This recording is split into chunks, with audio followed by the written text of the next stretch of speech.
Good morning and welcome to Morning Brew.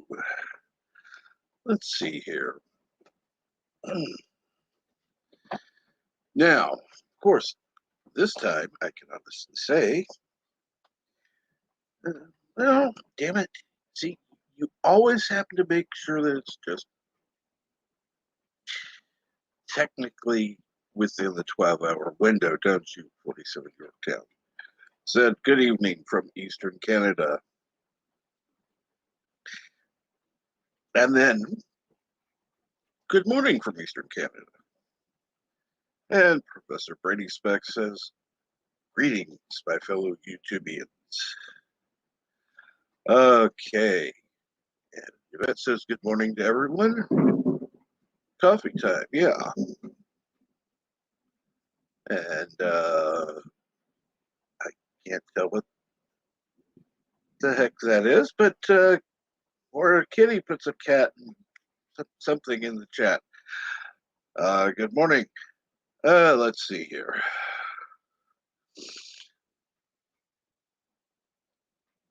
Might as well get this thing open up because right now I don't know with the weather that's going on if I'm going to lose power or not. Fortunately, I do have a phone. I'll have to figure out how to get back on it again. So if I'm gone, just wait. I'll be back eventually. And then Laura says, meow. And Professor says, almost time for my morning brew. And says, good morning, Captain Trek. And good morning. Let's see here. Let's get this out. All right.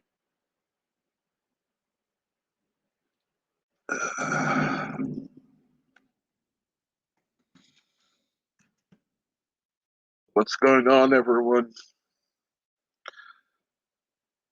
Severe thunderstorm here. Other than that, not much except having some coffee.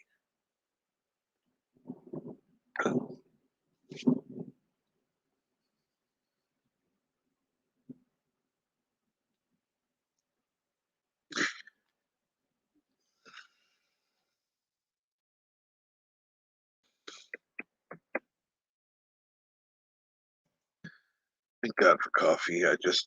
Morning like this, let me just say, I didn't sleep great last night. Um,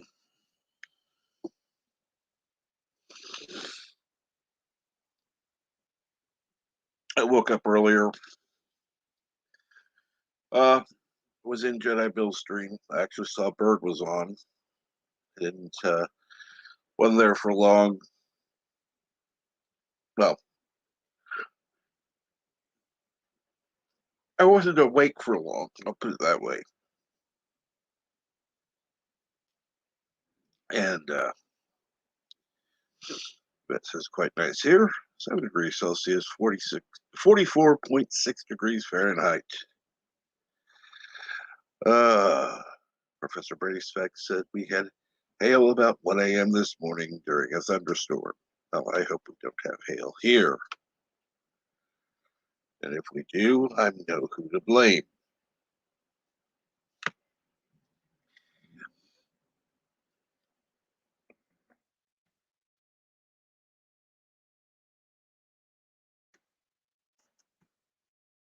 So, let's see here. Yeah, the funny thing is,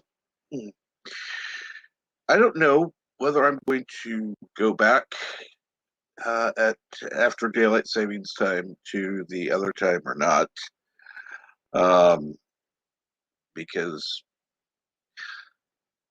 I don't know.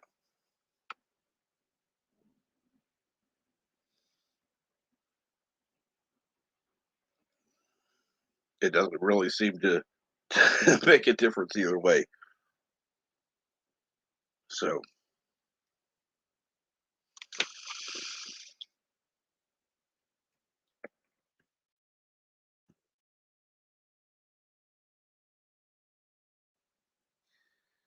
anyhow, Oh, I hope the hailstorm wasn't too bad, Professor. Um,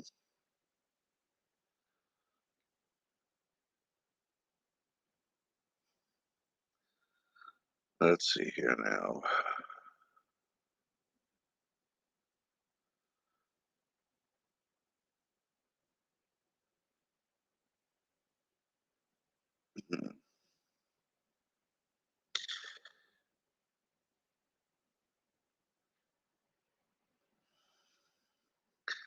Let me go to messages. Just gonna check something real quick. Great. Let's see here now. I'm hoping Bird has gone to sleep. Uh,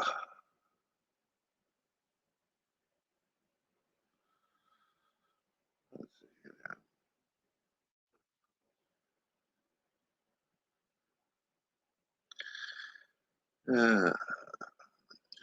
And Beast Dust is waking up. Uh, and Professor Brady Specs says, I guess it did hail on Kuroga since I am a citizen of Kuroga now. Yep, it did. And see, it serves you right. You've been saying hail on Kuroga so long, it didn't know when you became a citizen of Kuroga. But you didn't mean it anymore.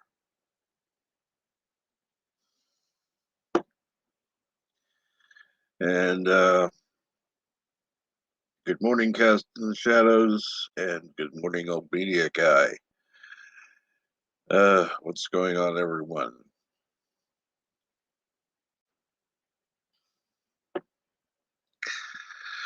This, uh, and unfortunately, the storms woke old media guy up.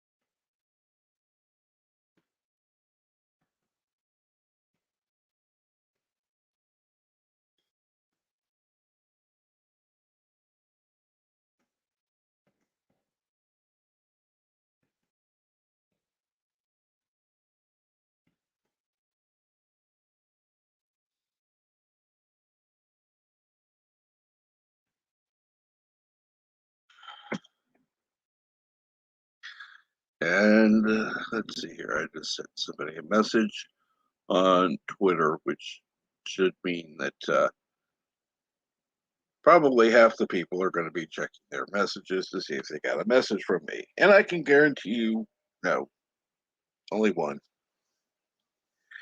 except the group. I did send out the group thing. Um,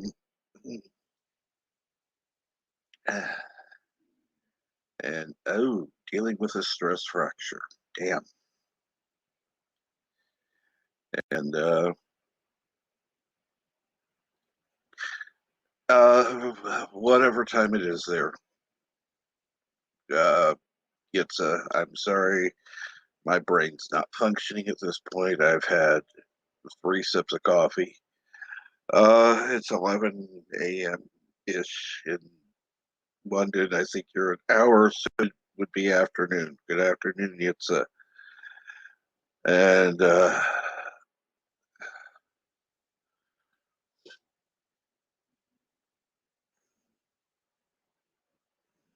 hopefully Yosef is somewhere listening, probably working. If so, good afternoon, Yosef. Um, or whatever. At this point, I don't know. And so Yvette says, Beta Yitza. And speaking of which, I'm going to put this out there again. So I'm just going to have to get that. There we go. Funny, one of the few things I have liked about autocomplete, I start putting PayPal in. Does it immediately go to mine?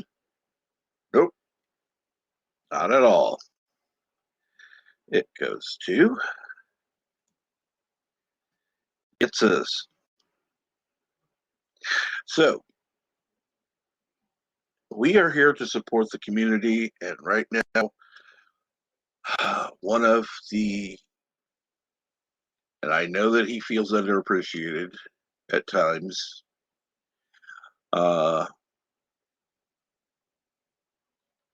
So, Professor, if you could put his YouTube channel in. I got a headache. I just can't deal with searching for things right now. I can barely handle looking at the computer monitor. So I'm going to turn down the brightness because it's driving me crazy. Oh, I hate how they've made this shit so complicated.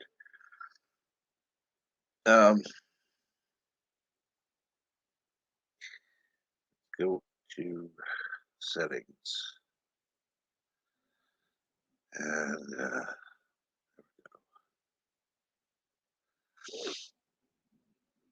And I guess personalization. I don't know. No, that isn't it. Of course not, because that would make sense.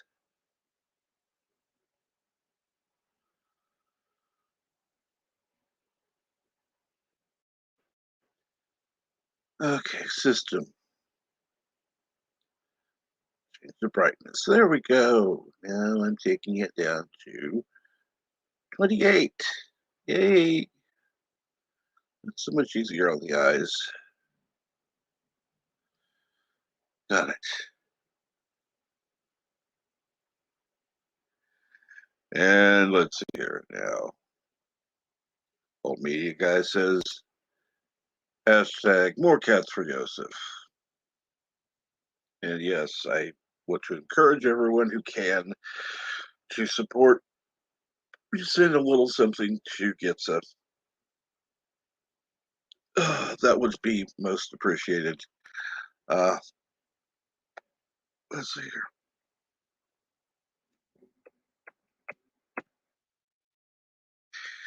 And let's see here.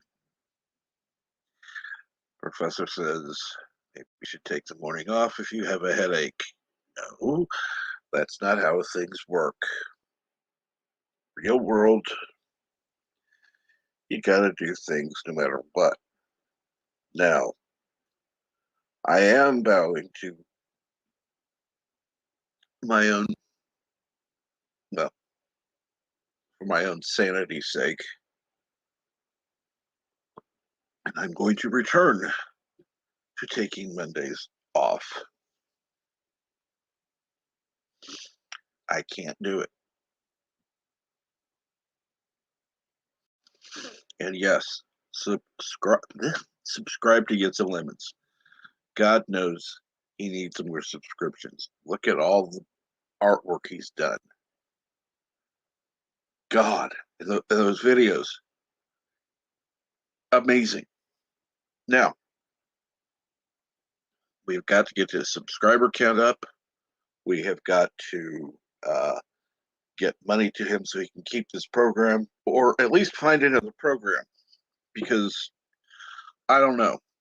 I don't know anything about what he uses, so, and somebody's backstage, so I don't know who it is. And it's Bee's Nest. Good morning. Hello, hello. And what's going on today? Yeah, I got an early day today. Gotta go to Mexico. Great. So I don't know what it's gonna be like there now, since I'm sure you've seen it all over the news. Um, the crap that's going on. I don't watch the news, so no, I don't. Yeah, there's like a flood of people coming in undocumented and Hell, I don't even know if the bridge is open right now. I doubt But it. I would. How do I say this? I want to be nice and I want to be humanitarian, but I don't really care. Want to come over undocumented? Prepare to be shot. U.S. is the only country which will not do that. Every other country, you enter oh yeah, undocumented, you get shot. You don't get sent to a luxury prison. Compared to other standards, any prison we have is fucking luxury because you actually get a bed, a mattress, blah blah blah. well, I know in Food that Mexico. you don't have to pay for. Mexico, Well, you see, got to pay for food. that's what I was about to say. In Mexico, if you get put in jail, they don't feed you. You have to get family members to bring you food. Now, granted, in most U.S. prisons, you don't get fed a lot. It's not gourmet. It's not buffet style, but It keeps you you get fed alive. food. Yeah. Now, your friends, family, whatever, can provide supplemental meals, snacks, whatever. That's one thing. But you won't die in the U.S. Yeah. prisons, And also in and you Mexican won't get prisons, shot. Yeah, go ahead. yeah, and also in Mexican prisons, you got to pay somebody in the prison to have a place to sleep. Yep. And the vet says, not in the UK. They get put in 4-star hotels. Oh Lord. Basically, yeah. Oh, what's Uh, that country? I think Denmark or Norway, where they let prisoners just like out for the day. They can just leave and come back, and they got like dorm rooms. Like it looks like a freaking dorm room. yep. Oh, yeah. There are actually prisons like that. It makes it safer and easier for them.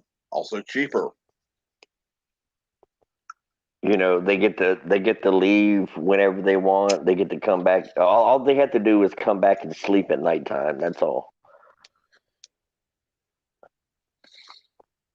Like, Trust me. In really? my earlier days, I was really like after the military. I was like really a wild person. So I spent my fair time in jail.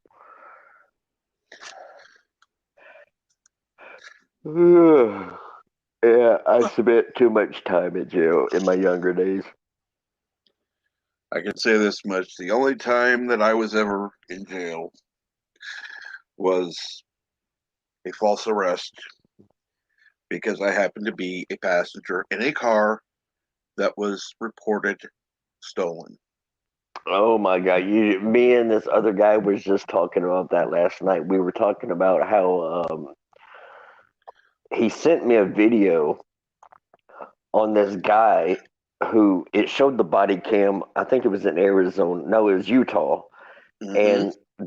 and the guy went to his ex girlfriend's house banging on the door. So the cops found him and they backed him against the wall, and he had his hand behind his back, and he's screaming that he's gonna kill the cop. He's gonna kill him. He's gonna kill him. And they're like, "Don't do this, man! Don't do this! Don't do this!" And he's like, "I'm gonna kill you! I'm gonna kill you! I'm gonna kill you!" And they're like, "Don't do this!" And he starts counting back from 5. He's like, 5, 4, and they're like, "Don't do this!" And he's like, 3, and he whips out his arm, and of course, all you see is like just dust flying up everywhere around this guy. I mean, they just unload on this guy, and come to find out, he didn't have a gun. Of course not. Oh, let's see here. Now, as I was about to say, the funny thing was I was actually there when the rightful owner sold the car to somebody who was a friend of mine at the time. I was there. I signed the paperwork as a witness. So I was we were arrested. Here's what happened. An ex of my friend decided he wanted to be, well, that my friend was going to be, an asshole. God damn it, my brain. Okay. My friend, his ex decided that my friend owed him something. So we we were arrested because we were in the car.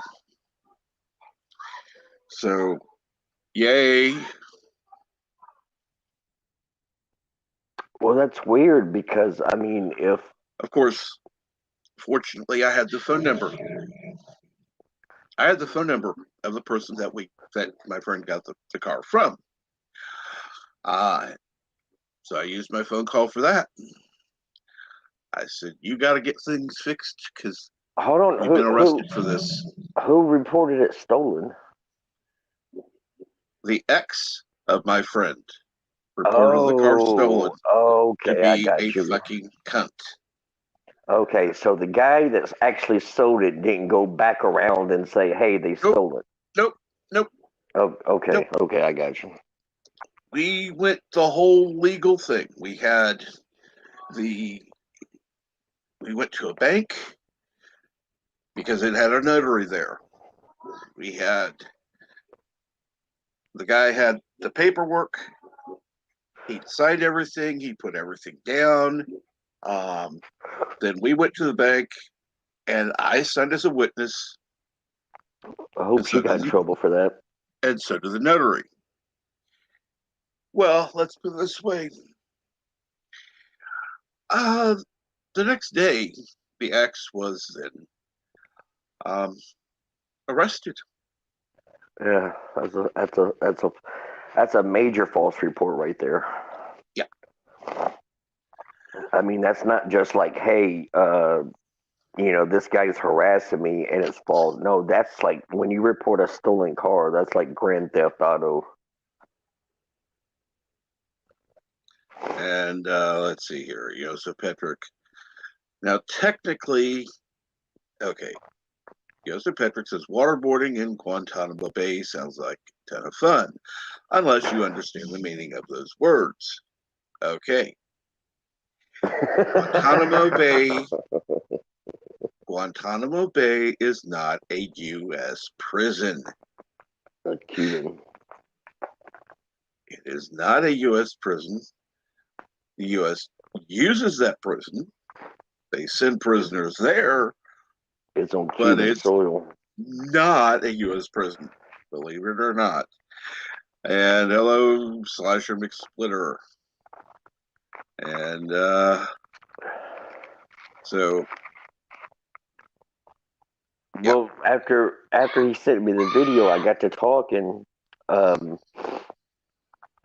There was one time, I don't know, it was the early 2000s, and I wasn't really friends with the guy. I knew the guy, and I was kind of friendly with him, and he picked me up, and we kind of did like a U-turn. I forgot where we were going downtown or something, Nashville, and all of a sudden, like, I see like 15 cop cars like pulling us over. I'm like, Jesus Christ! I thought we were speeding or U-turn. I'm like, why does it take this many cops to pull us over? I'm like, what the hell? And so he pulls in a parking lot, and they get, they all surround, like 15 cop cars. They all surround us, and they get on the bullhorn, and they're like, which was me. I was the passenger. They're like, passenger, put your right arm out the window. So I did that. They're like, with your left arm, open the door, and then step out of the car with your back towards us, put your hands behind your neck.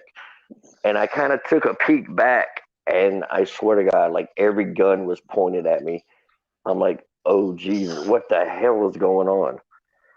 And they're like on the bullhorn, and they're like, slowly start walking back toward us. And as I'm walking backwards, some cop just decides to run full force and linebacker tackle me, and my face hits the concrete and just like road rash on my face. And I'm like, what the hell is going on? He's like, that's a stolen car. I'm like, I didn't know it was a stolen car. And No. once they looked me up, and they saw that I wasn't involved in everything, they let me go. And I'm like, dude, I was like, why did you have to do all that? I was like, my face is bleeding. I was like, he goes, I didn't know who you were. I'm like, still, I wasn't a threat to you. You didn't have to like sit there and just tackle me to the damn ground. But the guy I was with, he stole the car, which he failed to tell me. Well, in that case, unfortunately, it is guilt by association. Well, luckily they didn't arrest me. They just said, get out of here. They said, get out of here. You were lucky. So, You were well, damn lucky because well, most of the time, I your think ass they would have said been under arrest. Well, I think they said get out of here because they knew they kind of messed up because when they tackled me, my face just hit the concrete and it just scraped the whole side of my face, and they had like a, I guess, police brutality case on their hand. So they're like So if we arrest you, you're gonna have a police brutality case. If yeah, we yeah, don't yeah. arrest you, there's no record, and yeah, it's just your work gets theirs. So, yeah, in that case, they did the smart thing, the very smart thing. And then, of course, Captain Kirk said, I was, God, I can't even. It says, Captain Kirk, I did not say USA. No, you did not. You are correct. Did not say that. That is actually correct. Let's see here now. Oh, I gotta somehow get this stupid thing because I got people in the kitchen with me.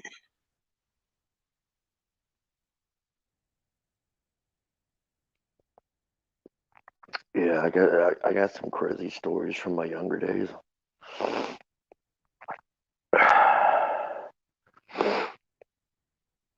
I was I was a menace to society back then. I got out of the military and I thought I was invincible.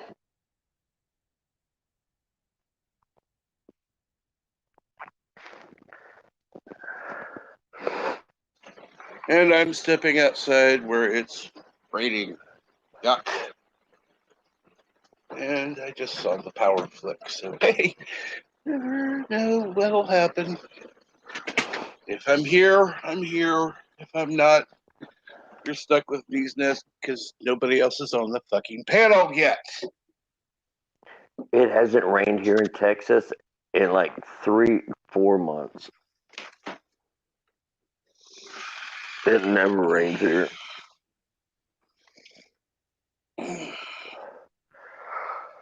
And I Bird hate Reporter 5 crossing. says, hello, world. And What's up, Yvette Bird? says, hey, Bird, thought you were getting extra. Start over. Hey, Bird, thought you were getting some sleep. Yeah, I figured you would be too, as well, because you were on Insomniac Soup for whatever reason. Who does that? So that's Jedi Bill. He Oh, just okay. does that. So yeah, Bird was on there. I happened to see him. He was actually in the number one position. Uh, Jedi Bill had moved himself down to the bottom row, and if it had been adjusted, he would have been in last place. But anyhow, oh, Professor, and come up at the same time. Okay, here we go. Here we go. Here we go, bird. I started to feel lonely up here. Yosef, get your ass up here too. Yosef is working most likely. And Muto Puri may say something when he can. Hello, world. It's Birdo Prey 5, and I'm so tired. You sound like it. I did get some sleep eventually, but not as much as I hoped, Cap. I was having an awesome dream, and I heard my alarm go off. I'm like, no. Oh. Greetings, my fellow YouTubians. Greetings. Hello, hello. You do realize, Bird, you're going to have to take a nap today. He'll nap during Deep Space Nine. Oh, that's true. Somebody will end up calling him if he falls asleep. Hopefully. If I fall asleep today, just let me sleep. Okay. Are you okay, Bird? I mean, anyone I who know might you have Bird's number, Yeah, I'm don't call okay. him. I just I was up since like 2 Jesus. a.m. and then I got maybe another hour of sleep, hour and a half. Oh, Lord.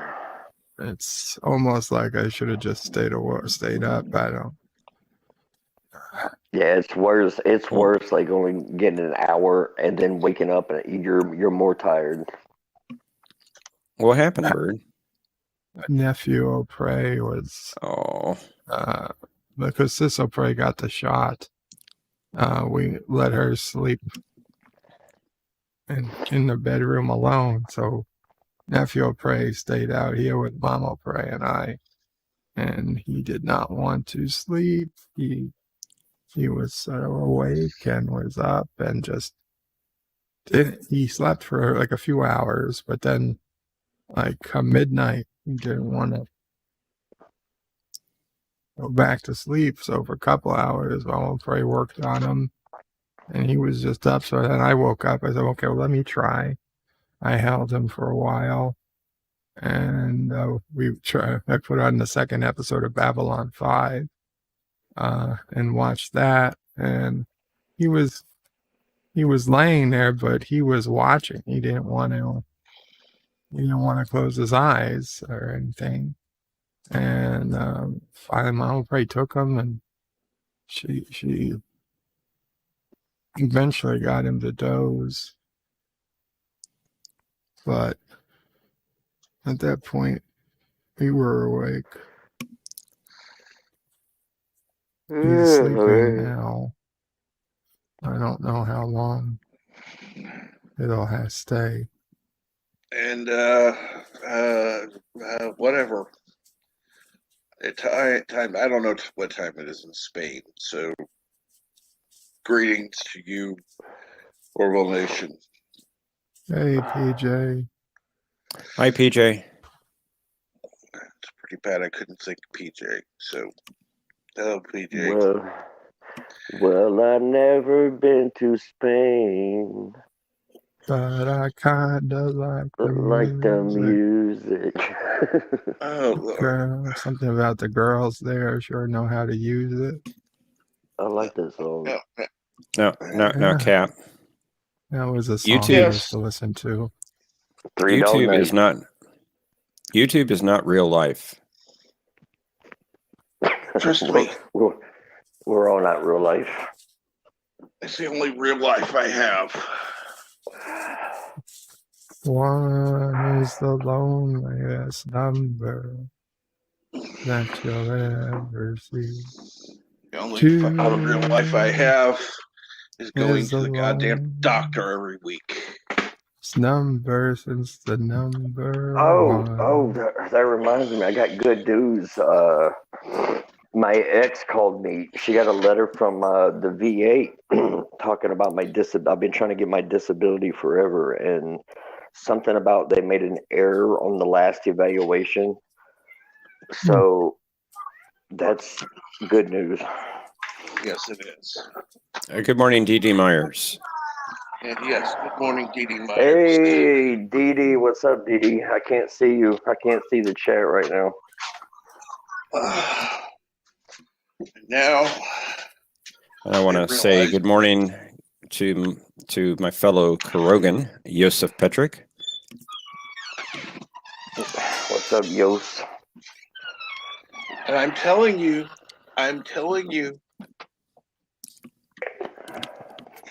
all Yes, those Cap. hail on Kuroga have come back to bite you in the ass. Maybe. It No. hailed this morning here, Bird. Oh, did it? I'm sorry. I thought I turned off the weather machine after you subscribed last night. I'll double check. I mean, I'd appreciate it if you would turn oh my that gosh. blasted thing off. Hail in Texas. I'm sorry to hear that. So what would you like the weather to be, Professor? Out of curiosity. Oh, let's say sunny and 60 degrees. Sunny and Year round. 70 degrees year round. Gotcha. Yeah, I'm in South 70 will work Texas. as well. I'm in South Texas, and it's usually about 80 to 100 degrees year round. Well, we can get to 110 here in West Central Texas. I think our highest summer. temperature. I think our highest temperature last year was 112. Yeah, it got pretty hot here. I mean, I'm like right on the border. I can walk to the border from my apartment. Although a month ago we were at -1. Whoa. It didn't get that cold here. I think when the cold storm hit, I think it got to upper 30s here. We had 10.1 inches of snow in 24 hours on Valentine's Day. I think yesterday I seen something that was like the worst snowstorm since like 1890 something. I believe it. I mean, that was a record for where I live, 10.1 inches in 24 hours. I know it messed everything up here. I'm like, well, it was cold here, but it wasn't like snowing or anything, and my power was out, my internet was out, and I'm like calling Cricket, I'm calling the power. I'm like, what is going on with my internet? And they're like, well, the towers are down. I'm like, why are the towers down? They're like, because of the snowstorm. I'm like, I don't see a damn snowstorm. And they're like, up north. I'm like, well, why should that affect the towers here?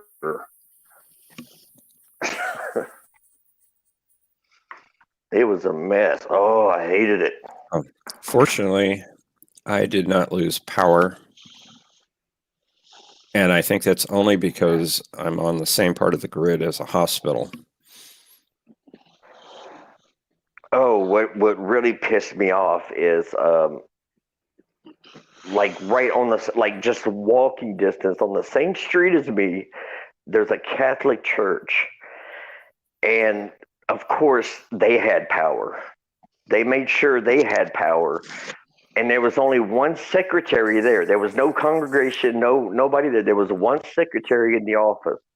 And I'm like, yeah, the power company made sure they had power, but not all the residents on the road. I'm like, fucking Catholic Church. Well, Yosef, the 10 inches that we got.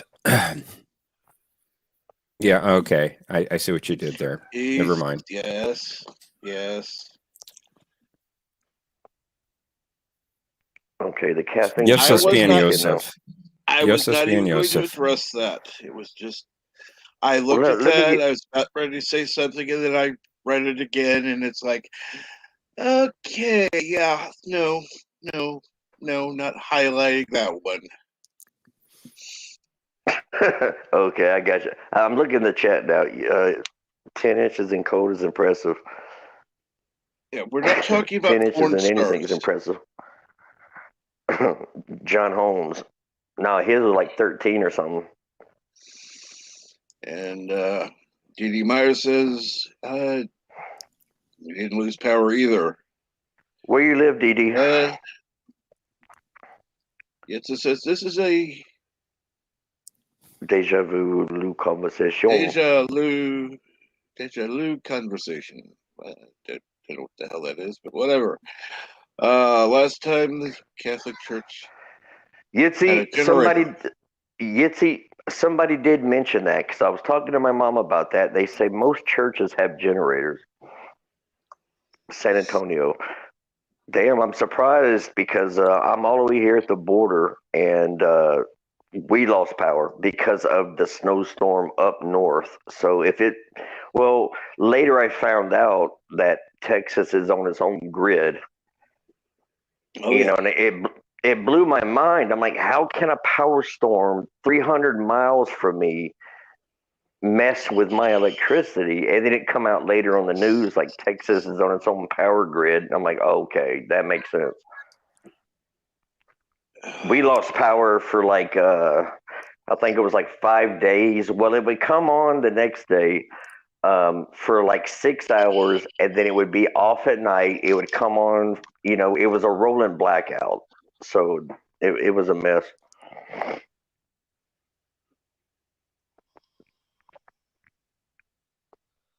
Plus, I had no internet because that's the only thing I have to keep me from boredom is my internet, and I had no internet.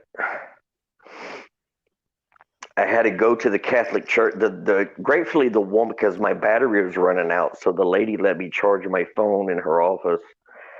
And then when she closed, I had to walk like a mile to the gas station and sit there for like 2 hours to charge my phone for the night.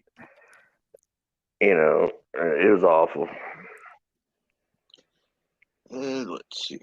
Waiting for that to come up. I'm going to go ahead and pin this comment because we are going to need to make sure that Yitza gets his software that he needs, the full license and everything. I think he has a little bit of a reprieve. I think he got a 7-day free trial, so he does have another week. So on Yitza, what does he use a building that he has to go to use the software, or does he need to pay for the software to use it? I didn't really. He needs to pay for it. He needs to pay for it. Okay. He needs to buy a license to use the software. And please do, if you can, donate even a few dollars or euros to Yitza Lemons. He does amazing work for the community, and we owe him big time. Unfortunately, Yitza, I'm on VA, very small VA disability, but of course, we get this stimulus check by the end of the month. I get that check, I'll throw you something. Well, like I said, don't break the bank doing it. If you can't do it, don't do it. Share the link, and if you can donate, please do. In Czech Republic, a lady, green. She can watch TV with candlelight, like in what was that movie Terminator, where they were watching TV with a fire in the middle.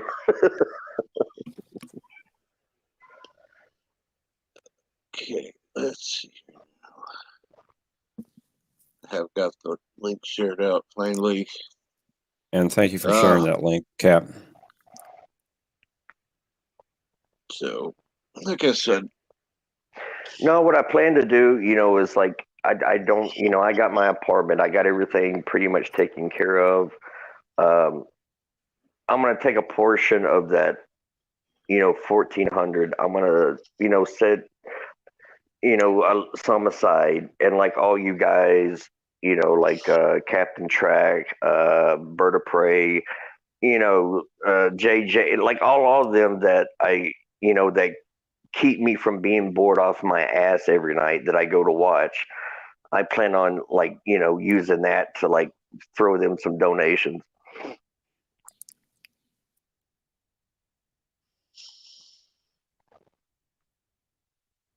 Well, certainly we ask everyone to support the community in whatever way you can, Absolutely. whether that's money or sharing the link, liking, subscribing, and share other channels as well. Yeah. If it wasn't for the Captain and Bird and Pixels, Geek, the little community we have, I would be completely bored off my ass. Like this morning, I'm waiting to go to Mexico, and I would just be sitting here, but thankfully Captain has a stream going to keep me busy. And okay, my thing is unique. It's more a coffee bar or whatever you want to call it than an actual show. So it is, more dependent on people being on. But it's also a more Cap, I don't know what to say. What? I disagree with you. This is an actual show. This is where we can come together and talk and discuss things. We may have disagreements. That's great because we learn from each other by having disagreements. So, we can come on here and just talk things out and share what we love and complain about things that we're having issues with. And you've opened up something here that people love, and we're very grateful that you have done this. And it's unique because nobody streams this early in the morning, and it's good for the European crowd because it's probably afternoon there, so they get to join in. I have at least 2 or 3 European people who join regularly. It should be early afternoon for most of Europe right now. England should be going to afternoon here very shortly. About 12 minutes. Correct. Because when I premiere my movies at 7:00 at night, it's I think it's midnight in the UK, and most people are asleep. And let's see here. London, it would be 1 a.m., 2 a.m. for Joseph. So that would be a little. Gitsy sent some money. Hope it helps. Cool, Yvette. Yay! Thank you, Yvette. I'm sure Yitz is very appreciative of that. Let's see.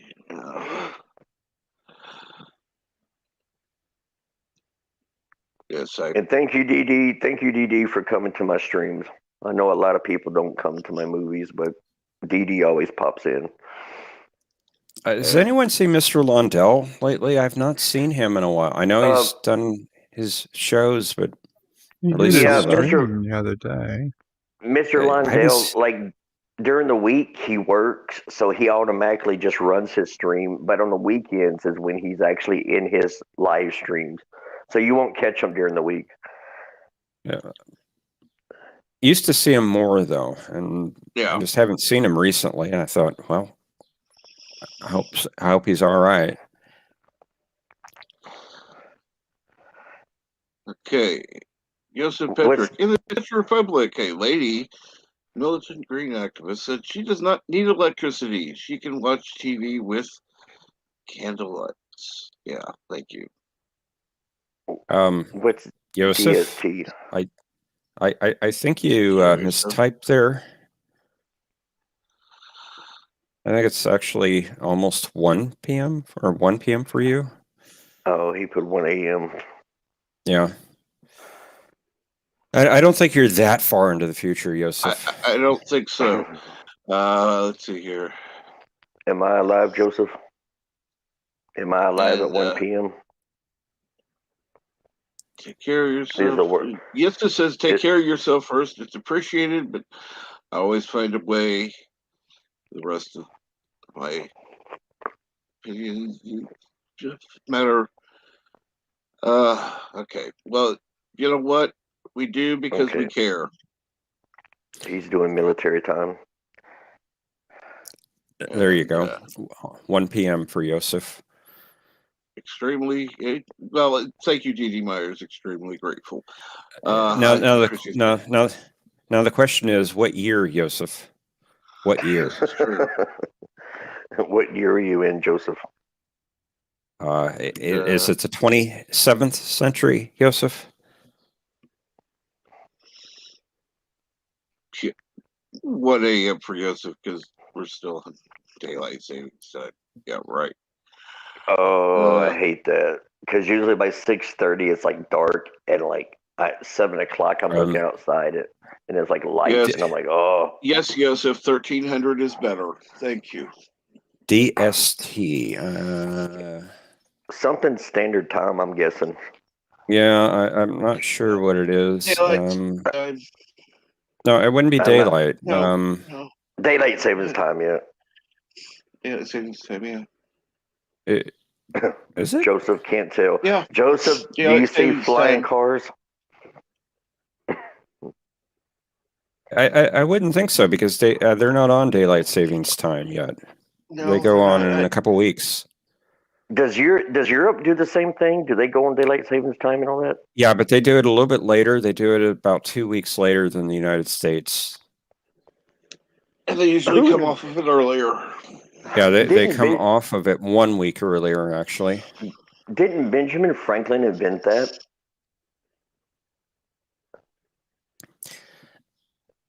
No, I think that's a myth. That is a myth, yes.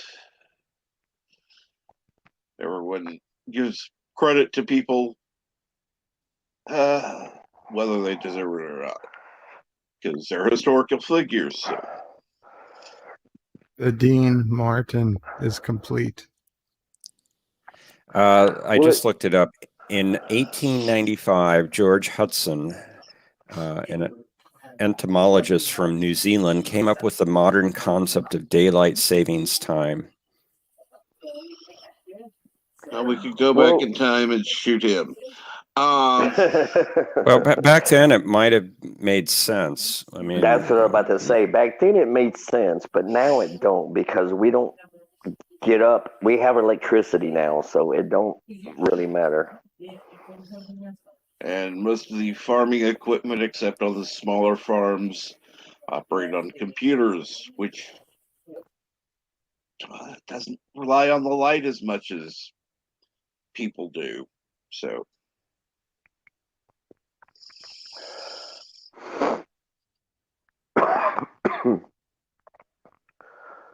Oh man, I dread going to Mexico. I hate going every time I go. I've never been to Mexico. Oh, it's so dangerous. Yeah, it's like walking is literally like walking into Afghanistan. I have no desire to go to Mexico. No. Trust me, I'm not there for long. I go there, get done what I have to get done, and I'm out within like 15 to 30 minutes. I don't stick around. Yes, Yosef. DST is in the summer. Oh, man, and Yosef says, to clarify, we are still on the winter time. I believe you come that you come off of that on the 28th of March. Greek hero in the house. Geek hero, sorry. Let's see here now. Get back to the chat. I had to change over something. And Geek Hero, Bubba, good morning.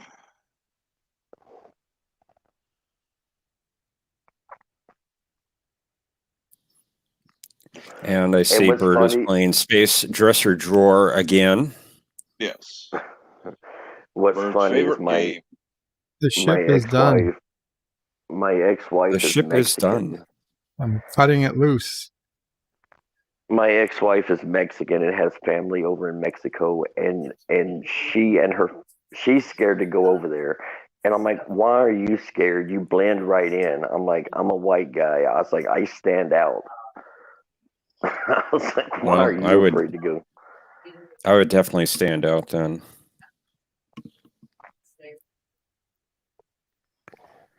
I had some close I calls.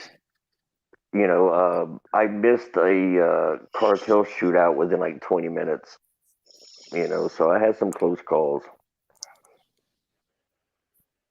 I was right in the middle of a spot where they had a shootout, and I missed about 20 minutes. So Hey, Bird, I loved your reaction to our little skit last Saturday. It just made it all that much better hearing you laugh at it. Oh, it was fun. The Borg or the Jaffa, you die free. I still smile at it when I think about it. I'm smiling now. I'll play the video every once in a while. That was It's a just really funny. good. Yeah, it was a really good combo of galaxies, of franchises. Maybe we'll run into those guys again. I hope so. Let's see what's going on here. Message received, Cap. wait, daylight 7 times in summer. No, Joseph. DST is in spring. Well, spring here. Jesus Christ. And so what's going on, Geek Hero Bubba?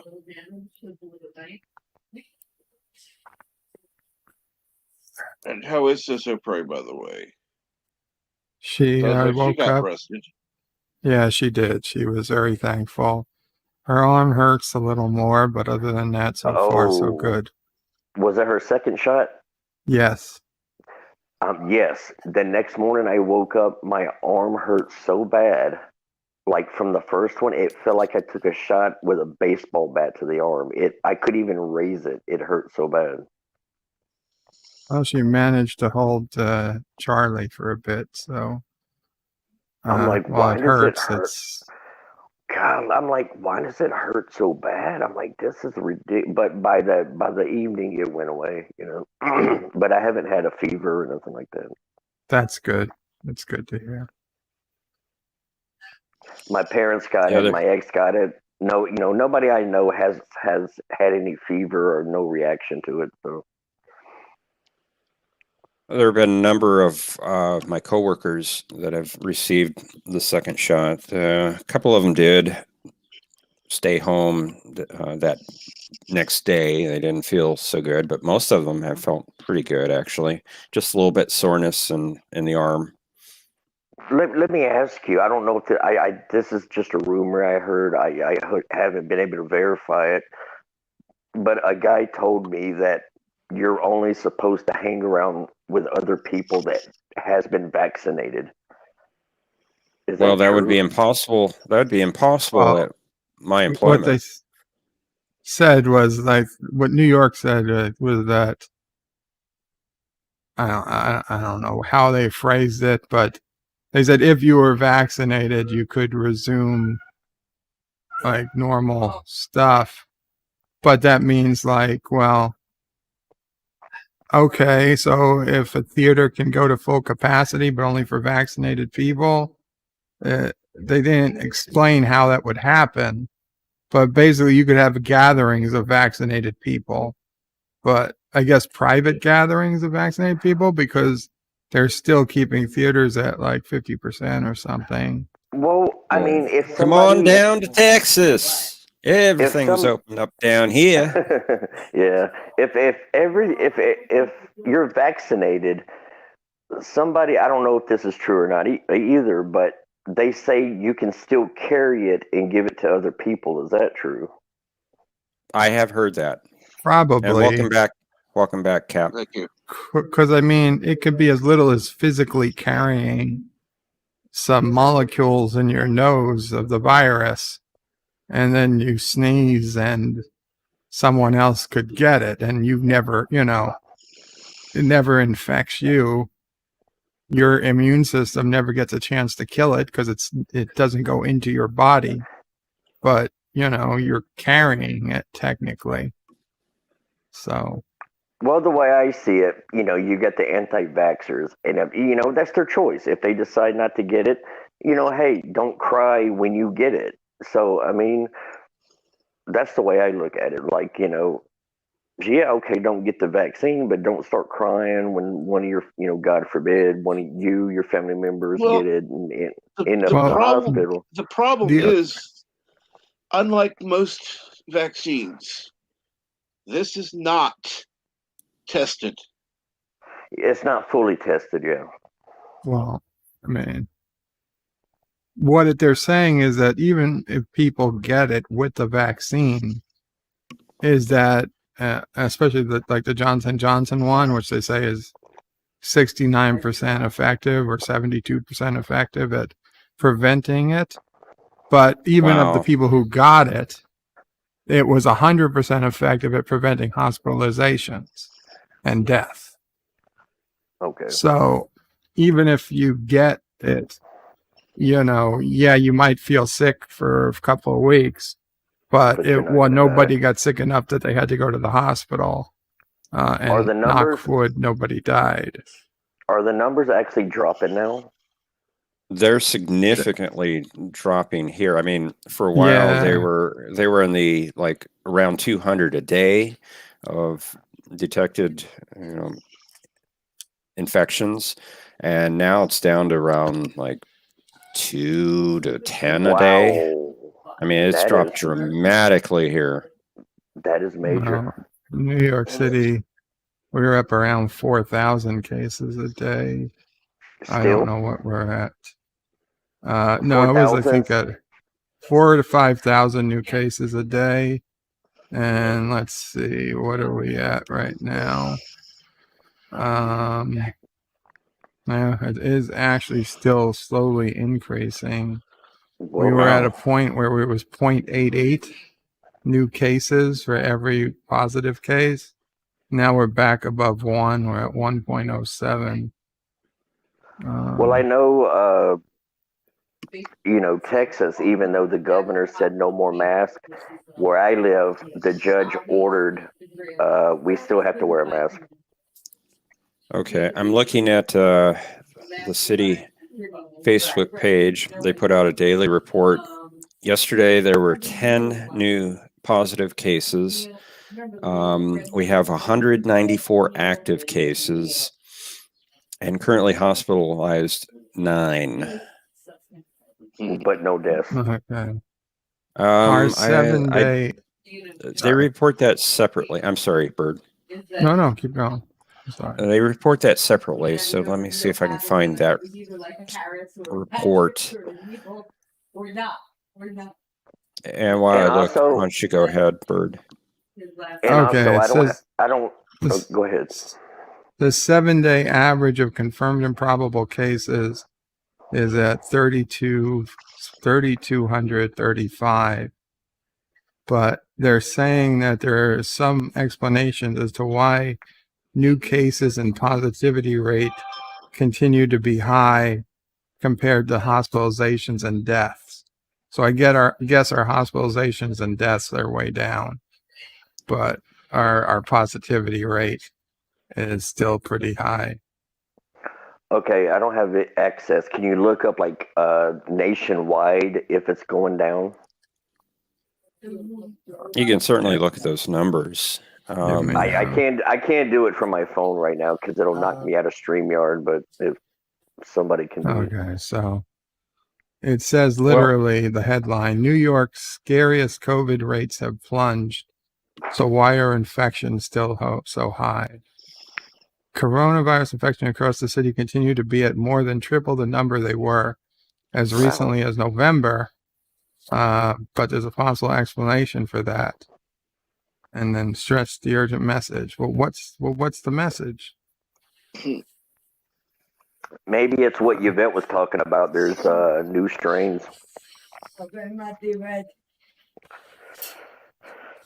Okay, so they're saying that the reason they're reopening things is because of plunging hospitalization and death rates in the wake of the holiday surge. Some are scratching their head about the one number in particular. Why is the positivity rate still so high? Blah, blah, blah, blah, blah. New daily hospitalizations have dropped below 200 patient threshold, but the new daily case and the 7-day positivity rate remain well above ideal. In November, the average new cases was less than 1,000. Yeah, I remember those days. As of Tuesday, it was, yeah. Okay, but goddamn it, tell me why. Okay, so the last death here in Tom Green County was reported on the 13th. So that was 4 days ago. Well, it's not bad. I mean, it had been, we were getting 3 or 4 a day. So one in the last 4. I'm not saying any death is good, but the number is going down. Yeah, we were getting like 5 a day here at the peak. So But yeah, okay. They're saying it's the variants. They're saying it's possible that more contagious variants are keeping the plateau at the higher level. Well, being positive don't really matter now. I mean, people like I could be positive right now, but it's not gonna kill me. Well, it could. It could. Yeah, I mean, a small chance it could, but your immune system is already fighting it. The UK variant now accounts for 51% of cases. Holy shit! Here in the U.S. or UK? In New York City. New York, oh God! So, yeah.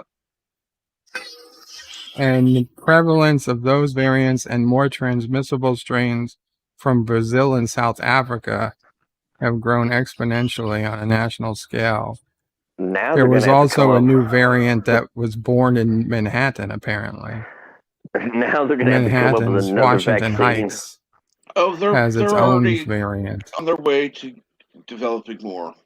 Trust me. Oh Lord. Trust me. They've been on that for And unfortunately, I probably should not have implemented an hour rule, but I already did.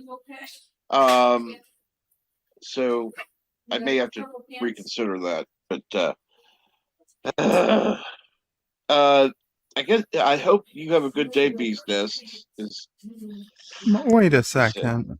I'm sorry. Well, I don't mean. What Bert? No, go ahead. Wait. I just read that it accounted for more than 51% of cases. But then it said, as of Tuesday, the city had identified at least 257 UK variant cases across the 5 boroughs. Well, that's not even close to the 4,000 a day. If there's 257 UK variant, how does that make 51%? Hold on, no, it's not the death. Because they know how to bend the numbers. They're bending numbers, sons of bitches. What was this hour rule, Captain? I'm sorry, I'm done. No, I don't know what this hour rule was. I went over this the other day, and I had somebody else say something because I let somebody else go over an hour yesterday, and I had somebody write me, well, what about this hour rule? So, with the exception of Bird and Professor Brady Specs and possibly one other person, I had already said that oh, fuck it. Today I'm just going to fuck the rule. It was my rule. I'll waive it for now. But You what sound was it though? Kurogan. You sound Kurogan. But what was the rule though? That most people are going to be allowed on the panel for 1 hour max. Oh, okay. And Was that you, Bird? Bless you. Well, Yeah. actually, Sorry I'm about gonna that. have. I couldn't reach the Actually, button. No actually, problem. I'm gonna have to get off anyway because at 7:30 my ride gets here, so I have to get Well, you ready got it. anyway. Okay, well, if you got to get ready, then yeah, you probably should get ready. Yeah. All right, Captain Bird of Prey, and Take care, bees. John. I'll Take talk care, to y'all later. business. See ya. Yeah. Let's see here. Yeah, I just find it fishy. All the numbers they don't add up. Oh yeah, you can manipulate numbers any way you want. Spin it. I mean, it's like, hey, we got 90 whatever. Well, I can remember when what was it? Somebody, you know, the amount of listeners to this radio program was up 100 and whatever percent. Well, yeah, if you skewed numbers, but technically it was only up 25%. It's like, really? Really?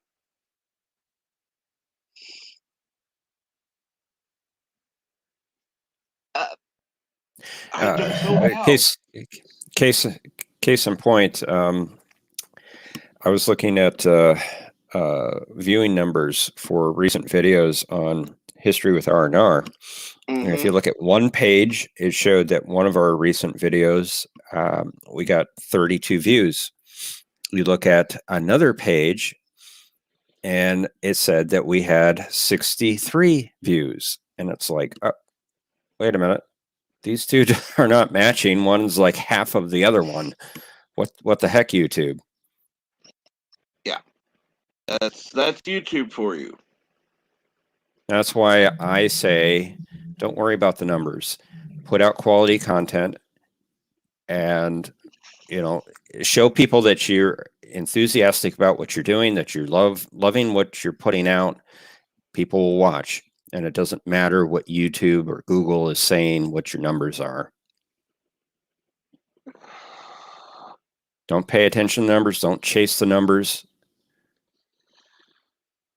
Do what you want to do. Well, it isn't just about the numbers. I'll give you that. It is not just about the numbers. But we're not going to go into that because that'll lead up. Hello, Jedi Bill. And yes, hello, Jedi Bill. I already pissed off somebody yesterday. So, hey, lost two people as subscribers thanks to that. So, hey.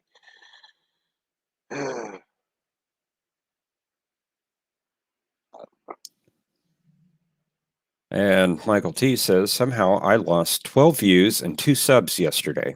Lol. Yeah. Who cares? I work at a library, and we withdraw books, we weed books out because they're not circulating. We don't need them anymore. And, if you lose subs, well, those people you don't need.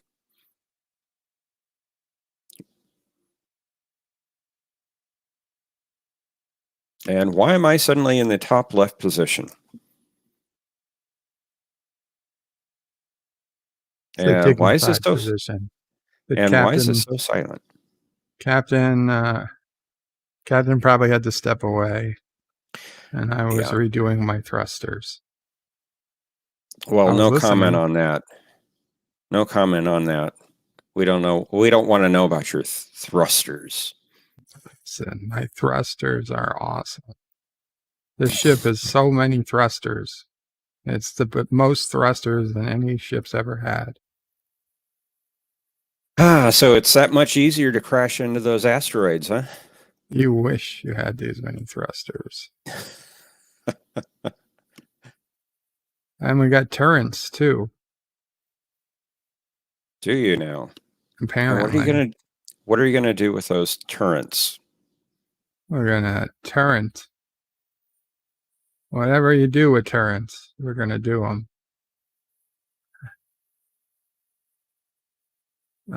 So I think I need you to. make these turrets, and you don't know what you're gonna do with them. We got to redo all of our groupings here. Impulse thrusters will be number 1 because that's what I'm used to having them as. We got to go to our gyroscopes. What do we got here? Sorry about that. I needed to step away for a minute. That's okay. No. Besides, you don't want my opinion on things right now. But I will Welcome say back, this. Cap. It's been a morning so far. So I am now going to have to monitor every fucking thing I say because I don't want to piss people off anymore. So, Eric Saunders, good morning. Sonder, excuse me. I mispronounced the name.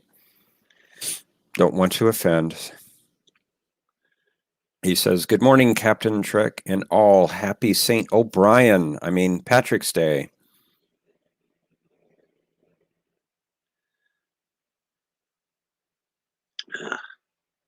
oh, trust me, I'm counting on at least 10 thumbs down this morning. Well, you have 0 currently. So far, yeah, I'm surprised. 21 upvotes. That's pretty good. Absolutely. Especially with only 14 watching. I mean, that's a good ratio there. Real good ratio. Oh, you just uptick to 15. Yes, hit that like in a button. couple minutes. Sorry. Hit that like. That's okay, Bert. Catch you in a minute or two, or a few. Like button, share. However many.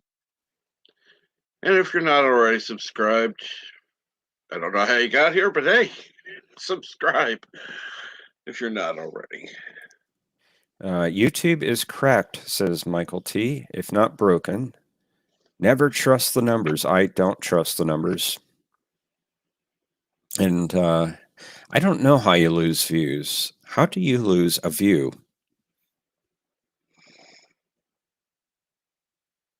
Because DD Myers, YouTube. keep losing 3 subs a week for the last month or so.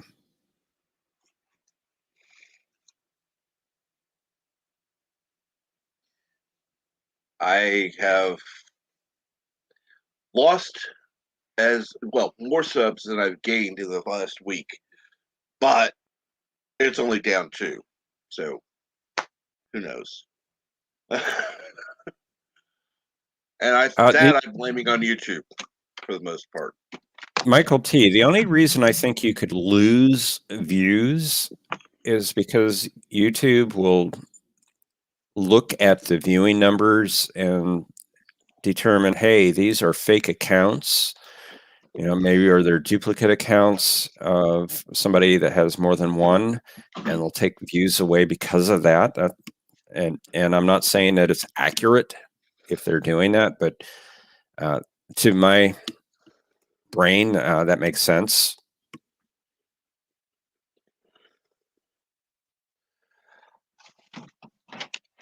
The only numbers I trust are when it gives me the number of people watching. Now, I don't trust that completely either.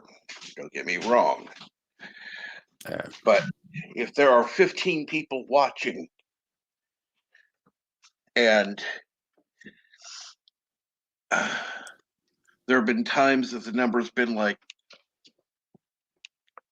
7 when it's normally 15 now, then yeah, I kind of get a little upset.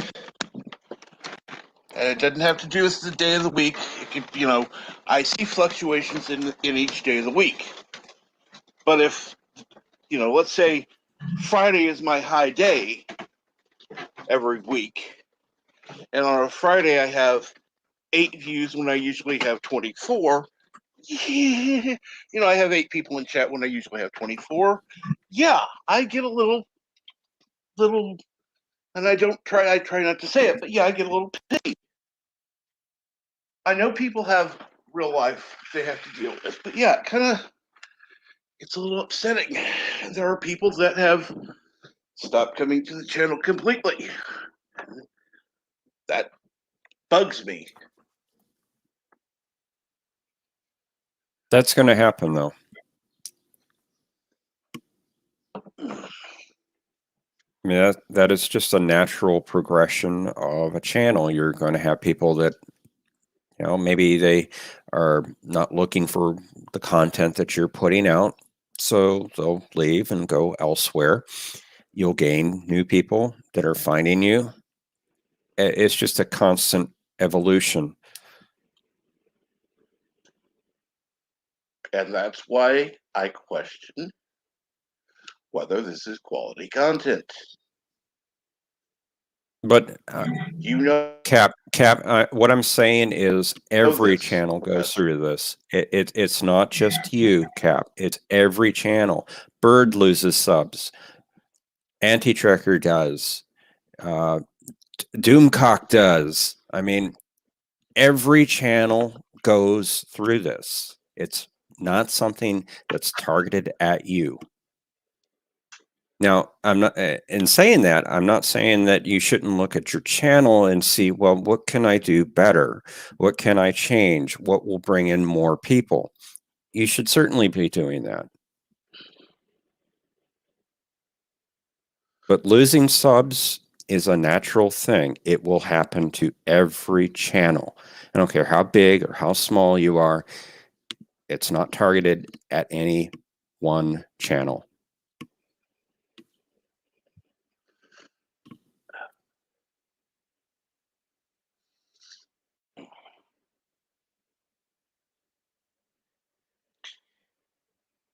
Jedi Bill says, hey, I had an awesome Insomniac soup and I got 5 thumbs down and 30 likes, so I'm happy. Absolutely. Absolutely. Yes. Well, I can tell you this much. I was one of the thumbs up. I was awake. I woke up, saw a bird on. Was like, what the hell? Gave it a like, rolled over, tried to go back to sleep. Rolled back over, said something to Kronos, looked at the chat for a couple minutes, and tried to go back to sleep again. But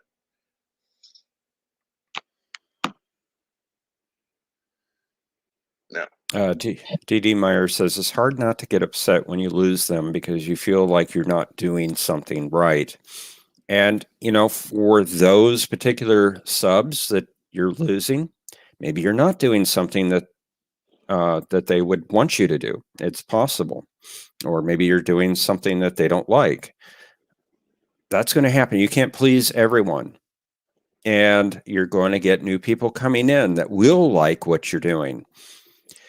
But in saying yes, all that, you should be critical about what you are doing on your channel and see, well, maybe I can tweak this, or maybe they don't like this part of my show. Maybe I can that part and do something else. I can't do that. I am always hypercritical of myself. I don't know what people don't like. I know what people want. They want edited content. And I'm going to say this again. If I made a video, okay, let's say I'm going to do a Star Trek episode. Okay. Now, I know what? I know to include the title. I know I could probably include a synopsis from IMDb or read something like that. That's fine. Okay. Where do I go from there? I need, like I said, I need some kind of form to follow. Break it down. A form.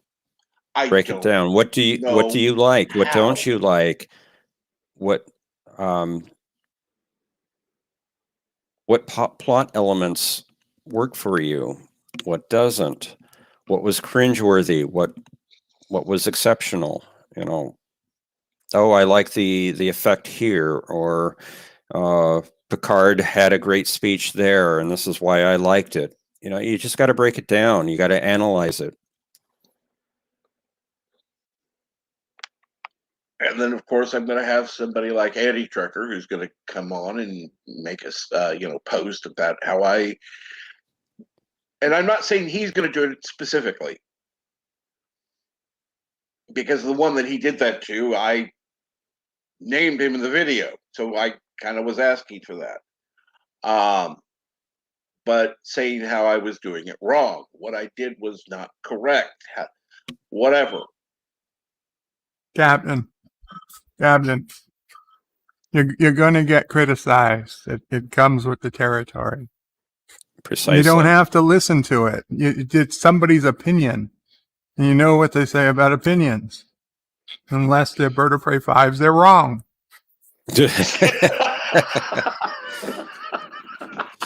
And in case of Bird of Prey 5, he's doubly wrong. Well, double wrong is a positive, so negatives cancel out. I'll take it. I'll take it. No, 2 times -1 is not a positive. You know what they say in Kuroga, Professor. 2 wrongs always make a right. Okay. I knew Kuroga was backward. Why did I become a citizen? Because we're the best. Yeah. But no, in all honesty, Captain, criticism comes with the territory. You put out content, you do a show, people are going to criticize. It's their natural state of being. Hell, whatever you're talking about is you criticizing a TV show or you criticizing a movie. So then people are going to criticize your criticisms. That's not a bad thing. It's actually a good thing. You get a reaction from people. That is much better than being ignored. Okay? And if somebody says, hey, you did this wrong, good, because it means they watched. That's a win. Yes, see, that's not a loss. That's not something you need to worry about. Excellent advice, Bird. What did I just say? Wait, huh? How did... Captain, but you were about to say something. Yes. See, I'll get messages in Twitter that are telling me what a useless asshole I am. Well, those are ignore that. assholes. Yeah, ignore that. If somebody literally tells you you're a useless asshole for putting out a video, it means you triggered them. They're not worth your time. Let me tell you, do you know what I tell Steve Shives about his shitty videos? What? Nothing. Because I don't give a shit. I've erased him from my world. I don't see his tweets. I don't see his YouTube videos. The man doesn't exist. If somebody else doesn't bring up his name, I would have forgot he existed by now because I hate his stuff. Now, what do I tell Anti-Track when I don't like one of his videos? Everything, because he deserves to have to read through everything I have to say about his videos. So that's because at the end of the day, I like Anti-Tracker, even if I make up stuff about his videos from time to time and lies about his family. But I still like the guy. The person I don't like, you don't hear me. I might talk about them in a situation like this as a, as an example, but I don't actually ever engage with them in any way whatsoever.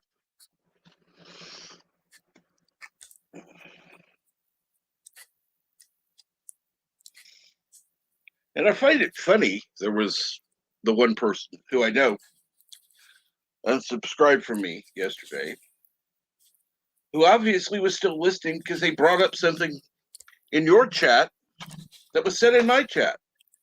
That's the thing. You get people who get upset, but they hate listen.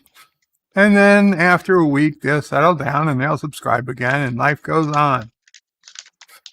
Okay? You're like that too, to a point, Captain.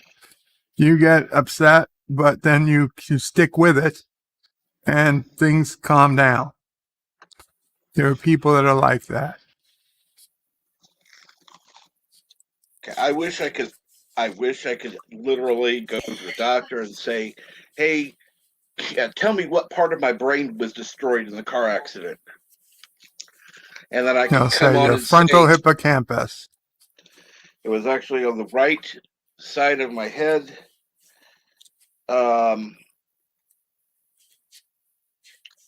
above my ear. Actually, about 2 inches in front of my ear to about 3 inches behind my ear. Brain tissue was completely destroyed. They used one half of two ribs on both sides to reconstruct my skull. They did not use a metal plate. I literally have brain damage. You got I was ribs not. in your head? I have ribs in my head. Sounds delicious.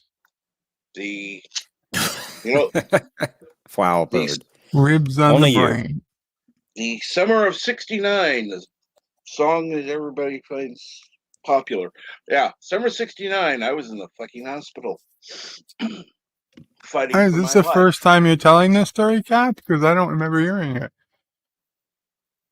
Yeah, Wait it a minute. is. Summer of '69? Yes.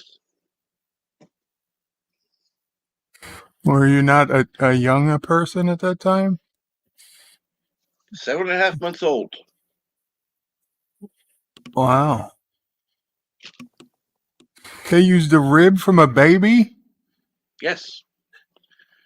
Because the ribs grow back at that age. That's interesting. I'm sorry to hear Sorry. that, Captain. Yeah, I was just going to say, I'm sorry you went You through could that. have been like a freaking Einstein and Hawking put together because you're clearly so well and intelligent even with the brain damage. I was technically supposed to be a vegetable, according to the doctors. They would be surprised if I walked, talked, or did anything. Well, you I'm proved them wrong. surprised. You proved them So, wrong by leaps and bounds. unfortunately, I try not to allow my emotions to take control, but I do. And I don't know if I could go to a brain scan and say this is the part of my brain that was destroyed and this is why I'm acting the way I do. I would, but You got I someone don't. backstage if you Oh, for not fuck's to sake! I love hearing your story, but just want to let you know. Oh, thank you. I appreciate that. I didn't hear a damn sound. Thank Thanks, Bird. you, StreamYard, for not saying anything. And thank you, Michael T. I'm sorry to make you wait. No, it's okay. I was only back there for like a minute or two.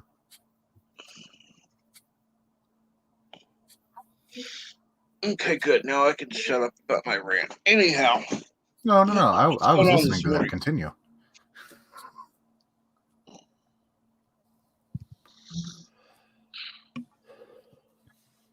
I'd never heard the Yeah, no, story about that. we were. I Yeah. mean, it was fascinating. I feel terrible, but also fascinating to hear. Yeah, this is the first time I've heard of this, Cap. Mm-hmm. Back then, the standard procedure would have been to use a metal plate. The surgeon in charge, who coincidentally, his wife happened to be out and witnessed the accident. She saw that I was in the car. She called her husband. She said, "Stay at work. A baby's coming in." Wow. So he stayed. He performed the surgery. I didn't even know about this until 10 years ago. I didn't know about part about the baby, about the his wife calling. That was something I just found out, like I said, 10 years ago myself.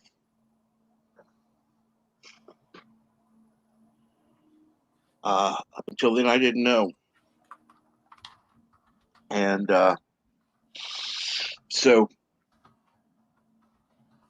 yeah, and then I've had seizures that were brought on by this accident. And yes, part of my brain has been destroyed. And I honestly do believe that a lot of my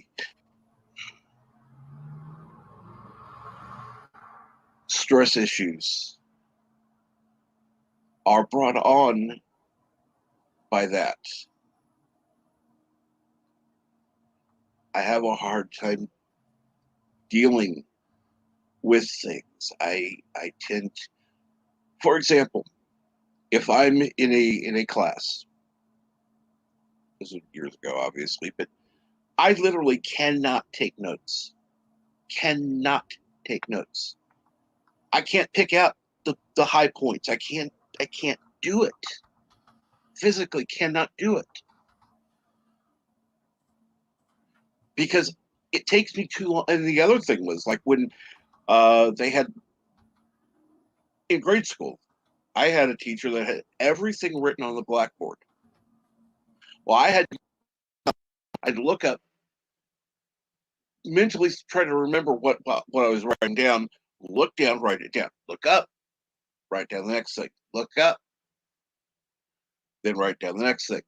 So it was taking me 5 times longer to get all the problems done because I kept having to look up, look down, look up, look down. And well, that teacher, let's put it this way, I was not in her class very long. Too long, but not. She finally broke and decided that it was her.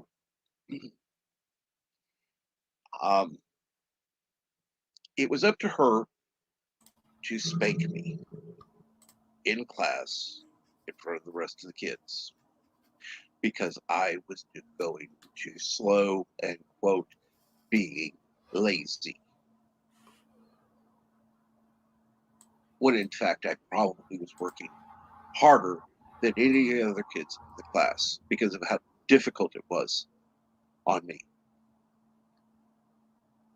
Well, come to find out, my mom found out. How? I told her when I got home.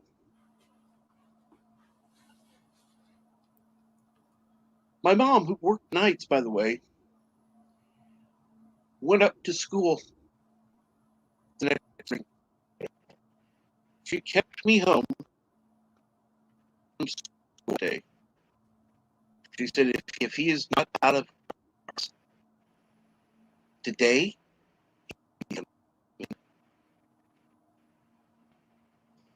I was moved to another class.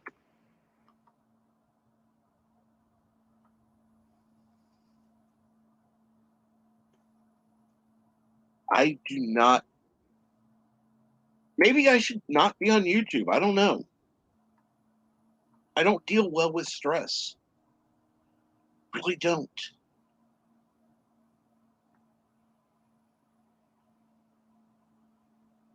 I think it's good that we know this, and but you definitely belong on YouTube, Captain. You've built a community. Yes, we've all built a community. You've built a good part of this community. The fact that I look forward to it, so many people look forward to your morning streams to start the day. I wouldn't want to go back to not having this in the morning. But the fact that I know that you have a physical issue with the dealing with stress, it's good to know. I will certainly endeavor to be more patient. But yeah, there's going to be stress. But you know what? There's stress in your life, and you obviously you dealing with it. There's going to be stress on YouTube. We will do our best to minimize it, but there will be some. I can only promise you. I can't promise you it's gonna be stress free. No, Nothing is I know stress free. that. No. But we'll find a way to deal with that stress, to minimize that stress, and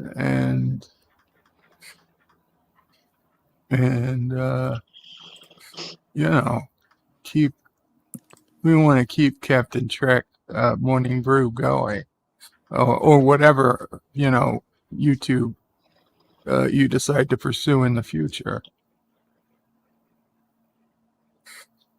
Yeah, you've built up 353 subscribers. It's obvious that people want your content. Yeah, I know your numbers have fluctuated. They've gone down at times. They probably have come back up as well. But people do like you. You do have a following. You have a group of people that come here regularly, and they like being here. They like you, and they like what you're doing. And I, for one, let me just say personally that this show I look forward to every morning.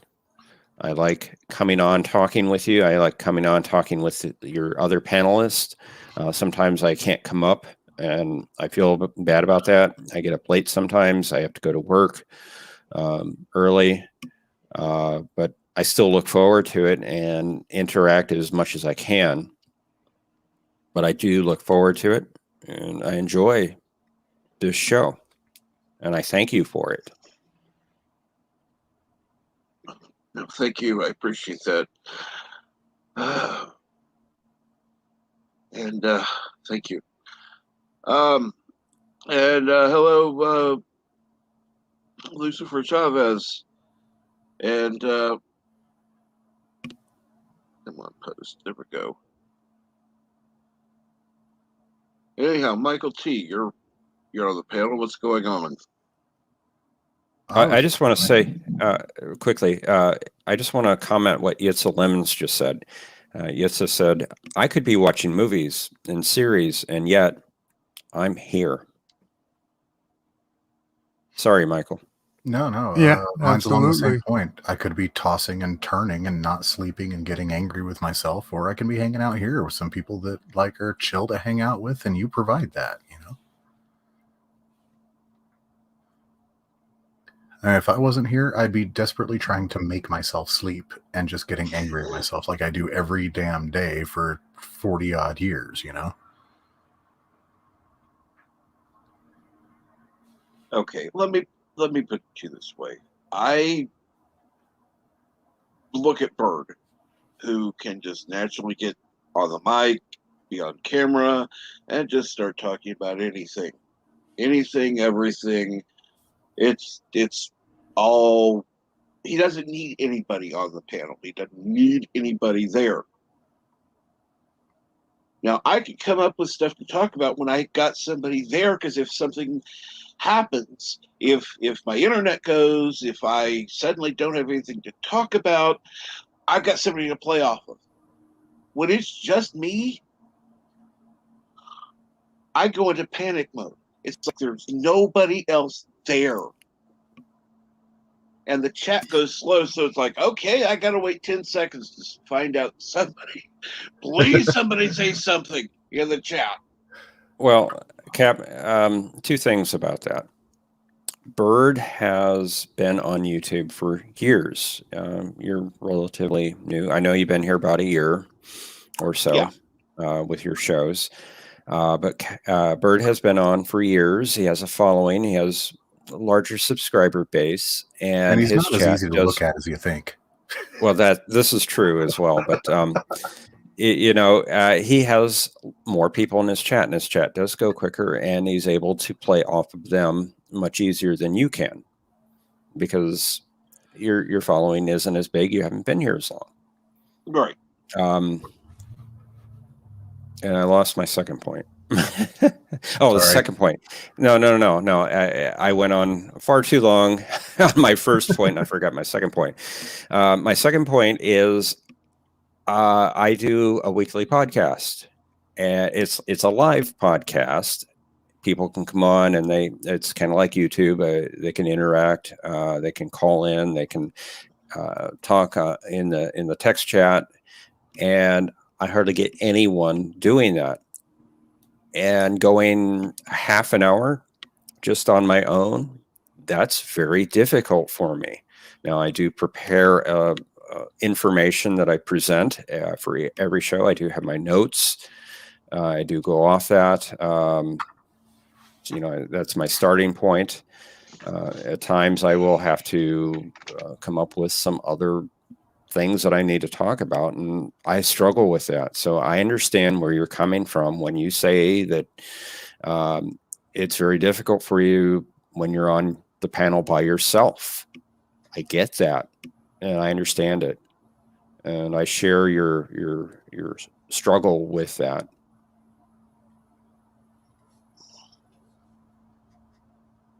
And you and Bird, more than anyone else, understand certain aspects. I automatically fear the worst. It is a gut reaction.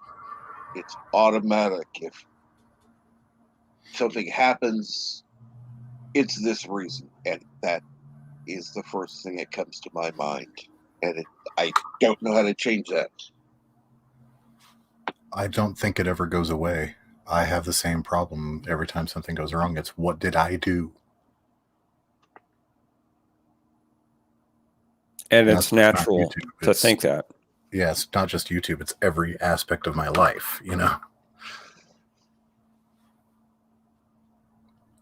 My garbage disposal is 23 years old. It conked out the other day. I thought I did something wrong.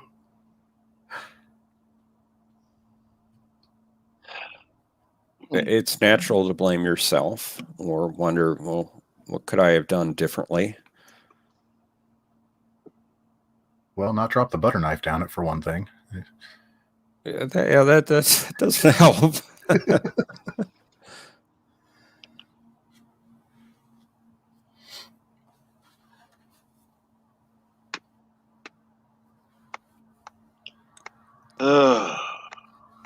But us telling you not to do it is obviously never going to solve the problem of you doing it, or even that it is a problem. It's just your personality at this point. If there's legit nothing you can do about it, it's just that it's part of you, and your viewers are either going to accept that or they're going to not, and that part you can't control at all. That's true. But like I said, I feel inadequate because I can't just go start the show and have everything ready to say. And I'm not Doomcock. I'm not Anti-Trekker. I'm not Bird of Prey 5. I don't just have everything ready. I can't just be the personality that it seems like people want. Your show is a lot longer than my podcast. Okay. I go usually 20 to 30 minutes on the podcast. You go a lot longer. Now, I know that you usually get people up on the panel with you within, a half an hour, usually, of starting your show. But for the podcast, I always have something a little off the main topic that I talk about. One of the things that I've started doing is doing what day of the year is it? Where I talk about, well, this is International Barista Day. Go thank your barista, your local barista, when you go get your coffee, or go today and get a cup of coffee and thank your barista. That was a couple weeks ago. Mhm. Oh, that one's cool. that day was. But I'll do that. I'll bring in other aspects of reality and talk a little bit about that before I get into the main topic that I have for that day. And I always do prepare a topic. It's not, I just go on there and go, what am I going to talk about podcasting today? I have something planned. And maybe that's something you can try to do. Maybe look at the news or, something going on in pop culture, something that interests you. And that's what I suggest. Find something that you find interesting and talk about it. Maybe do a little research beforehand. It doesn't have to be extensive, maybe just 10, 20 minutes. Look at the news and see what grabs you and talk about it as you start your show.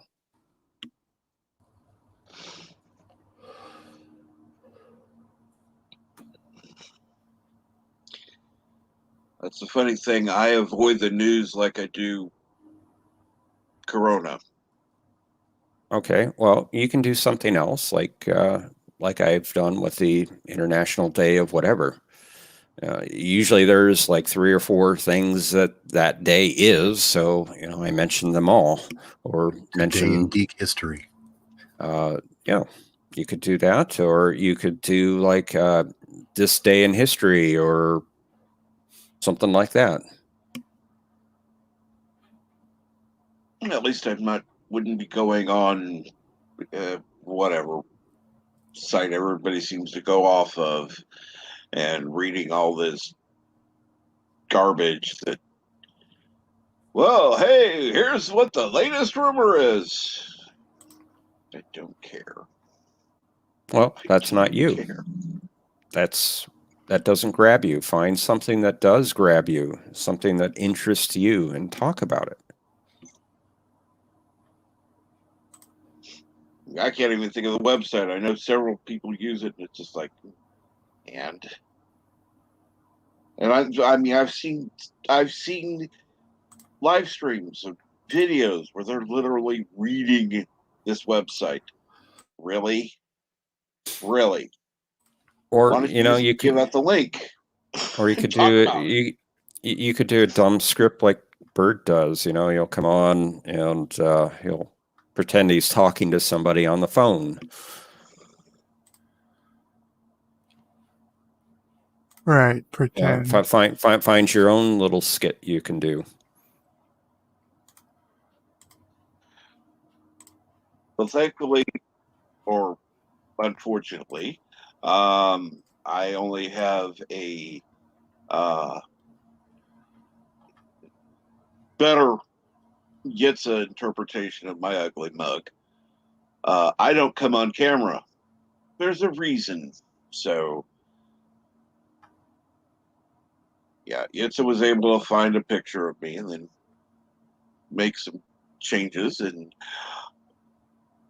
it still represents what I look like, mostly.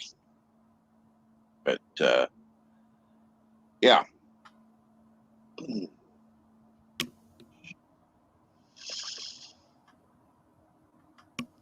So it wouldn't have the same visual effect as Bird on the phone or Bird pretending to sleep or. Oh, you got a point there.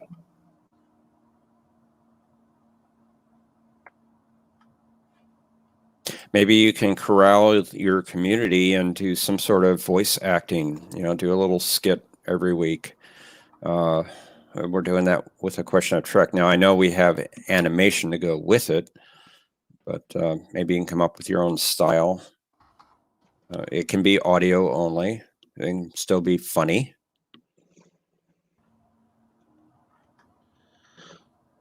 Do like Rambling's been doing, show the avatars back and forth. That's a possibility. I hadn't considered that. You don't have to do it daily. Maybe you do it once a week. Maybe like on your Friday show or something, you have a little skit that you do. It could be pre-recorded. I Just have throwing to out say, ideas. I appreciate that. I'm just grateful that I'm not going to be doing a Monday show for a while at least. Well,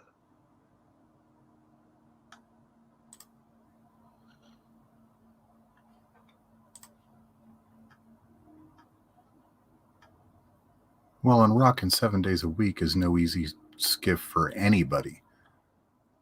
Oh, that's true. You and Jedi Bill, I don't know how you do it actually. Every single day, pretty much, you're both having a show at the same time for hours. That is extremely difficult. But you two do it. So that's very commendable. Most people couldn't do that.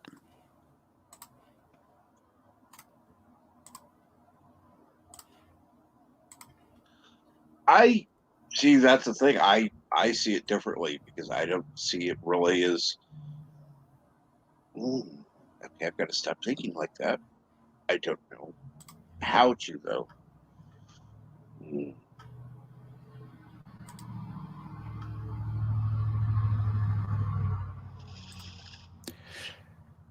Ervik Sonder asks, where can we listen to your podcast? Asking that question to me. I don't know how much it would be appealing to the people that I communicate with on YouTube. It's a very niche podcast, specifically for the users of the service that I work for. Just full disclosure, I contract out my service to a company called Iotum, and they have a service called TalkShoe, which is a podcasting company or service that they own. And I am a user support representative for the service. So when people have issues, they email us. I'm one of the people that will look at their questions and give them answers back, trying to help them with problems that they're experiencing or questions that they might have. And as a part of that, we do twice a week podcasts for the service, and it's live. People can come on the show and they can ask questions about the service or podcasting in general.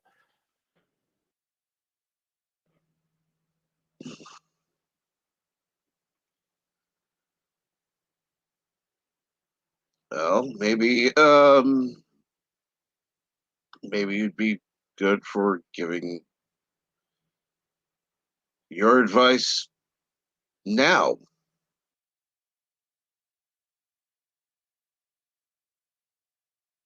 I'm not sure what you mean by that, Camp. I'm sorry. I think I missed something.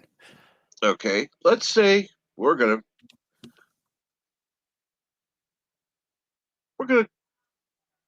okay. Let's say I'm doing a podcast. We're not doing this show, we're doing a podcast. So I contact you and I say, okay, where do I begin? Well, just speaking as a TalkShoe user support representative, I would point you to talkshoe.com and sign up for a free account and create your own free content on there. You shill. And I'm not getting paid right now for it. This is a free advertisement for the service. TalkShoe's been around since 2005. And yes, it is shoe as in what you wear on your foot. TalkShoe, and it's a play on the very big shoe that, Ed Sullivan would say when he did his show way, way back. And it's also a play on the shoe phone from Get Smart as well. So it had kind of a dual meaning. Yes. But Yeah, I'd point you to talkshoe.com because we set up for you your RSS feed. You don't have to do that yourself. You get free storage space. You get your free account. You get free text support. A lot of free stuff there. So it's a good way to get started. Now, a lot of people don't use a service like that. They'll find their own storage space and upload their content and create their RSS feed themselves.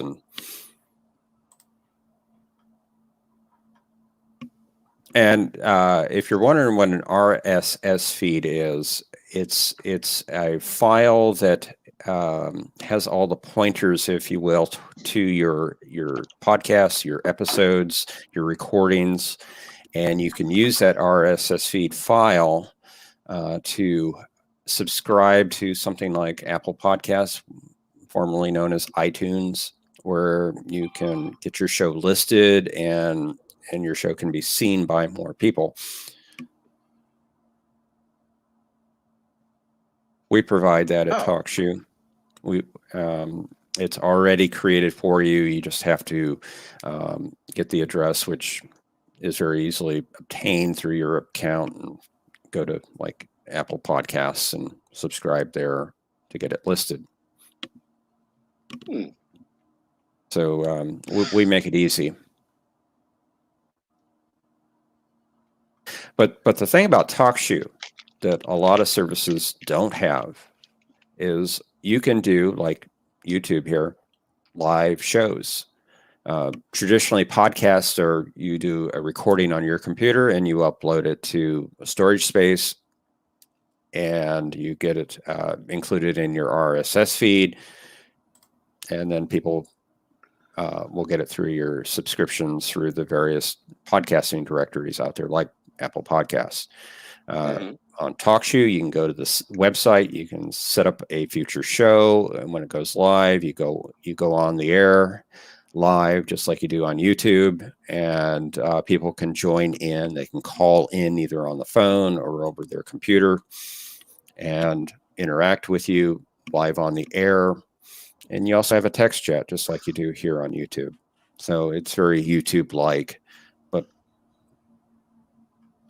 it's an audio-based system. Now, in saying that, we have included some video tools a couple of years ago. So you can do webcams now. You can share your desktop. You can upload documents and share them. So you can do conferencing with the service, video conferencing, if you will. Wow. So it's very YouTube-like now, if you want to do it that way. But primarily, people still use it for the audio.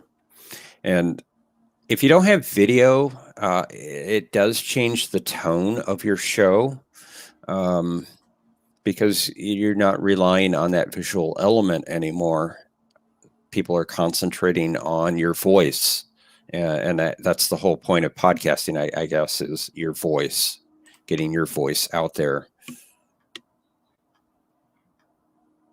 But what if I hate my voice? Well, if you hate your voice, use a voice changer or something, I guess.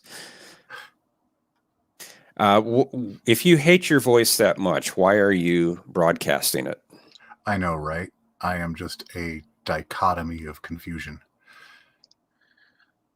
Well, I think that explains a lot of people, but I'm sorry, Cap, go ahead. And I will say this. There are people I don't listen to on YouTube because I can't stand their voice.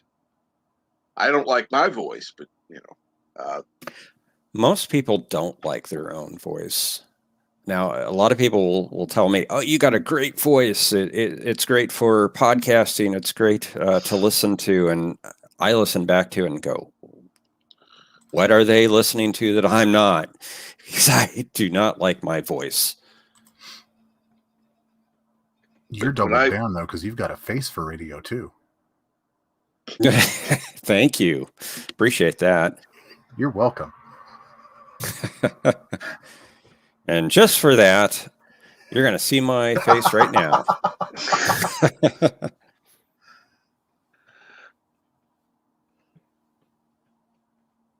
I think what helps me personality-wise is the fact I'm a smartass. It's because I'm willing to throw a rib at somebody, kind of situation. Yes. And that has all come from 15 years of bartending and going through high school combined. If you have to cultivate a certain kind of personality to do that kind of job, especially as a guy bartender. You got to work twice as hard to get half the tips. And I broke records on tip nights on some nights I worked. And you have to cultivate this level of personality, but it all comes down to reading the room. And that's what I did long before jumping on the panel with you. Is I watched several of your shows first and kind of got a read of who you brought on and how they interacted with one another. Like that Face for Radio comment I just told Jeff, I never would have said a month and a half ago. Why is that? Because I'm not that rude out the gate. But once I get to know somebody, they realize that I'm not being rude. I'm just throwing it out there for a gas. At least I hope they're realizing that.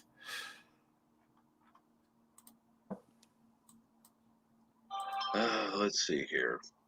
God knows what. Oh, voices. Oh yeah, tell me about it. I sound so inadequate compared to all of you. Yeah, right. Whatever, Joseph. Keep telling yourself that. Hey, you're full of shit if you think that. Joseph, just don't listen to the voices in your head.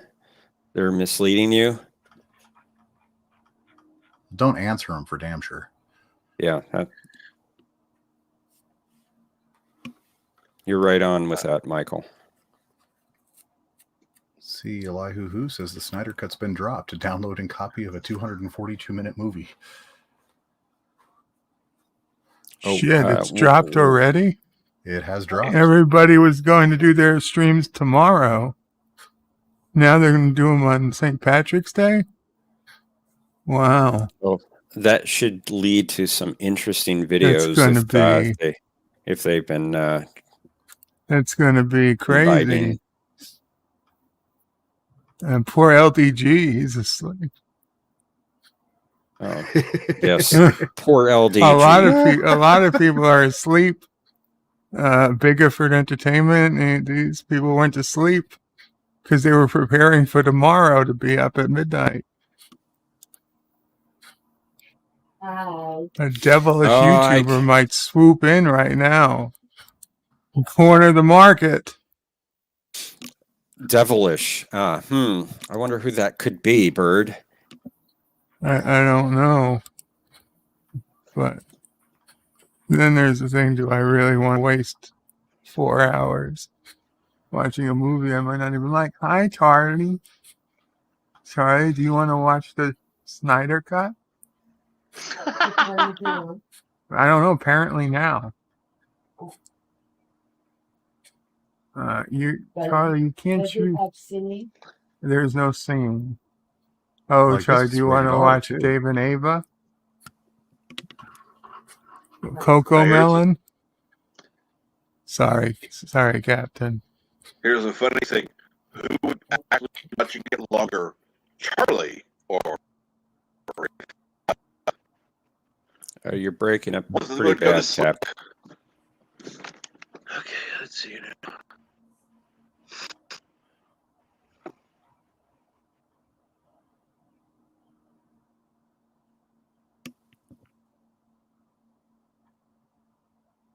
So hopefully Cap will be back here shortly.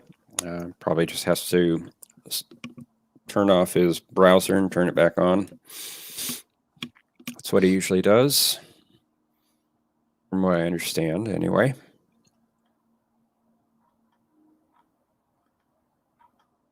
And apparently people are using their stimulus checks to buy guns, which is hilarious. Well, I can't blame them. I can't blame them for that.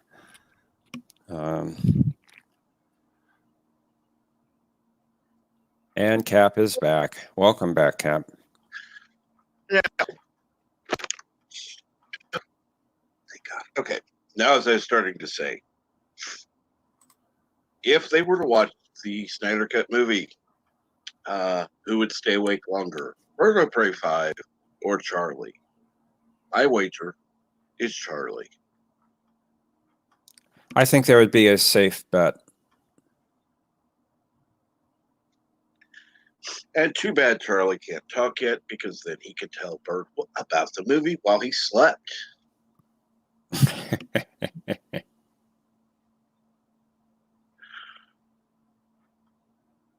And, oh, yes, we do have to get Charlie a copy of Crystal Skull, just so maybe Without it. he'll watch it. Without a doubt.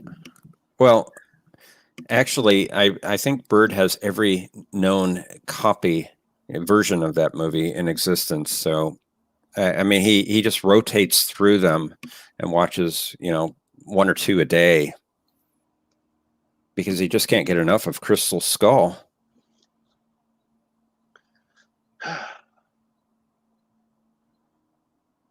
And obviously, by his silence, he's admitting the truth. Well, of course. So I was getting Dave and Ava set up for Charlie. Uh-huh. Well, I don't know. It looks like you're multitasking then, because I see that mouse moving all over the Yes, well, I place. can do two things at once. Well, you're very talented, Bird. Do more than two things at once, technically, depending on what the things are.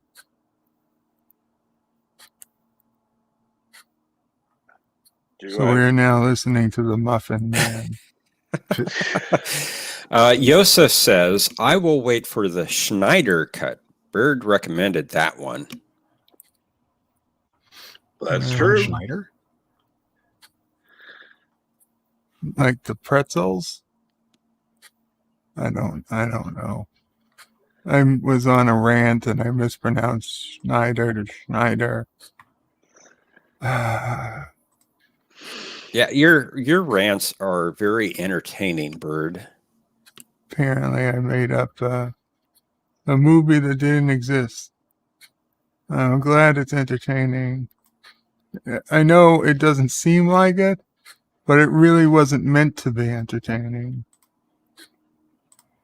Oh, really? Your rants are epic. The rated R version of Bird of Prey 5.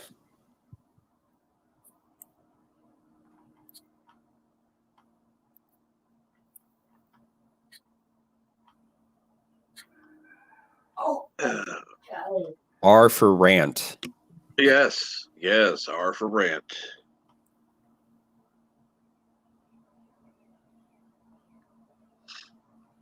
And colorful metaphors. Oh, yes. But, yes.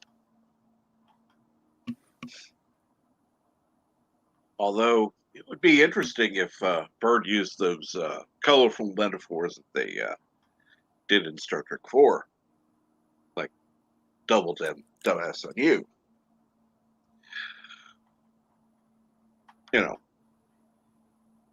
But no. Just one damn minute, Admiral. Exactly.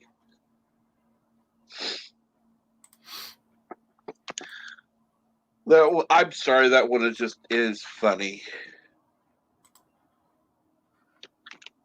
First of all, it's out of place.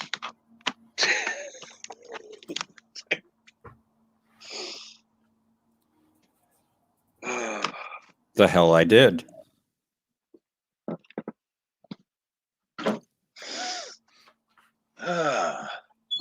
See, that was back when acting was required.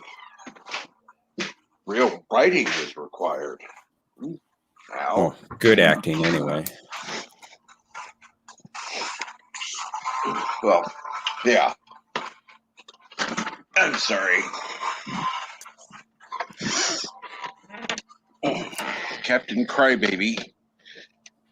Well, now Captain Crybaby, who can cry on command. And it looks, I don't know what the hell she's looking like. She looks like she's constipated or something. Maybe that's why she's crying. She's so constipated.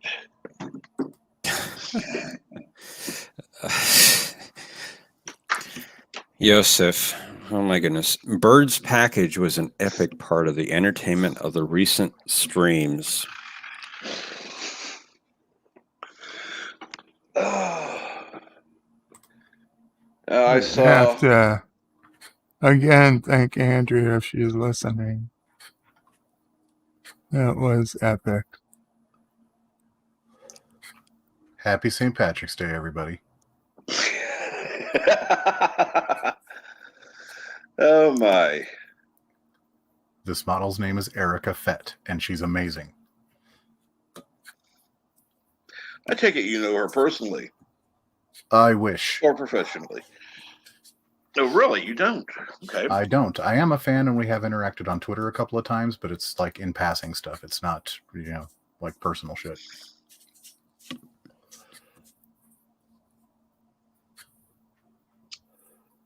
I'm not a fan of tattoos like that. I think that's excessive. There's just something wrong with you. I don't see a single tattoo on her.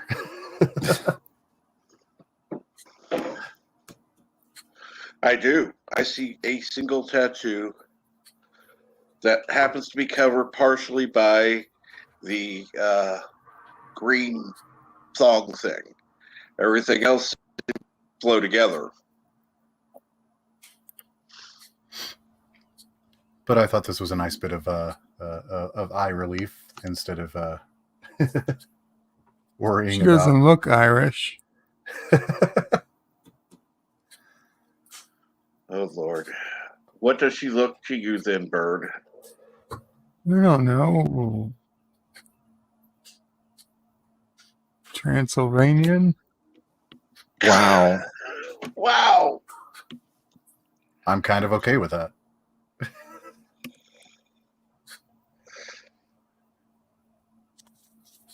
Only if she had fangs would she be perfect for you then, Bird. If this is a fang joke, I don't find it funny. No. Fang. I'm talking about fangs, like as in vampire. Oh, Good morning, Eli Who.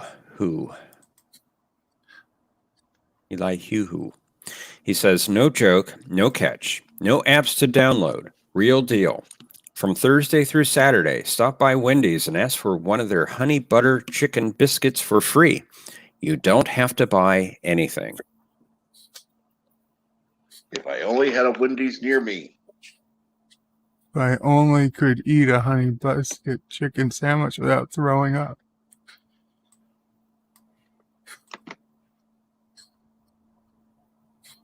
Well, that's very cool.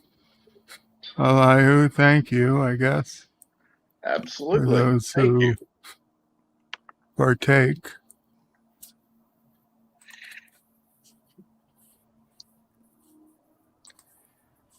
I don't And know. I don't subscribe to her OnlyFans. That was a Twitter pic. Jedi Bill, thank you for whatever you're putting in. I have no idea what it is. If you wouldn't mind saying, please do.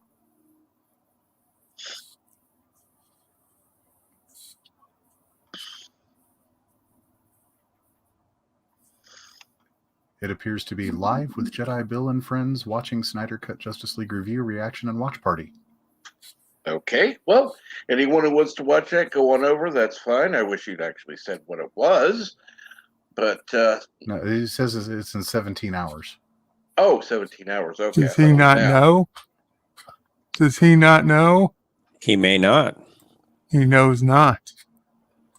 Elihu, tell him.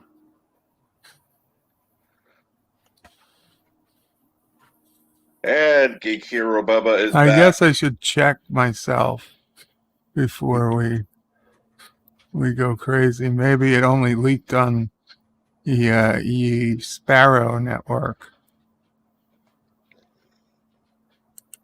Arr. Let's go to HBO Plus, the Max, whatever the hell it is these days.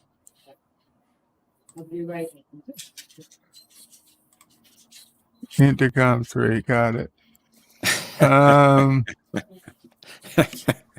That's pretty good. Sorry, I was reading the latest Star Trek Jellicoe and Data.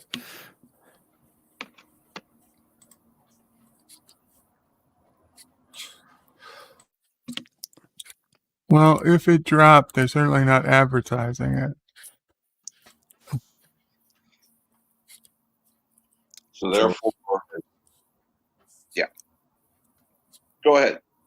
Jellicoe says, a man walks into a pet store and asks for a dozen bees. The clerk carefully counts 13 bees out of the counter. That's one too many, says the customer. And Data says, the clerk replies, it's a freebie. So the Snyder Cut is not on HBO Max yet. Now, it might be on a download site, but I would venture to guess somebody is suckering people into downloading 4 hours worth of garbage. Oh, Elihu has just clarified. The Snyder Cut is real and has dropped, just not in America or any place that you wouldn't need a sailing ship. With VPN, they could be in any country. Yes. He says, just don't mind the Farsi subtitles. Ah,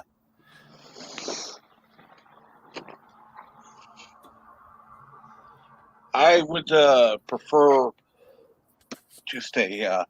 well, if it honestly got out, then I wouldn't be surprised if HBO releases it later today, rather than potentially lose viewers to Farsi subtitles. Well, they accidentally leaked it themselves a week and a half ago. It was only a couple hours of it, if I'm not mistaken.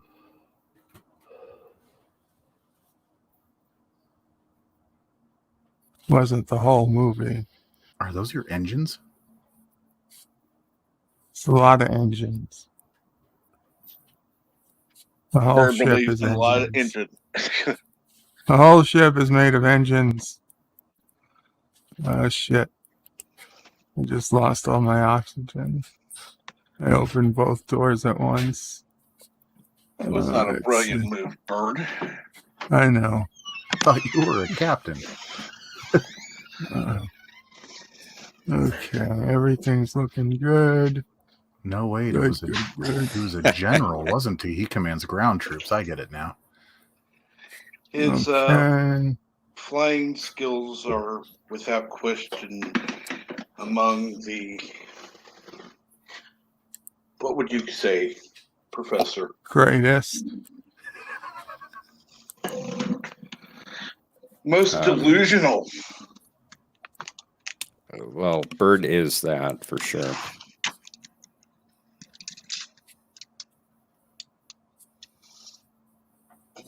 There we go. We have now secured ourselves to the base. And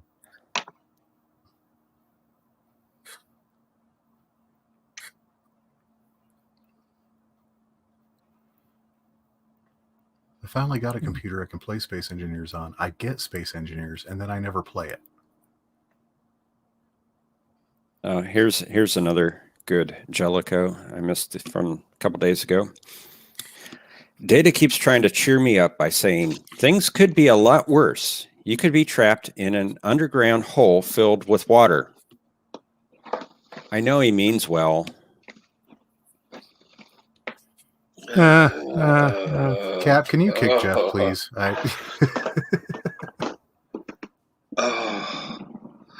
Those jokes. Hey, I'm just reading them. I'm not writing them. I don't know if that gets you off the hook. And hey to Mountains of Elysium and Not Ryan Johnson and NB. And yes, good morning or good afternoon, Mountains of Elysium. Lord, let's see here. Ow. Sitting back down after getting coffee. I'm sorry, that's really your prerogative. It's just gotten reflex now. And let's see here now. Oh. And good morning, NB Geek, and good morning, Not Ryan Johnson. This one must have been released on Sunday. It's Riker and Jellicoe. Riker says, Captain, I thought you should know our probe has reached Cardassian space. Jellicoe says, very well, Willful. Say, what do you get when you take a bovine and divide its circumference by its diameter? A cow pie.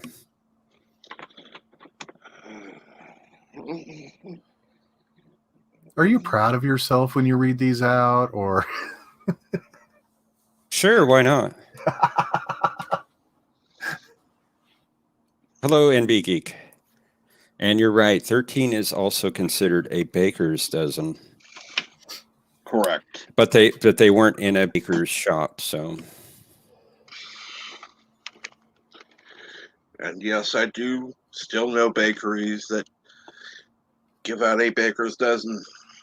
And there was one time, yes, I was there at the time. Was at a donut shop. The person got 13 donuts. They said, you gave me too many. No, I gave you baker's dozen. But I only wanted 12.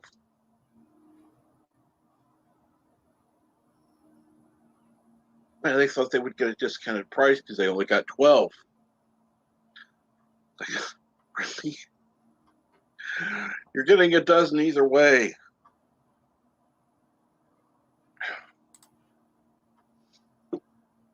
So, yeah. I don't understand why people don't.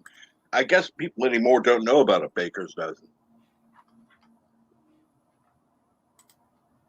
I got a leg up on that. I'm married to a baker.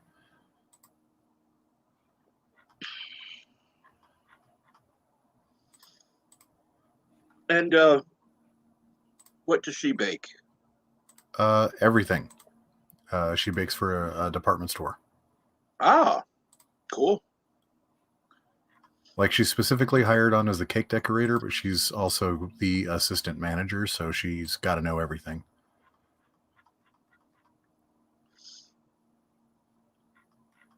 She worked her way up through the ranks. She's been there 15 years now, I think. Wow.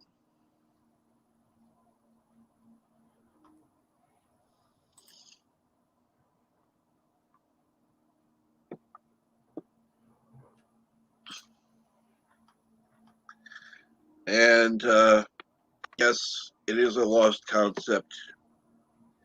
Part of that is because, yeah, it's old-fashioned. And anything old needs to be gotten rid of because it's old. That's always the case. Yosa says I'm a proud pun sensual. God. Let me find that. A second.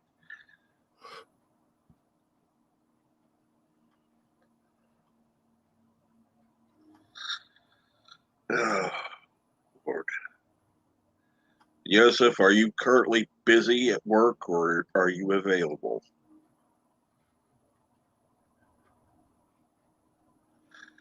At least his puns tend to be a little more, I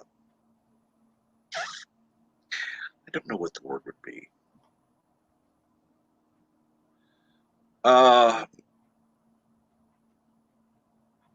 More double meaning, I'll put it that way. Here's a good one. Dr. Pulaski to Captain Jellicoe. Go ahead, doctor.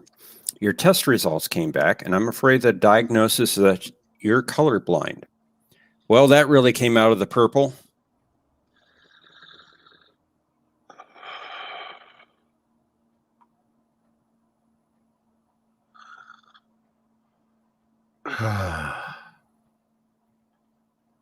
Dear God.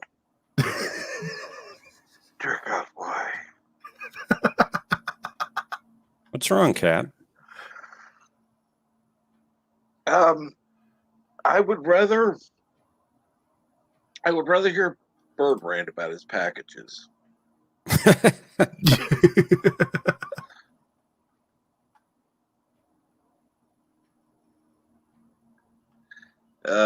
Let's see here now. My wife was just complaining that I never buy her flowers. I'm surprised. I didn't know she sold flowers.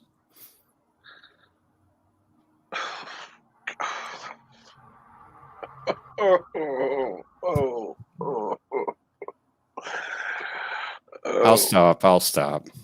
Oh, Lord, at least that was humorous. Thank you. Hold on, I'm almost done unsubbing from Jeff.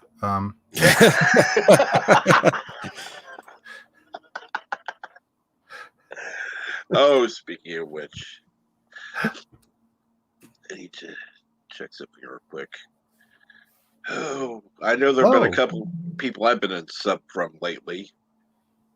There's one I actually unsubbed from, but I've noticed that the number of channels I was subscribed to was down, like at least 20.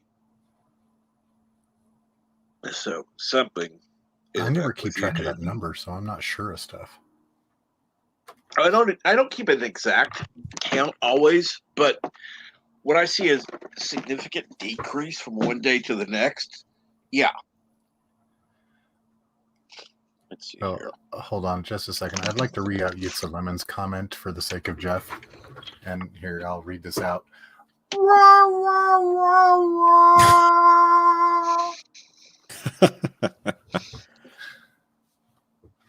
Oh, Yosa says, rolling on the floor laughing. Jellicoe is the best. Oh, Lord. And Carlo has greeted us in his usual fashion. Good morning, Carlo. Let's see. Good morning, Carlo. And yes.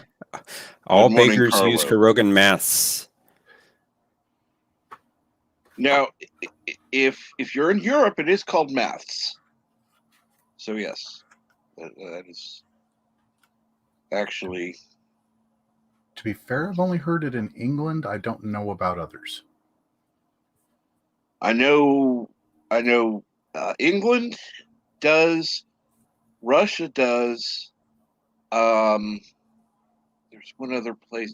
Japan does, and that's all I know personally. I can only vouch for because the woman I knew was from London, England. So.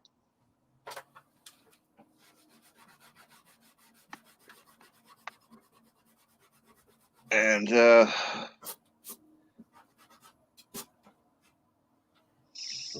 otherwise, I don't know. And of course, Elihu says crickets. Well, see, if you were up on the panel, Elihu, you could actually play the crickets.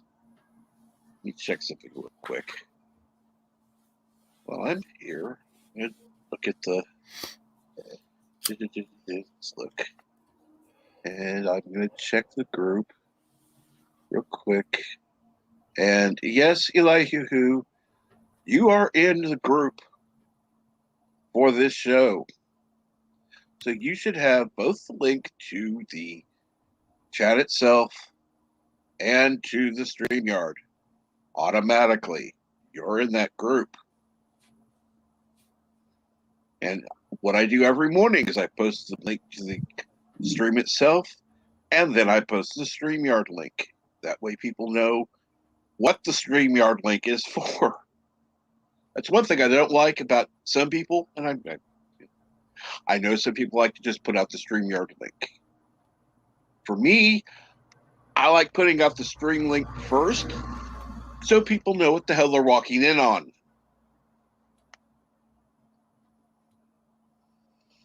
Yeah, but I'm betting nobody expected Jeff and his Jellico puns. Well, that's true. But I've seen some, they'll just put out the StreamYard link and it's like, what the? I don't go on them because it's like, I don't know what this topic is about.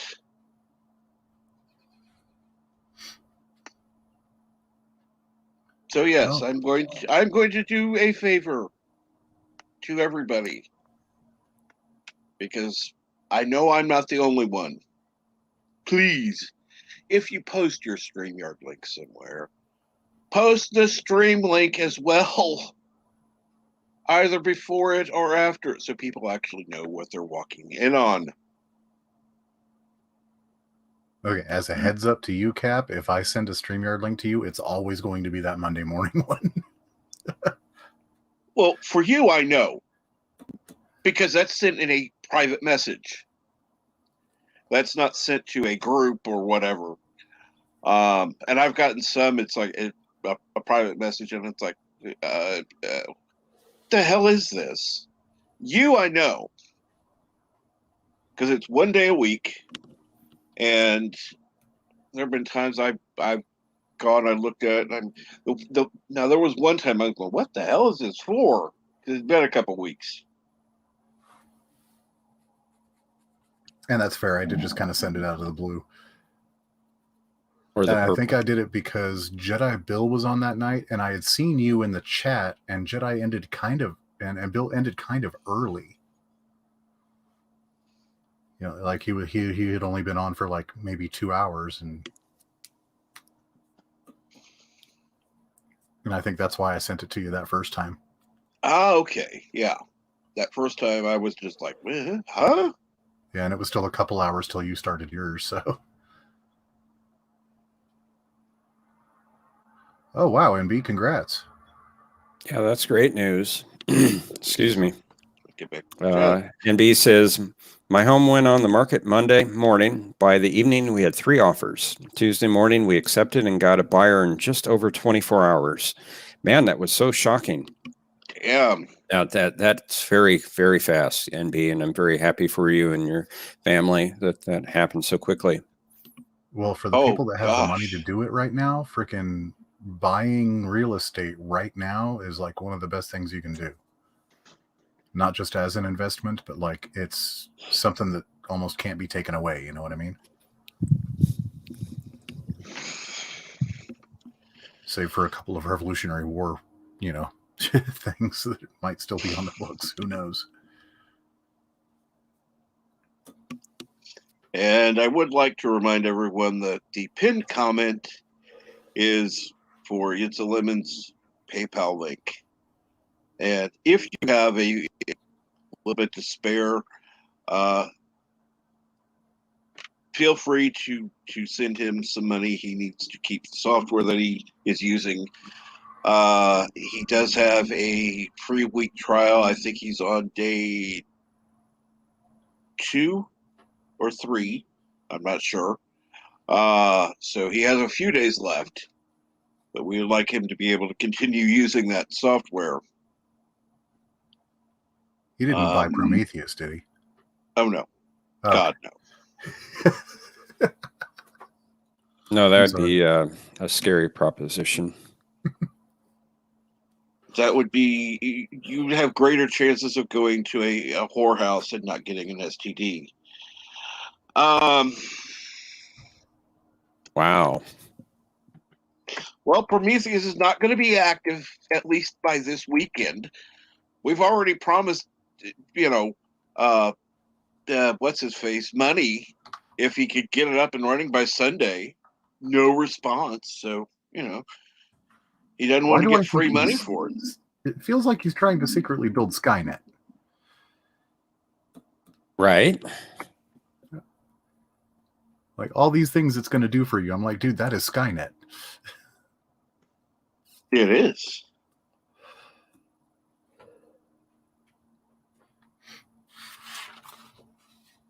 Take care, Carlo. Have a good day. Yes, have a good day, Carlo. Now, this is the funny thing. This is the one day of the week that I absolutely do not have a set schedule because it's, you know, I don't have a doctor's appointment today. I don't have today off.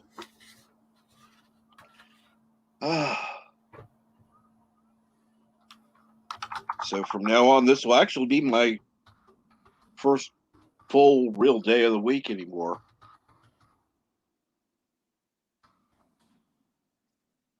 Tuesday, I'm got a hard shut off time. Monday, I'm definitely not going to be starting as early if I'm on at all, except on other people's streams.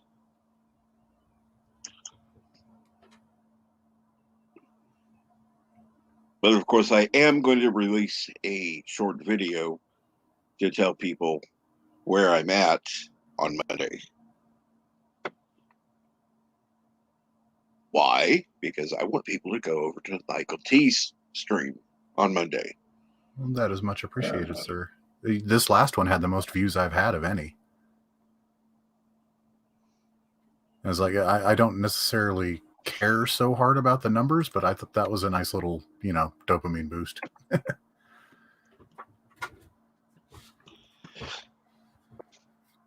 Well, like I said, I was ready to end it and send people over there, and all of a sudden you're in the chat. It's like, what? Oh no, don't end it. He ended his.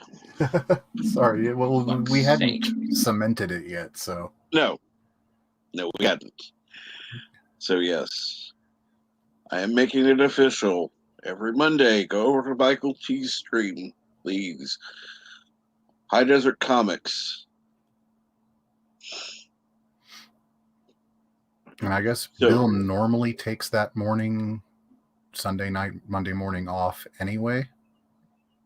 Or he does one every other week or something like that. He mentioned to me. He'll do something once in a while. Which I absolutely is great. And okay. I'll go back into the history. For the longest time, I'll be right for back. the longest time, go for it.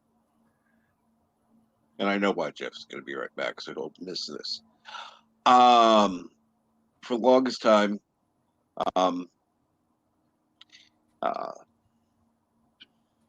Admiral Doom was on Monday night or Monday morning, Sunday night, Monday morning. Oh, and I did not know that. Yeah. So then there were times he would end early. So after a while, when I started doing my show, I started doing a WTF Monday if he wasn't on at the time. I was going to go live. And I had several of those. And so then the last WTF Monday was was after the news of his passing had been known. Mm-hmm. And that was when I decided that would be the final WTF Monday, because at that point it was just, there was no chance of him being on again. Then it just became a Monday morning stream, and I was on 7 days a week. And then I got to the point, it's just like,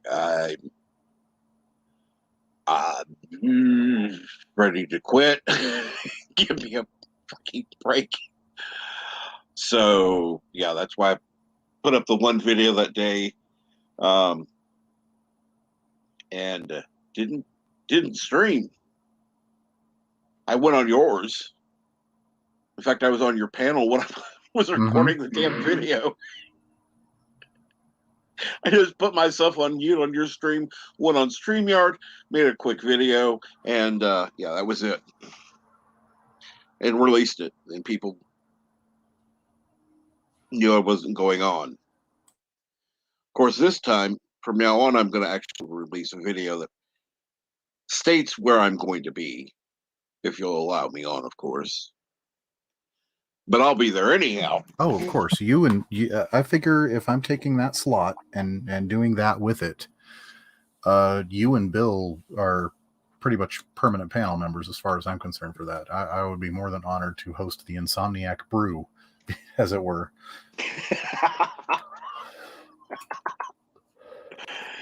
Or morning soup, I guess. I don't know.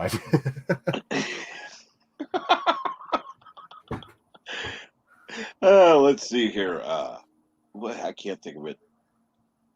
Crap. I honestly made the offer because both of you guys kind of seemed like you could use a day off once in a while. It was just, yeah, like I said, months of doing this. Let me look at my YouTube thing, because I have each thing sorted out. YouTube Studio, Open Link, and I don't have all of them in the folder yet. So, but I'll give an approximate amount right now. Playlists, okay.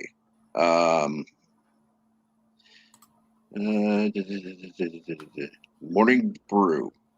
There are 244 morning brews. Oh, wow. So, NB is asking you a question in chat, sir.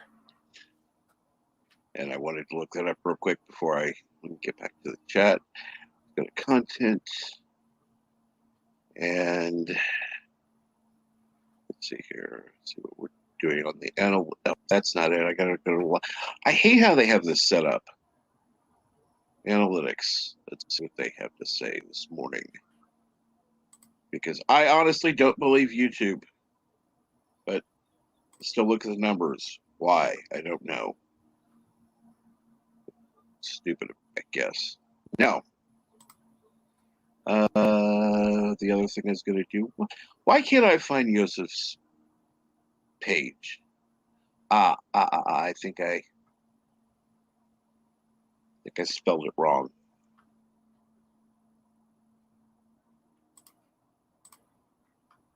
I think I spelled it wrong.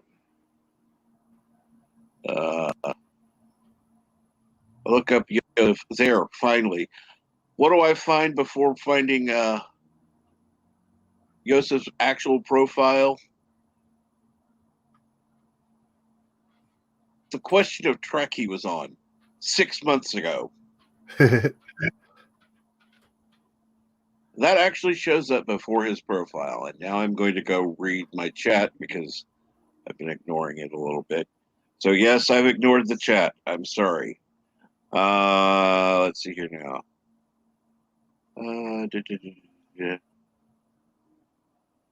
Okay, let's see here now. Okay. Okay, NB Geek says, hey, all, wife is embracing her Hoosier side.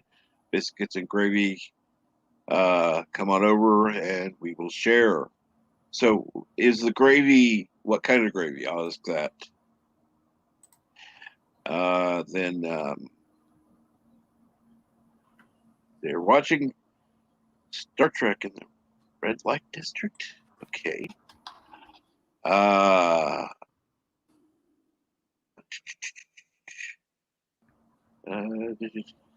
Okay. NB Geek says DST has fucked up my sleep again. Yeah, it is. It's a pain in the ass. And NB Geeks, what's your status at this time?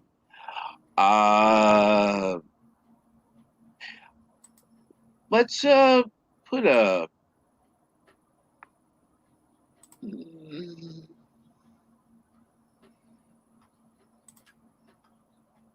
Well, we're not on red alert, so I'll go with a possible yellow alert. not yet condition green, but yellow alert's fine. And with that said, I will throw the link into the chat because I'm sure more people would like to come on. And we can do more than watch Bird's engine.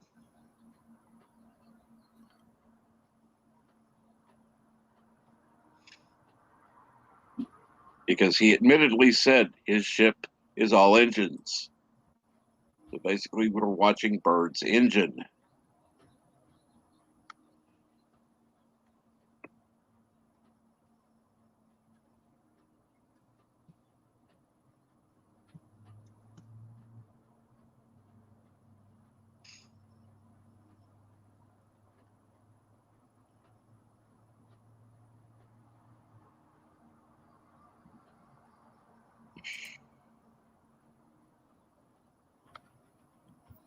Technically, Captain, that was a different ship.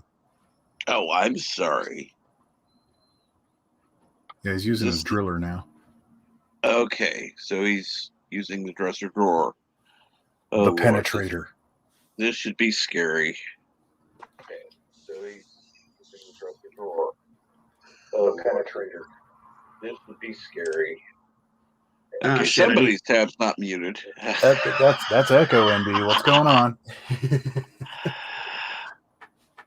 Somebody's tab's not muted. That's Echo NB. What's going on? Oh, got it. Got it. Okay, Cap, good to know you and I are on the same page then. Good to hear. Hello, peasants. Who's the peasant? You will address me by my proper title, sir. And my proper title, Pure White Trash. Oh, messy big divorce. And for anyone who is not currently subscribed to Joseph Petrick, who is currently at 77 subscribers with 0 offensive content, please, let's get him to over 100 subscribers. I want to encourage anyone who's listening today to find Joseph Petrick. Now, you'll have to make sure you spell the name correctly, and you will have to scroll down because you'll have to see his face on there. Everybody else has a J on their image. Okay. Joseph actually has trying to think of something his clever to say picture. after. So let's see here. Let's get him over 100. So anyone who does a stream today, please push Joseph Petrick's YouTube channel to get him over 100 subscribers. Hopefully by the end of the week. Now, Cap. He's got more subs than I do. Cap. Yes. Joseph Petrick may not have any offensive content on his channel, but he reserves the offensive content for other people's channels. Oh, absolutely. Like this one. Like this one. He's going to kick his ass. And it is right that he should do so. Yes. Okay, finally got the lines done on this one. Or at least the initial line work. Blurred lines. Oh, stupid green screen. Green screen. There we go. Oh, nice. I see it. Hold on. Let me get that. Bigify. I'm trying. Wow. Wow, I love that. What's that for? For my comic. Well, I can't wait to see the shading. You know, one of the characters in my team. This is Voltaica. There's nothing ridiculous about it, Joseph. Come on. That's nice, Michael. Thank you. That's very nice. I like it. Yeah. I look forward to seeing what it looks like when it's got some shading in it. That's really Morning, going geek. to make it. Huh? I'm doing the Good lines morning. on sketch character or Morning, Jeff. How you been, sketch buddy? card promos at first, and doing all the soft lines as I go, Nice. and then I'll go back and throw in a whole lot more black in, like really shade them up good, and then the colors. Now, And Joseph, if you liked my Captain Jellicoe jokes this morning, subscribe to my channel, or you will find none of those jokes there. Yay. You can take me off big now, Cap. It's okay. try to look at the chat, and then now, yeah. Okay. Oh my gosh, where are my Captain Jellicos? Oh, here I we mean, I are. designed my logo too, so you know. But if I'm going to Hey, do Cap. a morning soup insomniac brew, I might need Yitza to do one for me. Let's see here.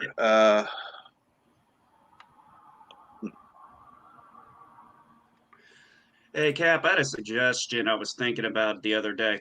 You don't necessarily Yes? need to get white noises. You could get those, we can get you some of those air purifier things, the ones that have you can hear them when the air goes, because those act also as, we found those work real well as white noise too. I would say duct tape would be wonderful at this point. Duct tape is wonderful, man. Better than Gorilla Glue. Actually, the Gorilla Glue works really well on stuff. Yeah, I like had to use- hair. Oh, well, I had to use it on a few of my eagle mosses that unfortunately look like they. Well, thankfully, my stuff didn't look like the Battle of Wolf 359, but looked like Khan kind of took the Reliant and chopped a few nacelles.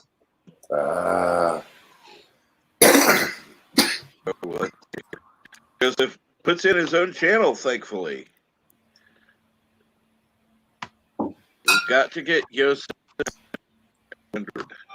And you're roboting. God damn it. So, interesting story this weekend. I go to Terre Haute, go to the mall, got to sit down with my family for the first sit-down meal since COVID. And as luck would have it, had the most fantastic waitress you could get. I mean, she was so fantastic. She didn't even ask. She just came back with refills, came back a couple times just to ask how the meal was.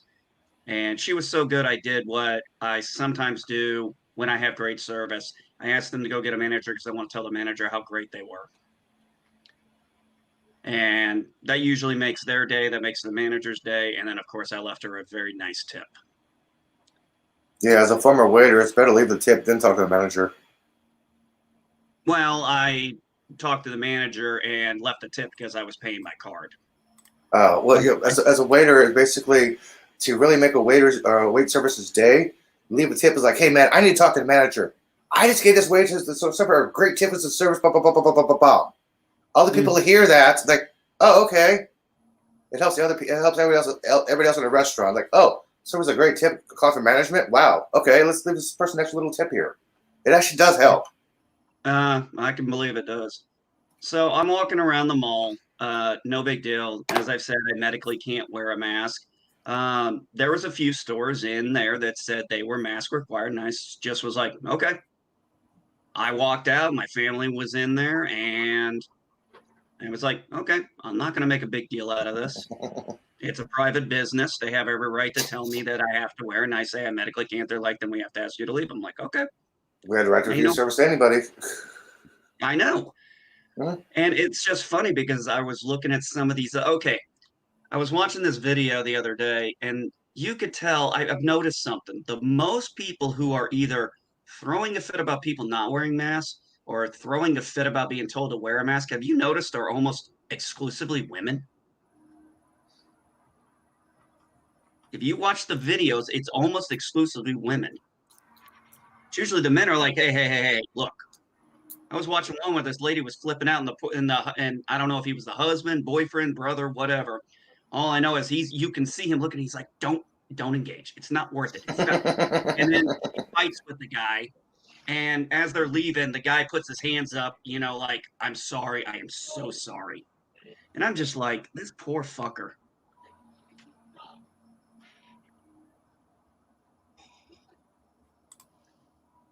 Oh. And how's your drilling going, Bert? I'm drilling I need more gold and I need more platinum. Building the Dean Martin basically used up all the gold and platinum reserves. So first I'll fill up with gold and later I'll get some more platinum. Thing Now, is, it takes forever to process. Well, gold is good for electronics because it's a non-conducting metal. Isn't that why we use Gold silver? is a conducting metal. Yeah. Gold is a great conductor. Sorry, conducting. Yeah, it's like one of the best building materials there is. You can't get electric charge off of it. I'm like, hey.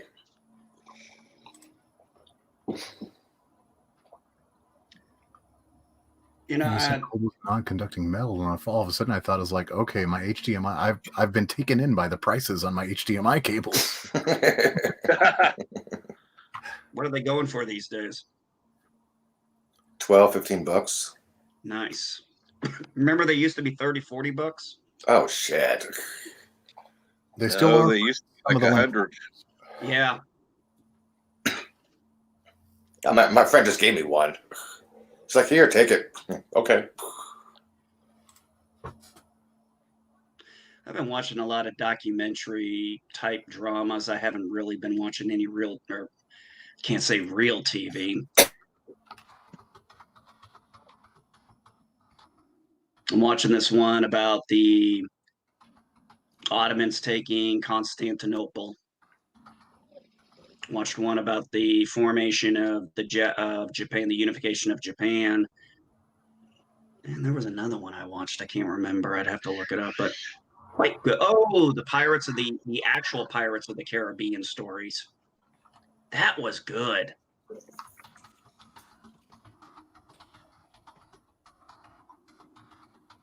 Now you should check out Lafitte's story. The what story? Lafitte. Lafitte? Mm-hmm. Former Navy captain turned pirate. Jean Yeah. Lafitte. Yep. Oh, Jean Lafitte. Okay. Oh, That is weird. Why? Okay. All right. Final Mike's comments. You want to destroy merchandise so you can avoid being kicked out. Really, that's the exact same way to get kicked out of a store, is to destroy merchandise in the store. Not in the riots. Oh, wait, I'm sorry. This is Walmart. Never mind. I forgot. Idiots.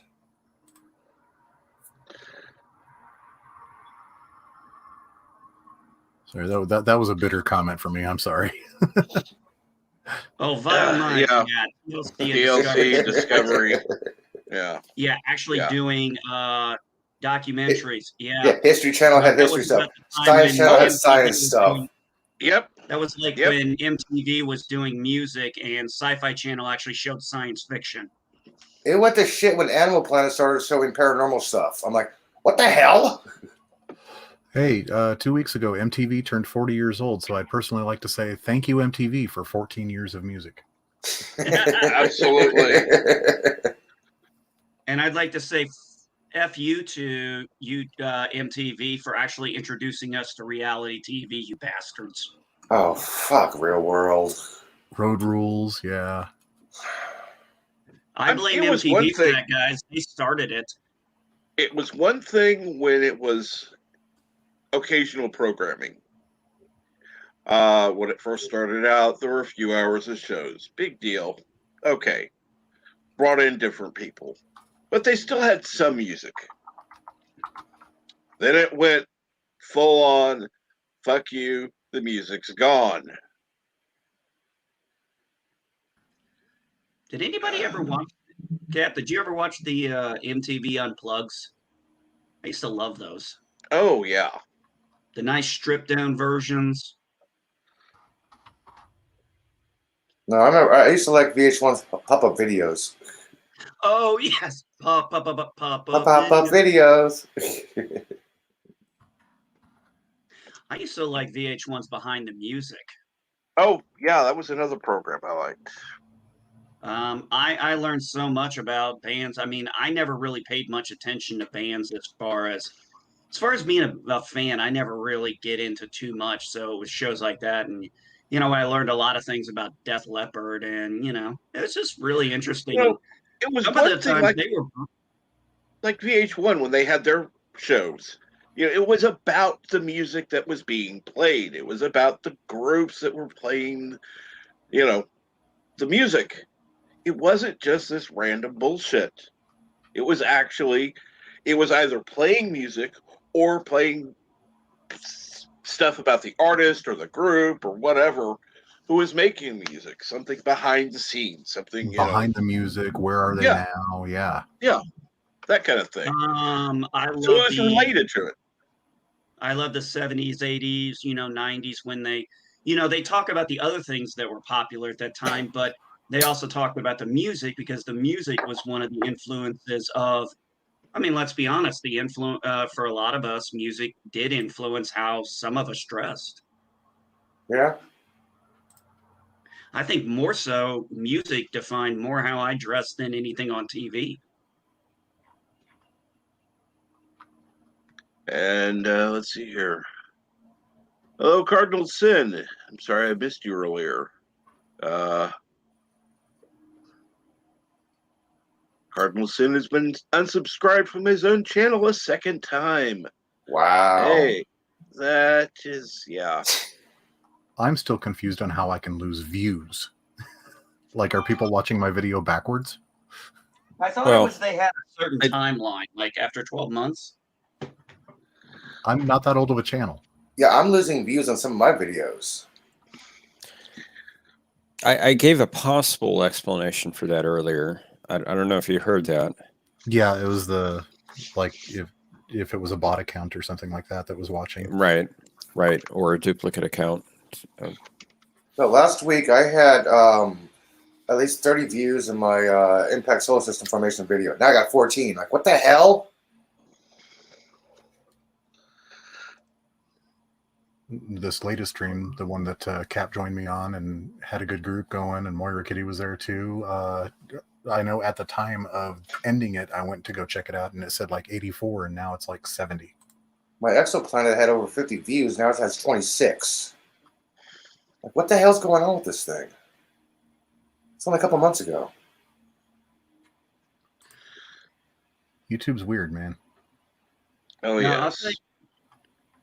I'll tell you this. My wife and I are actually going to have a talk with, we're going to look up the name of the guy who did our VA inspection because I'm not saying that I hate my house. I absolutely love my house, but there are certain things we notice that it's like, this should not have passed an inspection without these things being done. And I'll give you an example. It took my wife and I a little bit of time to realize it because you know how you move in and then you start noticing things that you're like, okay, something's off here. Let me tell you this. The people who lived here only lived here 3 years prior to me. There wasn't a single smoke detector in this house until yesterday. Sheesh. Oh wow! I'm not joking. I looked in every room. There wasn't a single smoke detector. I ended up going out to Walmart. I bought mini smoke detector. I bought those little small ones for each room. And then I bought the big ones for the 3 big rooms. And I put them all up. I was like, nope. I was like, this is, I was like, I was going to wait. I was going to maybe order them off Amazon. But while I was at Walmart, I saw they had them. I'm like, I'm grabbing these now. So I'm like, this is kind of a little too important of a thing not to have in your house. Yeah, you don't want to wait a couple days for that. I freaked out. I was like, literally, I'm like, there's not a single smoke detector anywhere. I'm like, how the hell did this pass inspection?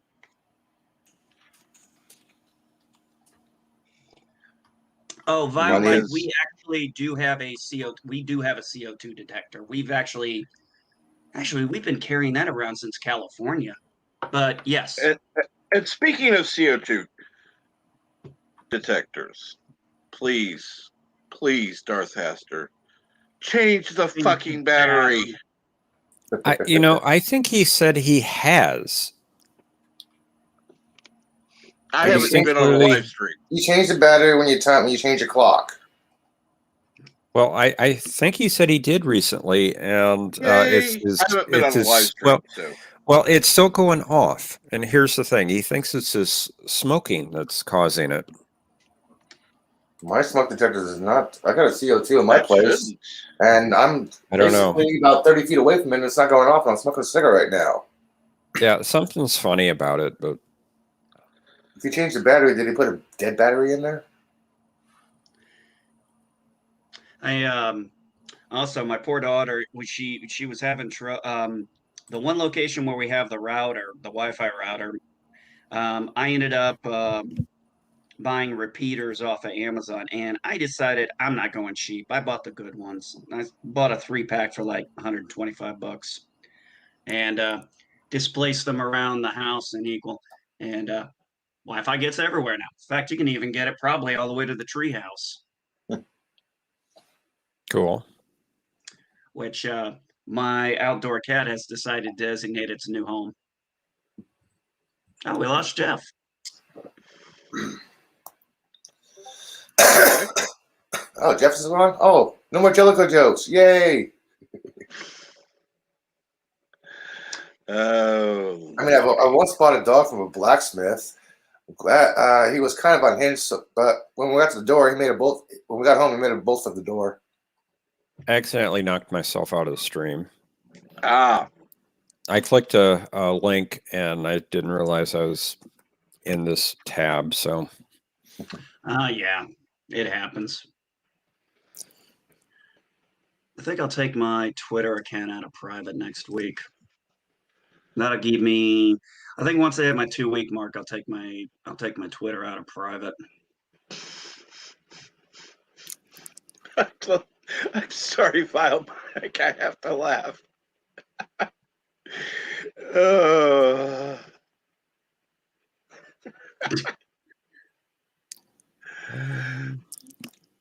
Well, keep in mind, I will say this. There are places where, although having a smoke detector or CO2 detector are suggested, they are not quote unquote required.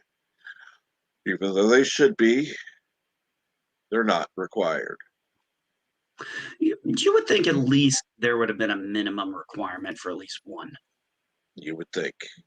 I mean, at least in the kitchen of all places. Well, no, I would never put it in the kitchen. That would be the last place I would ever put a smoke detector. Well, I agree. Because you turn on the oven, you have a little buildup from something that was in there before. You're gonna get smoke. Oh, yeah. Yeah. So, well, I have the problem. There's a smoke detector around the corner from the kitchen. Right. I'm in an apartment, and I really can't take it down or move it or anything. But it'll go off a lot of times when I'm cooking, especially if there's something in the oven. So luckily there's a door between, and I just shut that door now, and it usually prevents it from going off.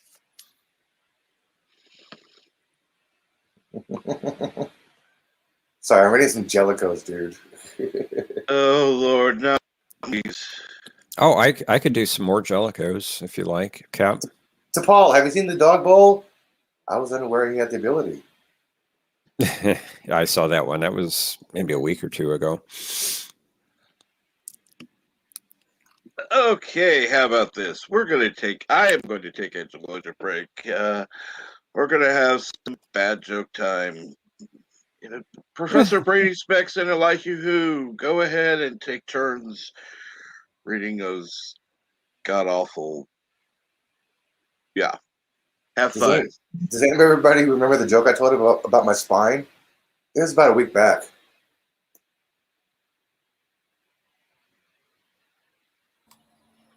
I get that. Yes.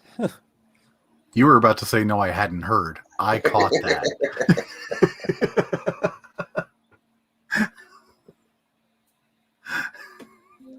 Here's another one. Jellicoe talking to Riker. Once I bought a dog from a blacksmith. When we got home, he made a bolt for the door. I just read that one before you popped on. Is anybody actually going to see the Snyder Cut tomorrow? Or are they going to wait a little bit? I just downloaded it. Oh, okay. Here's one. It's O'Brien talking to Data. If you'll excuse me, I'm going to the holodeck and try my new kayaking program. Data says, if you are in a kayak and it flips over, you can wear it on your head because it is capsized. God damn it, Jeff. Okay, here's Jellicoe talking to Q. Have you heard of Murphy's Law? Of course. It's something that can go wrong. It will go wrong. Q says, have you heard of Cole's Law? I have not. What is that? Thin sliced cabbage and mayo. You got to say it right. You got to say Cole's Law. Sorry, Cole's Law. Sorry, Cole's Law.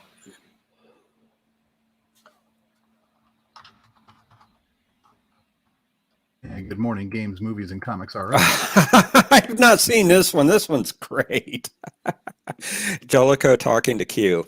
Okay. Jellicoe says, yeah. how did John Delancey keep track of his lines in TNG episodes? He used cue cards. Wah, wah, wah. I'm going to give John Delancey your home address, is what I'm going to do. Okay, Jellicoe talking to Riker. Jellicoe talking to Riker. I tried to organize a hide and seek tournament, but eventually gave up. Good players are hard to find.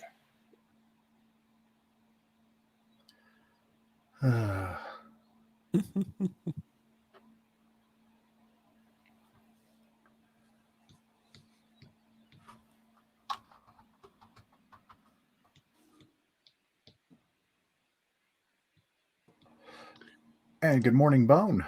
Happy St. Patty's. Oh, it's St. Patrick's Day, isn't it? Oh yeah, that's right. It is. I've forgotten all about that. Jellicoe talking to Troy. My wife gave me an ultimatum. It was either her or my addiction to sweets. The decision was a piece of cake.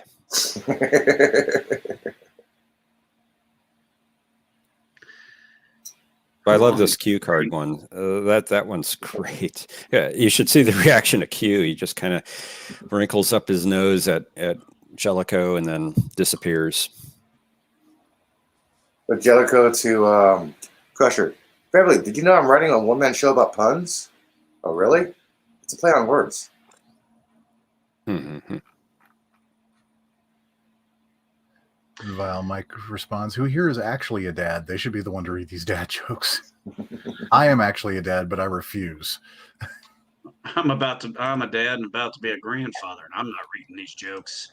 Knock, knock. And let's see here now. Knock, knock. Who's there? Spell.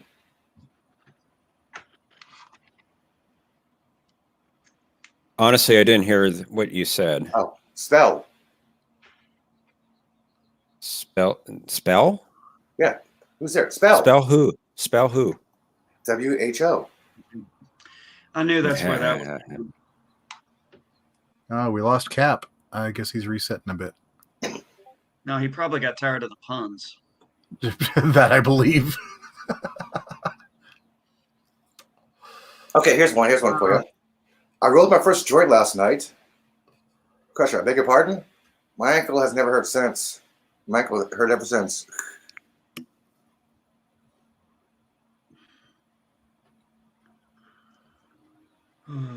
You got to play your own cricket sound effect for that one. Yeah.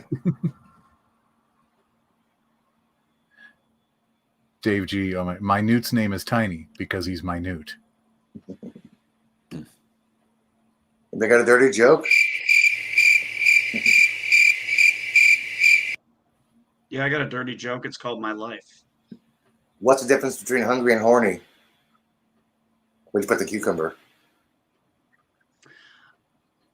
Oh, Welcome back, Captain Trek. Yes, welcome back. Okay. Okay. I'm glad you're back. This degenerated quickly. And good morning, Bone. at this point, I'd almost rather have gone back through day one again. Oh. Who here is actually a dad? They should be one. Not that I know of. They should be one to read these dad jokes. Yes. And let's see. Oh, my daughter says she's about a month away from being able to afford a car. And Mountains of Elysium. It is St. Patrick's Day. I am currently living up to my racial stereotype, although with cider instead of beer. I won't start on the Jameson until later. How much later? And good morning, Cardinal Sin.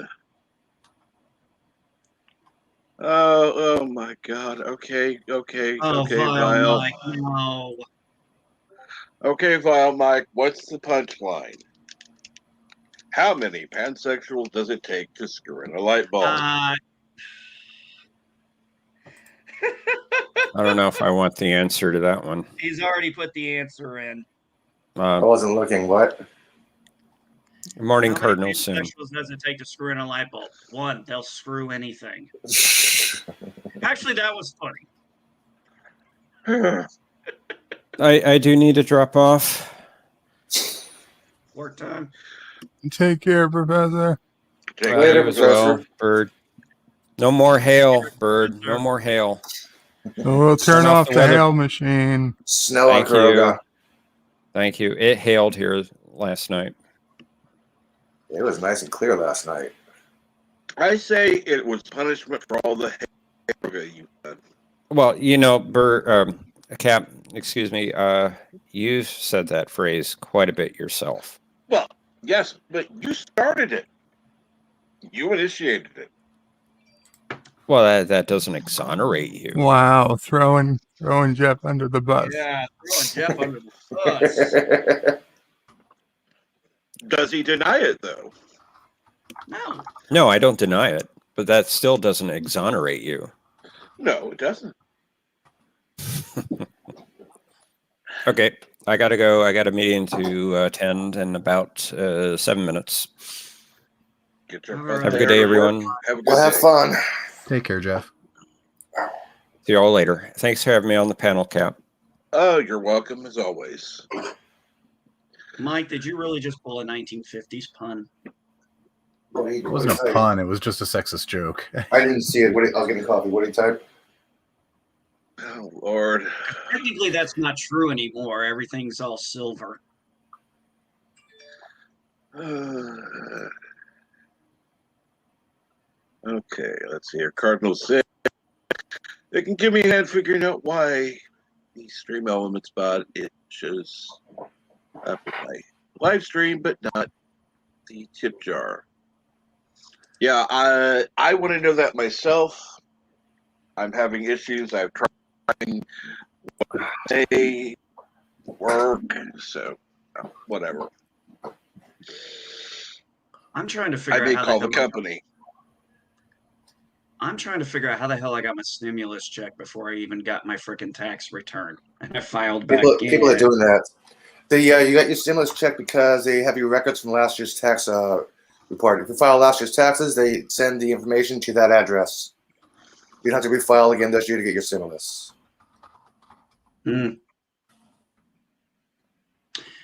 I'm wondering if they do that allowance thing, since it's going off of last year's taxes after my grandson's born, if my daughter needs to do some kind of amendment. It's a dependent, so yes. Yes. You got an extra cash? You got an extra kid? That's a dependent? Yes. You get more Yeah, money. Oh yeah, I figured that. I just don't. She's gonna have to research how to do that after. Or I'll probably help her do it while she's recovering. Me and her boyfriend will probably try to figure it out. He probably has a better chance of knowing the system because he does work for. I think he works for the city or the county. He works for one of the two local government areas. But yeah, if they're gonna do that allowance thing, hey, if they wanna, she should apply for it. As I always say, don't hate the player, hate the game. I'm not going to get mine for another 2 weeks. And I'm not going to get one at all. Yay! Why? You should. I don't qualify. Do you make over $75,000 a year? Nope. You qualify. According to the IRS, I do not qualify. That is weird. The only reason why you shouldn't qualify for any kind of stimulus is if you are not a U.S. citizen or if you make over 75 grand a year. That's supposed to be the only requirements for not receiving a stimulus check. Now, this is according to the IRS website. So I don't know. Their website is notoriously wrong. Yeah, I know that. Check the status payment thing when I was getting my first check. The thing was forever. It's like, we can't process your information. Not enough information to process your claim. Not enough information to process your claim. Then I finally got my check, and the thing still said that. Yeah. It's not really So reliable. more than likely, I will not be getting a stimulus check. If by chance anyone does get a stimulus check and has a little bit extra money to spare, please remember to send some to Yitsa Lemons. We want to keep him having his program for at least another year. I thought you Mike would. just totally fucking burned. How many cells does it take to screw in a light bulb? I don't screw in light bulbs. I have maintenance do it for me. We've been telling just those kind gotta of do it jokes in the chat for a while, and old media guy was finally like, okay, how many? Oh, there's no punchline for that one. I'm genuinely asking Elihu. Oh my god. Yeah, I use maintenance. My light bulb is way too high for me to climb, so maintenance has to scissors. Ladder. Why did I just say scissor? I do not know. Oh, I have no idea. What the hell was that? Because you were Probably the thinking about... drugs. Yeah, probably. Scissors? Scissors from drugs, huh? No, you were probably thinking of what's his name? Kai. You're probably thinking of being on his show again and scissor thing. Yeah, no scissors touch my hair. I'm talking the other scissor. Oh. You know the video. Yeah. I was even specific and said Kai. Dude, I'm half awake. You're also half baked. No, I'm not half baked. I'm just half awake. Is it bad every time I hear scissors? I think of lesbians. Jedi Bill, checked it, got it.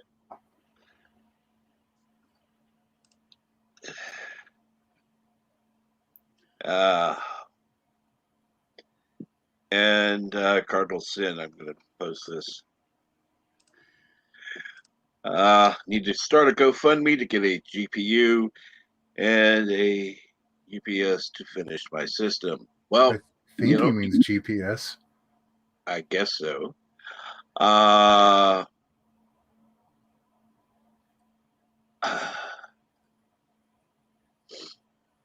But you get that GoFundMe started.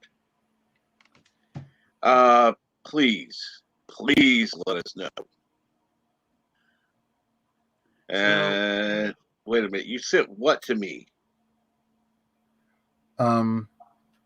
Cardinal Sin thought that PayPal up top was yours for like a super chat tip jar sort of thing. No. That is for Yitsa's. And he meant to send it to you, and Yitsa forwarded it to you from his.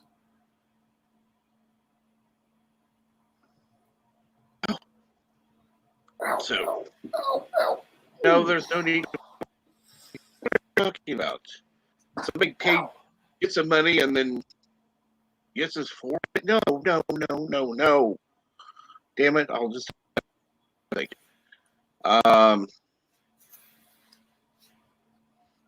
Means I'm gonna have to go on PayPal. Bloody hell. PayPal. So when my house went on the market on Monday, by the end of the day, we had 587 people view the house. And I decided I was a little curious to why. Uh, I mean, it's a good house, don't get me wrong, but I was just kind of like surprised. And then I looked at my neighborhood and I pulled up Zillow and looked at my neighborhood, and I'm the only house in the entire neighborhood that's on the market. Well, the housing market here is booming because people are looking for more spaces, work from home, kids at homeschooling. People are basically moving out and looking for larger places. Yeah, I mean, our place is moved in ready. There's a lot of extra features that are there. And here's the thing, it turns out we had 3 offers, and we're actually the one we took is a pretty standard loan. It's a pretty standard format, and they actually went $3,000 above asking price. Well, And that was Tuesday morning. My wife was on the phone with them. I'm like, she's on the phone. I know it's the lender, because if it was anybody else, she wouldn't be on the phone unless it was family. And if it was family, I know how she sounds when she talks to family. So I be was like, glad you're not buying a house here. and then My she friend just gets recently done paid with one it. point. I'm like, I was like, the conversation was going on so long. I'm like, I'm assuming that somebody's interested in the house. Then we find out the house, even on Zillow, says pending now. I'm like, this is good. They did their good faith thing. We signed the initial forms, and by April 23rd, the house should be theirs. Yeah, I was I gonna say, just, good I'm thing you're not buying shocked. a house here, dude. My friend just recently bought a condo for 1.2 mil. Jesus Christ. Yeah, things are expensive here. All right. Yes, you should have the money back in your account. Consider that my gift to you. Even though somebody sent it to you for me. Is your apartment expensive, Elihu? Nope. So is rent pretty reasonable, and it's just what, the housing market's expensive? Yeah. It used to be So 3,000 for an average studio apartment, and now it's about 1,700. I thought I got a good deal when I moved into a 2-bedroom apartment down in Lincoln, California for $750. That's a good deal. Oh yeah, that was a 750 for 2 great bedroom? deal. Yeah. Oh, I gobbled that thing up. I was You're like, spending oh about really? 5 to 6 grand a month for a 2-bedroom apartment here. I was right outside of Roseville. So, I was in a nice little area with some good stuff, and then I drive 10 minutes and be in Roseville, where all the good stuff was. Actually, Terre Haute is about the drive it took me almost to get into Columbia, but literally, I kid you not, for me to get to the mall here, I literally leave my driveway, go down to the street, hang a left for 25 miles, hang a right for half a mile, and hang another right, and I'm at the mall. If I And want to go to the mall, I got to walk 2 blocks. hey, but I have one stop sign and 2 stoplights, and the 2 stoplights are at the very end of it. There's only 2 things that are worth going inside the mall at Westfield: the restroom and the Lego store. The Lego Why the store. restroom? Because it's clean.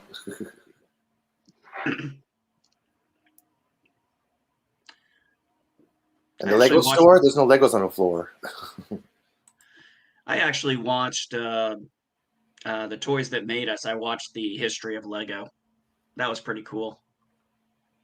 Oh, lost Cap again. Huh. Connection. Well, he's been roboting a couple times this morning. I got to talk to my wife. I got to figure out what our plan for today is. Oh, I found an American Legion in town, so I'm going to go sign up with that today. And he's back. But yeah, State apartment here in Arlington, Virginia would be at the very least 1,600. God almighty. You know, I understand people say, well, I make more money in this area. And it's like, yeah, but you also spend more money. Yeah, the So, cost of living. yeah.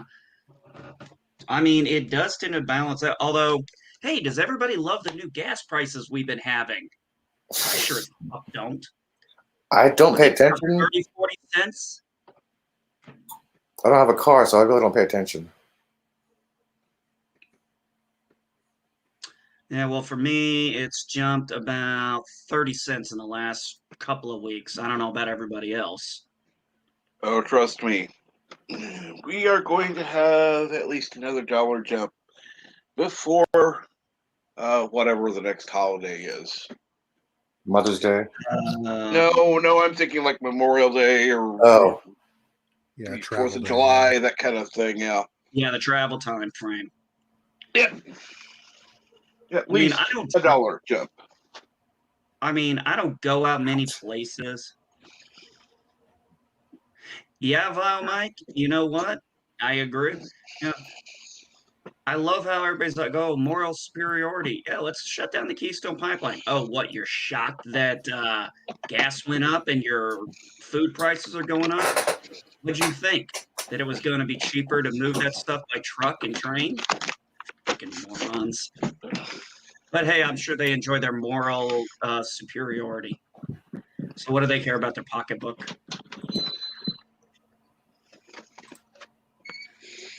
Yeah, Dave, I'm in the same boat. I don't drive very far either. I have one gas station right up here. It's a very small one, and just has very few basics in. Dude, I've got one of the oldest looking Walmarts ever. It's literally not even a green Walmart. I'll put it to you this way: the old Walmart that was here had at least 25% more stock, and it was less than half the size. Now they're in the new building and have been for a few years now. There's more room. There's less stock. I haven't been to Walmart in years. Oh. I will say this, the Walmart here, for as small as it is, they managed to put a lot of stuff in there. But for a lot of things, oh shit, I'm gonna mute. I gotta sneeze. I live in a place with 5 gas stations and 3 of them close at night. Damn. Well, I'm not surprised the gas station here closes. I live right on the outskirts of another town, and the only reason why I don't actually have this town's address as far as city is strangely enough because if you have a mailbox, you have Sullivan. If you have a P.O. box, you have a Graysville. And I was like, well, okay. And I looked at the population of the town I live in right now, technically, the one I'm actually living in, not the one that's registered on my mailbox. And it's like we only have about 1,000 people in our area. Well, technically, couldn't you have both if you decided to get a P.O. box as well? True. That is true. That is That very way, true. if you had a preferred preference, you could actually not give out your physical address and give out the P.O. box. I know that's what a lot of people do, and I can't say I blame them. I mean, yes, they're going to be able to track down where the P.O. box is if they're really that fucking desperate. But, come on. That's still usually miles from where you actually live. I know somebody on YouTube who it's like at least 20 miles from their house to where their P.O. box is. So it's like, yeah. Well, I told my wife this because I was kind of thinking about it. I said, if anybody actually does break into my house, I said, get the kids, get you. We all come to we all come to the den. The reason why I said come to the den is because the way my bed is positioned between the bed and this door, you will not get enough leverage to actually, you will be hard pressed to get enough leverage to kick it in because there's not enough room. And if you do manage to open the door, you will be walking into a kill box. Because by the time you notice I've got a gun pointed at you, you will not be able to turn around and run because you would fall right over the bed. Yes, I do think about stuff like that. Not because I want to shoot someone, but because I want to make sure my family's always protected. So first thing you do is you find an exit point, and then you find, if you can't exit, where you're going to make your stand. It's paranoia, but hey, it works for me. Let's put it this way. Paranoia is if you were being like overstocking weapons, like, whatever, automatic weapons, and being certain that people are going to break in, and you're going to have to be ready to shoot to kill. That's over. Yeah. You're being prepared in case something happens. That's like being prepared in case a tornado happens, or in case a flood happens, or in case a fire happens. You have to have a plan for everything. Well, we do have tornado. Well, obviously, living in the Midwest, we do have to deal with tornadoes. So, yeah, we, of course, have figured out the center point of our house. So, and I'm sure you also have, a meeting place. Let's say something should happen. The house should catch on fire. You're going to have a meeting place where you're going to go. You're going to have, escape routes so that people, everyone knows how to get the hell out of the house and not be going crazy and going, what do I do? And then end up something happening. So yeah, you always have to be prepared. That's not radical. That's just being intelligent. It's called being a Boy Scout. Yeah, that's not prepper mindset. That's just being smart. Yeah. Having enough supplies for a week is not a prepper mindset. Having enough supplies for a year, yeah, it is. You're being a little too much. Yeah, that's why my earthquake survival kit has 3 days worth of dry goods and water. So, see, I would go up to 2 weeks. I would go up to 2 weeks. That would give stores time to do repairs, all that kind of stuff. Anything beyond that, it's not being reasonable. The most logical way to be a reasonable prepper, because I know people have seen those shows with extreme preppers and stuff, but prepping is really, you think about what you need to prep for. For example, say I live so where I live, there are certain natural things that could happen. Power could go out, but I have gas heat. So I know that as long as I have gas heat, I'm going to at least have a heated house. Power may be out. Have a generator so we can at least keep one of the fridges up and running, to make sure stuff doesn't go bad. Things like that. If you plan for your environment, it's not that hard to do. And generally speaking, some people try to overdo it. They try to do everything at once. The smartest thing is just figure out what you need and slowly build it up. Exactly. That's the key. You just slowly do it, one piece at a time, where you're not going all out of pocket expense going, okay, I've got to have this. No, you're not. Don't overdo it. Get what One you of the can best when you things to can. do. Well, Go some for of the easiest things to do when it comes to prepping is I've suggested, and my wife has suggested, is if you have the extra cash, buy that extra 12-pack of water you might need that day. Grab a couple extra cans. Just little small things like that. And if you do it, it's like anything else. You do a small amount over time, you'll build up. Yeah. It's So, for example, you have what are called bug in, bug out. My wife and I used to have a bug in when we were in South Carolina and a bug out. We had to have a bug out because the military, it'd be like if it was a mandatory evacuation. Where I'm at right now, I'm in a very remote area, so bugging in would be the most likely thing. If I bugged out, I would either bug out. I would most likely either go to my in-laws or to my daughters. But most likely I'd just bug in this time because I've got, I've got plenty of firewood. I got plenty of stuff. I got no problem being able to cook outside, even though I don't have a grill right now. But I've got all the stuff to do that, so there'd be no reason for me to leave. Wells Fargo is having an outage right now.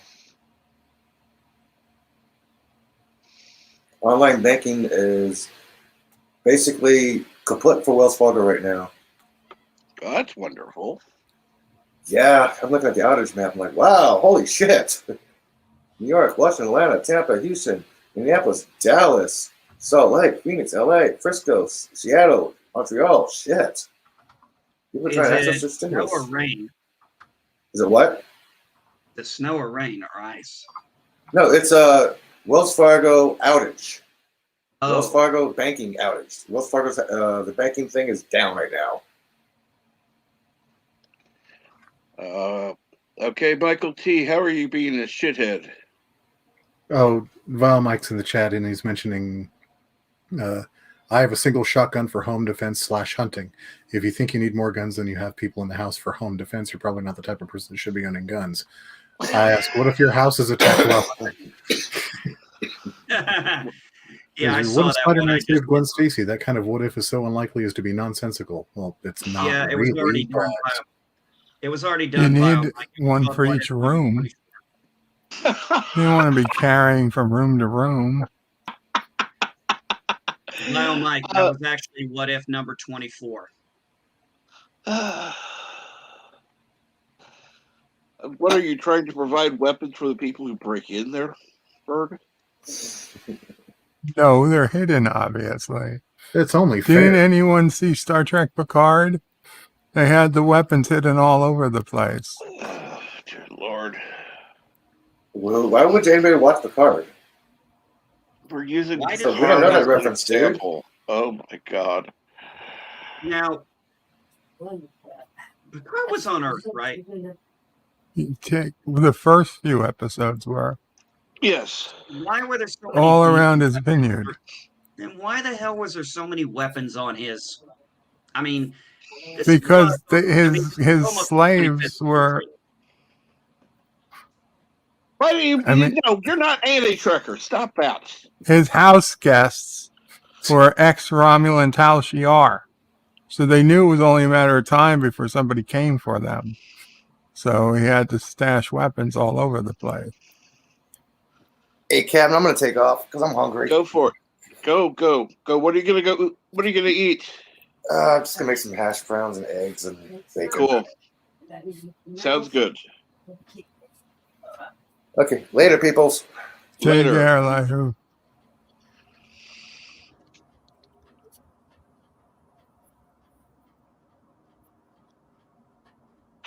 I should kick you, Bird. I really should. Using that term that anti-trucker always used. Yeah. Indentured servants, is that better?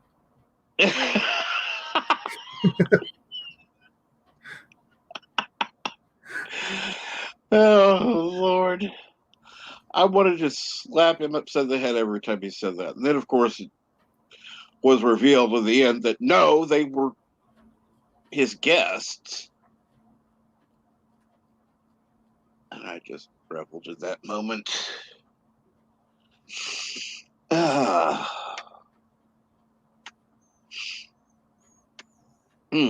So, is there going to be a Picard season 2? Let's go there. We're going to be They've talking been about tossing Picard. that around.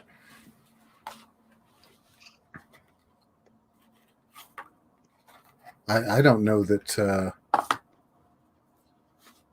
Patrick Stewart wants to come back for a season 2.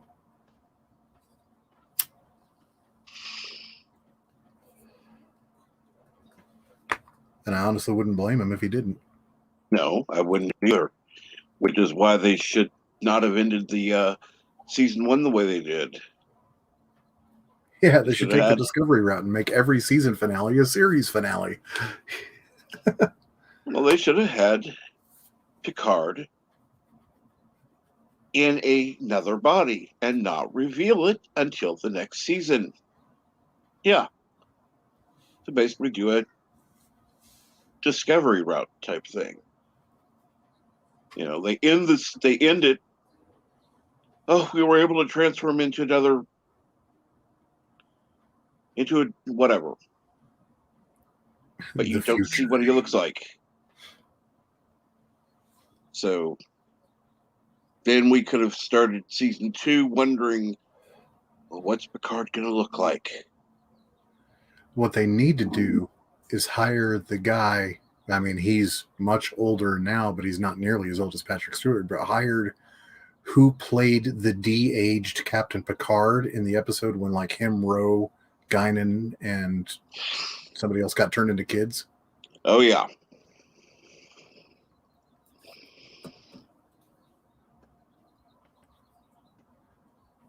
And like move forward from there. Like put him through another like Q/DH. I don't think Q would do it, but do a DH sort of situation, or put him in a younger body that quote unquote won't die or something. Yeah.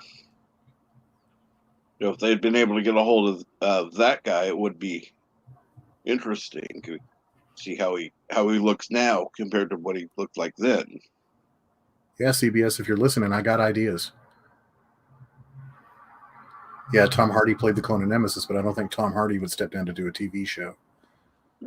I don't think so.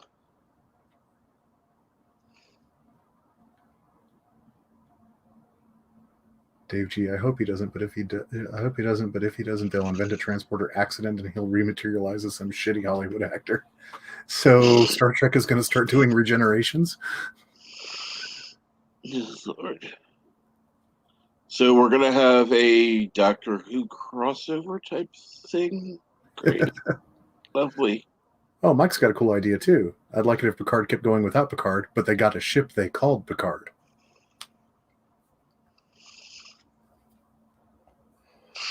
Now, see, that would have been interesting. I think that's what a lot of people were speculating that was going to happen. Picard was going to die, and they were going to take on a ship and call it Picard. Well, see, they should have had his essence. Picard to an android. Well, they should have had his essence becoming part of the ship, and then Picard call be it the voice. the Picard. Yeah. Yeah, that'd be a lot easier work doing like voice recording from home and sending it to the studio. Yeah.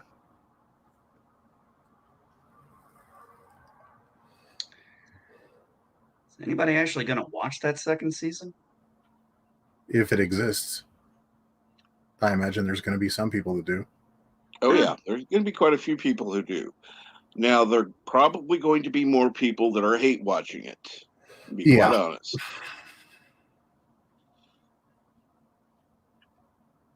You said no. You lost me with that one. Let's see here now. Ow. I don't understand something. There was one thing that just made no sense to me about Picard, and this one just kind of bugged me. Why did the captain of that ship, I can't remember the name, why did he make every hologram look like him and then bitch? I mean, I'm sure it was to save money, but damn. Hold on. I forgot. Sorry, Cardinal Sin. Greetings. Hello, Cardinal Sin. Morning, everybody. I finally got some sleep. Awesome. How did it feel to get sleep? It's really nice to have sleep. So this is actual morning coffee. What is the sleep you speak of? What is the sleep you speak of? I'm I'll awake sleep when because I'm dead. I slept for like an hour and a half. I fell asleep during Bill's stream and woke up because I had a weird ass dream about being chased by a tiger. So, Do you have any tigers in your life? No, but like I would think that would be cool. The dream was not cool. No. I don't remember what the analysis of the chasing dreams are, but I used to have them all the time when I was a kid. I had a dream when I was a little kid that I was in school, and that the president of the country came on over the loudspeaker and was like, "Get Gil, don't let him out of your sight," and somehow, this is way before I'd ever seen Doctor Who or anything, so somehow I got into an air duct and I just started, running. And so I had this paranoia dream when I was really young, before I'd seen or had any, reason to think about that sort of thing. I also am the youngest, was the youngest person that I know to consider. Let's see if I can find the word. The idea that you're the only actual person around you and everybody else are robots or aliens or whatever. Solipsism, that's the word. That's it, yeah. Wait, there's a word for that. I thought that there was a small percentage chance that my family were actually aliens posing as a family to sort of watch the Earth human. But I didn't think it was a very high percentage chance. Sometimes I wondered if I was the alien. Yeah, well, I wonder that now all the time. But when I was a kid, I wrote Phantom on the closet door because I was scared of whatever was in the closet, and I wrote FANAV. I thought that's how you spelled Phantom, and I don't know why I had to write it on the door in purple magic marker, but my parents weren't real happy about it. So yeah, as a kid, I had the standard amount of existential angst, I guess. Have you actually been going for 4 hours already? Oh, yes. Oh, wow. Here, I thought I was a little late. I actually could have been here at that time, but we had thunderstorms rolling through, and the time change. It was dark, and it was a dark and stormy morning. We had lots of loud thunder, so I just stayed in bed. Being a chronic pain patient, it's helpful to stay in bed until the meds kick in anyway. But it doesn't take 4 hours. Well, let's put it this way. Where I'm at, started out the stream, there was rain, thunder, lightning. I'm thinking, oh God, am I going to lose power? Mm-hmm. So it was one of the first times I've said, I need somebody to join the panel just in case the power goes out. Come on. It's like, please. Actually, I was in a StreamYard chat, my show Cardinal Sin and, which is usually has been just me and one other YouTuber, but is now YouTube and Friends on Sundays. And I had on Draco Argentus, and we were going through sort of lost civilizations and that kind of stuff. I had some interesting photos of Antarctic mountains that had entrances into them that were vaguely saucer shaped, except they were like 100 feet wide. One of them had a metal cover on the top that looked as if it could come straight down over the opening, and the other didn't, but the first one definitely did. And then, we had like a list of topics that I like to go through because my memory's garbage. And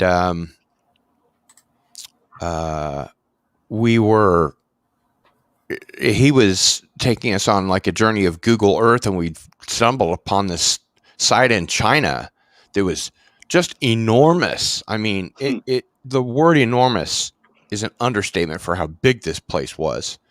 And it even had its own couple of nuclear cooling towers, this place was big, and it had something to do with water, but we'd gone through all but like one of the topics, and I think that the last topic was going to be the noble gases on Mars through the research of Dr. John Brandenburg, who is a nuclear physicist, or was. I'm not sure if he died recently or not, but his research entails that there are noble gases on Mars that have to, they can't exist in the presence, or rather, without having been part of the aftermath of a nuclear detonation with hydrogen weapons.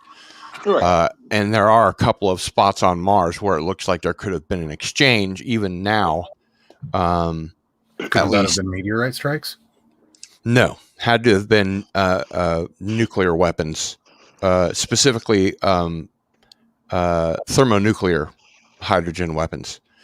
And then my machine ran out of storage, and I dropped, and he was by himself, and he was like, I think it was the first stream he'd ever been on, and it was my second episode of Cardinal Sin, and so I didn't know what the deal was. I tried resetting my modem and restarting my computer, and eventually I got back on, and then we went for another 10 minutes. And poor Draco Argentus, I over the course of the next, I think, 2.5 hours, I found my way back on like 3 times for long enough to make it seem like I was going to be stable, and I didn't know what the deal was. And finally I got on with my phone, and I was like, dude, just end it. And then of course he did. He was very professional. Not that it really necessitated it, but he wrapped it up, and then the StreamYard just kept going by itself. It was a nightmare. So I posted the part, that was relevant, and then I think I added on his winding things down, but it's not fun. No. I need to go back and edit a video or two. But yeah, I just haven't. I need to put a big sign up that says don't delete anything, because I keep going back and making little tweaks. Like I have an opening video for 2 of my shows, and I have opening music for one that has like, you've tuned into blah blah blah, and I keep going back to edit, like if the music doesn't start, or if there's some audio issue, or if whatever. And like Monday I interviewed Greg Bear, who's a huge science fiction writer. He's won 2 Hugos and 5 Nebulas for my Masters of the Genre show. And the audio, I forgot to tick the audio button for StreamYard for the video, and so I deleted it and uploaded the version with the audio, and I totally forgot that like everybody that had been in the chat wouldn't be there, and all the views would be gone. So these are just noob mistakes that you make, I guess. But I would like to thank you, he who will not be known as Captain Trek for much longer. I did get a boost over 200. I think I'm at 206 today, so I really appreciate Awesome. it. No, that's heck. Go ahead and put your link in because you never know. There are different people here every day. I wasn't fishing for that, but No, sure, I know you weren't, but I believe this is a community channel. it is. So that's why I want people to put their links in. That's the whole point. And that's kind of the idea of the panel show that I do on Sundays from 3 to 5 Central. Actually, it goes until we're all done, but it's getting these smaller channels on and having some discourse about what You'd say yes, by the way. Yeah, what I we know. like or what we what pisses us off or whatever, and then it's also a friendathon. It's getting everybody to post their channel, and Clobbering Times has his all of his regular guests on his channel, which I think is great. I think it's a wonderful idea. And You mentioned okay, good. Having differing people on from different parts of the spectrum, or whatever. We're all united in our nerddom or our geekdom or whatever, but from whatever side of the aisle that you come from,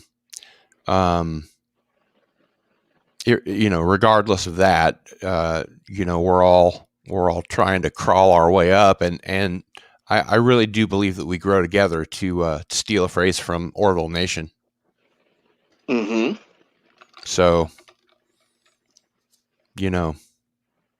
I don't see any channel as competition. I think the more the merrier, honestly. Oh, I agree. 7 billion people on the planet. You're going to find your tribe. I think we're 7 now. 7.4 or something like that. We've been at 7.5 for a long time, but in any case, Doomcock's, growing by leaps and bounds, and I think Gary has been for a while, although there was a lull back in the summer for him.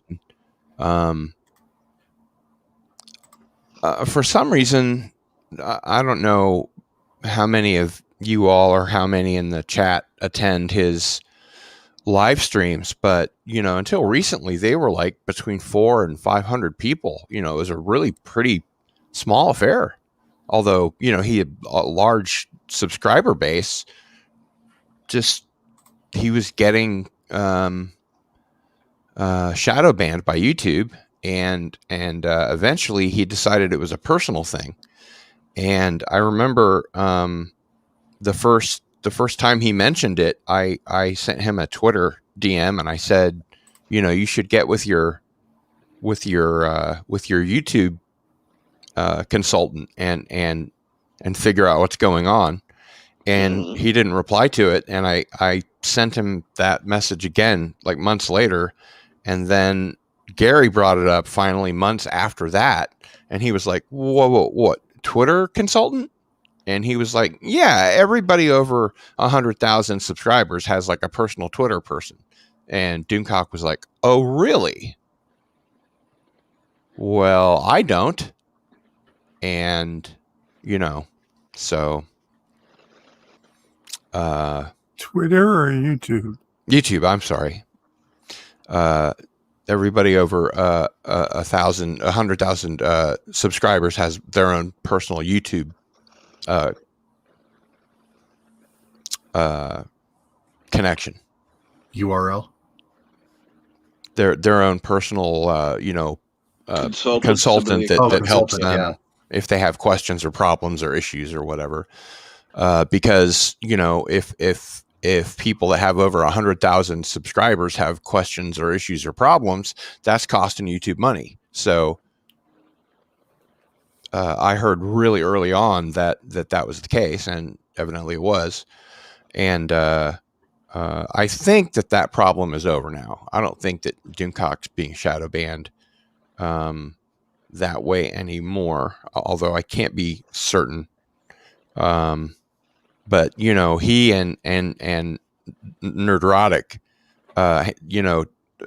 switched channels for the Inquisition, and when it's on Gary's channel, it's just like 5,000 people.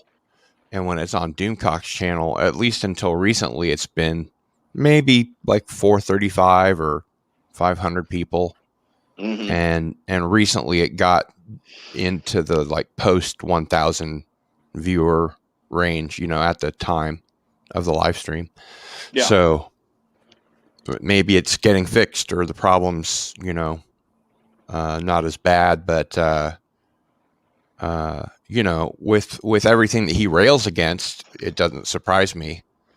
That's his show was born out of, I can't believe they're doing this to Star Trek, and there are a lot of people whose channels are sort of outrage merchants, but his is the videos that he puts down anyway are he doesn't hold back.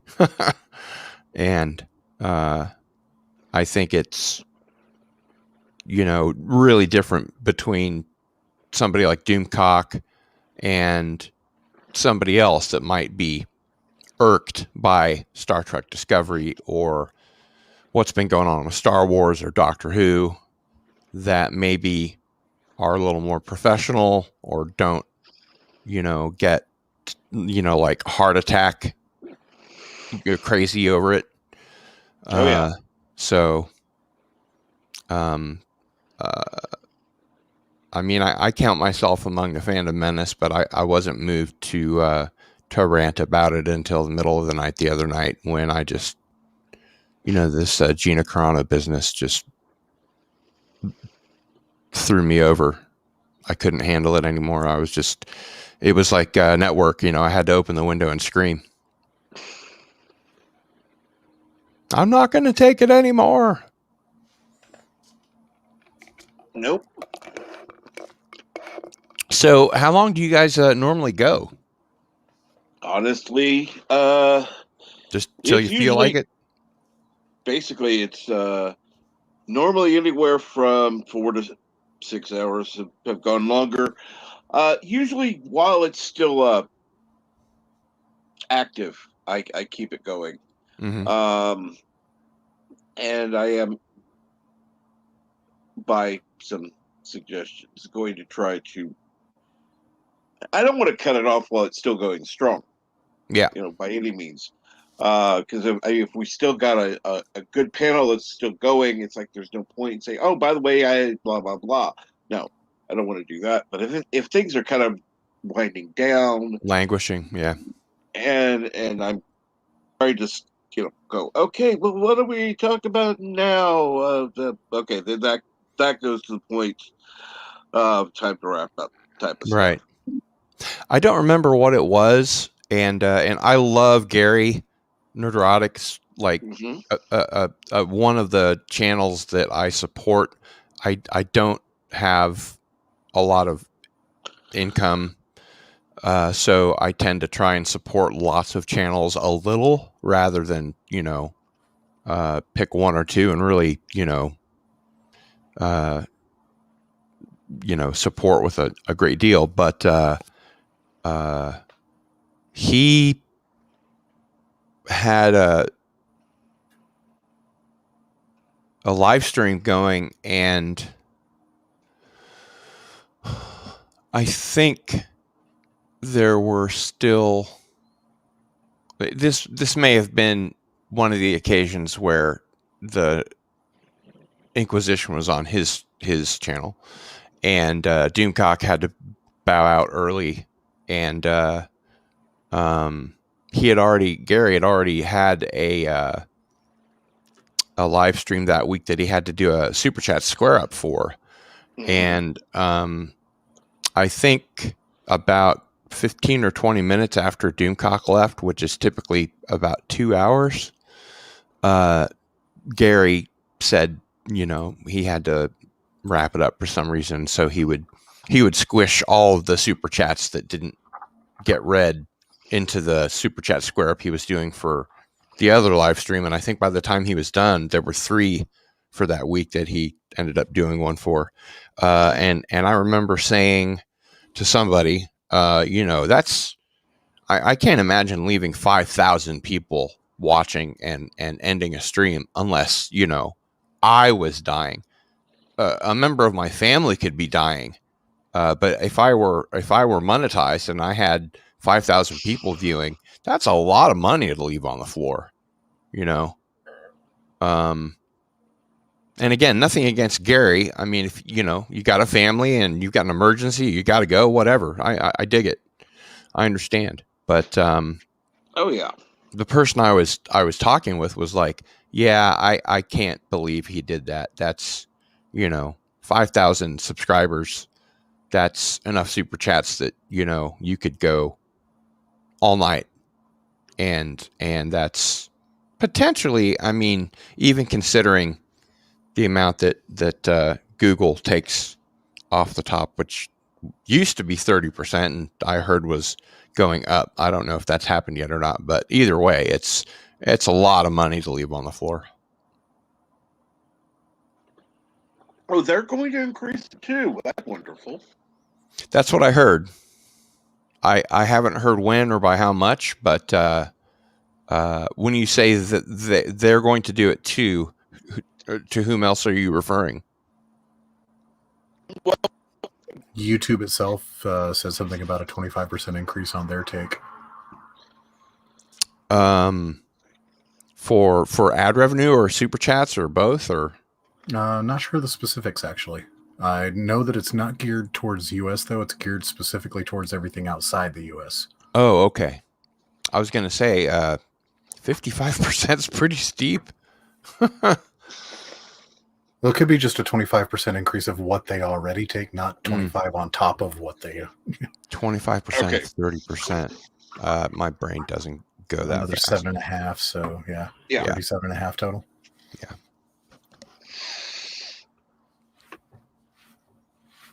I hate to tell you this, Captain Trick, but I'm fading again. Okay. It's past Take my care. bedtime. Absolutely. I understand that completely. Have a good day, sir. Cardinal Sin, nice to meet you. Kapla, Berto. Yep. See you later.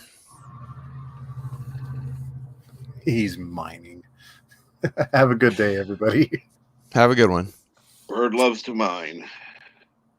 That actually brings up something that I had a question about. I don't know why I expected you guys would have any more knowledge about it than I do, other than I don't. So I'll just throw it out. I'm trying to get a GPU, and they are because I have a new machine, as I mentioned, that I'm working on, and they're just unbelievably expensive. It's the one case when it seems like you buy a piece of technology, and rather than it becoming obsolete immediately and losing value, in some cases they've gone up twice or 3 times because you can't get GPUs. And I was curious, what is Bitcoin mining, and what has it got to do with a GPU? Bird.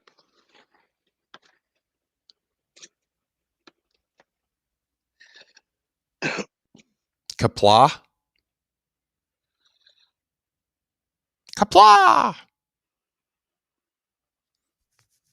Captain, is that something that you're just unfamiliar with? I know a little bit about it, but A little knowledge is a dangerous thing. yes, exactly. Let's go with. Oh Lord! Speaking of dangerous, No, I don't have the effort to be dangerous today. Morning. Morning. So, what do you know about Bitcoin mining? Nothing. How's that? Okay, fair enough. Ooh, cool It's Star important, Trek. What is that? A poster? Actually, that's a metal 3D printing of the old cover that I got Nice. over Hobby Lobby. Very cool. Is that your artwork there on the side? No, but that's different comics that I've done projects for. Some of it.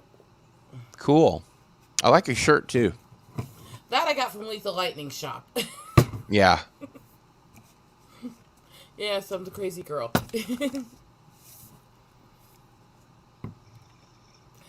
Yes. I completely rebranded my channel a couple weeks ago. What was your channel? It was just under my name before, so. And what was the reason for the rebranding? A few things. A lot has changed with me in the last couple of years, and I actually want to focus more on something that shows a bit of my art and stuff like that, and rechanging how I do things. So You've got things you want to say. it's more or less like the things I want to create. Yeah. Do you still have a personal channel as well as this one? I just changed the name. I didn't check before I decided to dump all of my personal stuff onto a new channel and continue with the name Cardinal Sin. How many other Cardinal Sin channels there are on YouTube? And it turns out there are 1,000,000,005. There's a lot of you heathens out there. I mean, Lots of bands decide to name their band Cardinal Sin for some reason. And even though I've now got way more content than most of these other channels, if you try to find my channel without knowing the link, good luck. I can't even find it.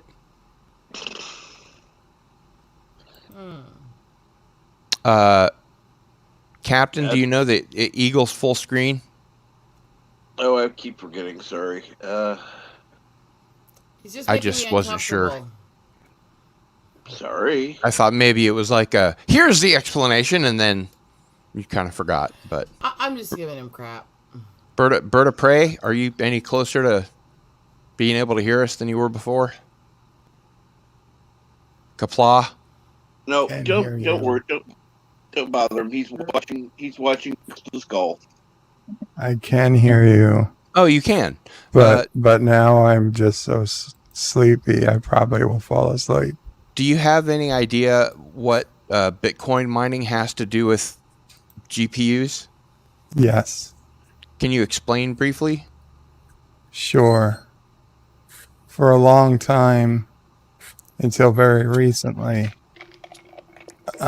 it was most efficient to run the algorithm which mines bitcoins off of GPUs rather than actual CPUs. So people who were into heavy duty Bitcoin mining would buy servers and fill them with tons of video cards and let not them even run connect them to displays. Right, and let them run in parallel to do the Bitcoin algorithm. Mm-hmm. But And this creates more Bitcoins? This creates, well, it there's a set number of Bitcoins that can ever be mined. Right. The maximum number of Bitcoins is whatever it is. Mm-hmm. But maybe, I don't know, 70 or 75% of possible Bitcoins have been mined so far to date. It's a rough estimate. So they can be created. Well, they're not created. They already exist, but they have to be found. They have to be found by factoring large prime numbers. And so every higher Bitcoin is harder to find than the one before it. I see. So the vast majority have already been found. They were easy.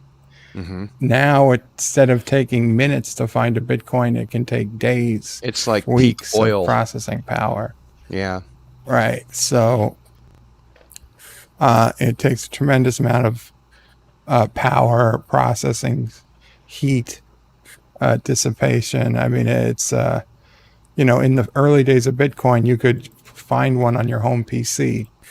If you ran the software for long enough, you'd probably find one. I see. Discover, more appropriately would be discover one. But now it takes, if not a single server, multiple servers working together to find single Bitcoins. But, in the early days, a single Bitcoin, you'd be lucky if you could get $1 for it. In fact, it was worth pennies. Right. Now they're worth $50,000 a piece. Right. So, if you have $30,000 in server equipment to find one Bitcoin, that's still a net gain of $20,000. Sure. And the GPUs have more processing power. For the algorithm that the Bitcoin used, it was more efficient to run it through a GPU than a full-fledged CPU, because the CPU has a lot of instructions that just aren't necessary. Mm-hmm. So it was cheaper to get, I don't know, an $800 GPU than a $2,500 CPU. Yeah, or a blade or whatever. Right. And so GPUs became the processor of choice to run Bitcoining on. But in the recent months, I believe a lot of companies have started building just purposely built Bitcoin boards, which are even more efficient than GPUs. Well, that's good news. So, in theory and time, that should help the GPU market. But, it's going to take a long time. And with COVID had shut down a lot of things, there's still a backlog. Yeah. Well, that was what I wanted to know. Thank you. Yeah, that's why Bitcoin really increased the price of GPUs and made them hard to find. And then if you want to get really scary, you can go into how they can calculate the amount of electricity that is currently being used just to mine Bitcoin. And it's a staggering percentage of the amount of electricity produced on Earth. Really? Something like 1% of all of Earth's electricity is going to Bitcoin mining now. Wow. Which, okay, 1%, but that's a massive amount. It is. That it even registers. If you factor in, the price of the hardware and Right. The machine, the system you're running it on, and all that, plus the electricity for that particular. Right. I mean, for all the things the modern world has done to improve carbon emissions and reduce power use, Bitcoin is not spoken of, but it has been the exact opposite of all that. And it's only going to get worse. Because, like I said, each coin is harder to discover.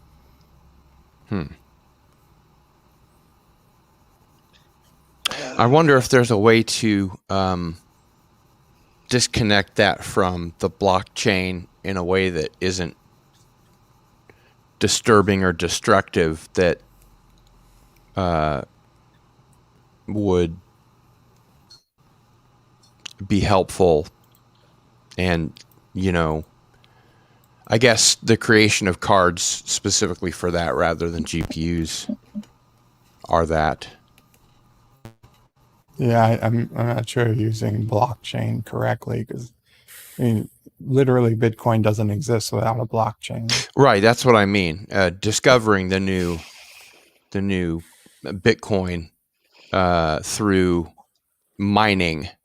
Well, I mean, they certainly could have done a system where they knew, they could have had all the Bitcoins ready at the beginning and just distributed them in some, to some people who did something, or, you know, for every advertisement you watched, you got a fraction of a Bitcoin. They could have done it that way. But frankly, that's basically just saying, well, I'm going to make up a currency literally based on nothing and just hope people use it. Now, granted, Bitcoin is still really not based on anything, but at least there's a math to how it works. Sure. It's no one person has them all, and there's a set number that can never be made.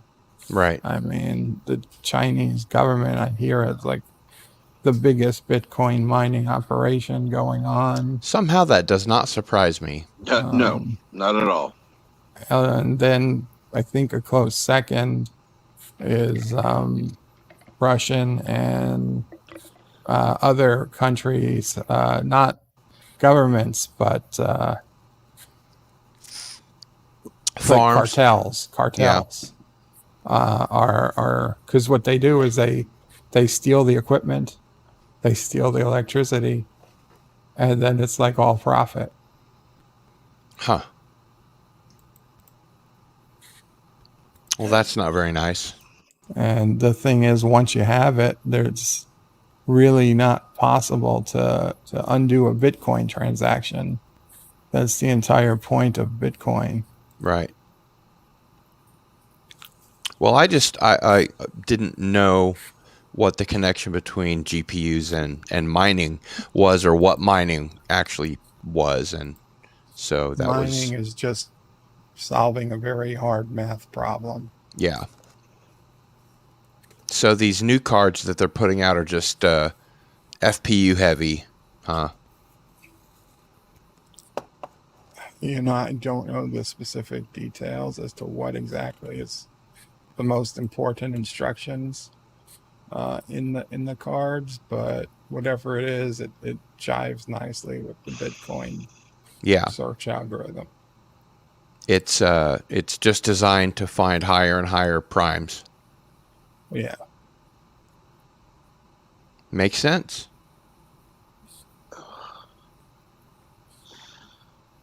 Oh. Well, I'm glad we were able to talk about that at least. What's going on, Rosetta?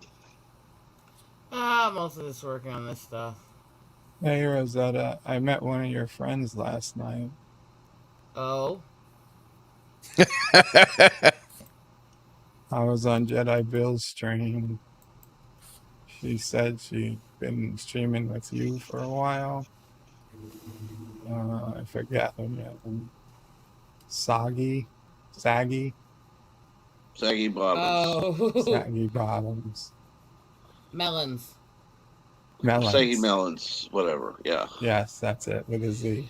She's an interesting one. I'm getting to know her some, but every time I end up streaming with her, we end up making each other laugh, so that's, I guess, what matters there, right?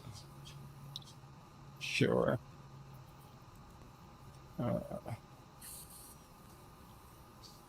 Anyway, I'm paying for the fact I was up in the middle of the night now. Yes. Now, you probably should try to get some rest, Bird. Yeah, it's hard. Mm-hmm. Thanks for explaining that. You're welcome. It doesn't really take the sting out of the price of these cards, but at least I understand why now. That makes you. I've never understood. I don't know if you follow. Who explains it to me? I don't know if you follow Life with Matthew, but he just went through like a 2-week ordeal trying to get a GPU card that ended up him spending hours in the middle of the night waiting online at one computer store. I don't know, like in an person? hour away from his house. Yeah, in person. Oh, wow. because they get a small shipment of GPUs every day, but they don't put them online. You have to just be there in person. That actually So makes sense. the first night he was there, he was the 33rd person online, and they ran out of GPUs, 30 people in. Oh, man. And then the next, it's nothing. The next night was bad. He had to go away, and then finally he came earlier.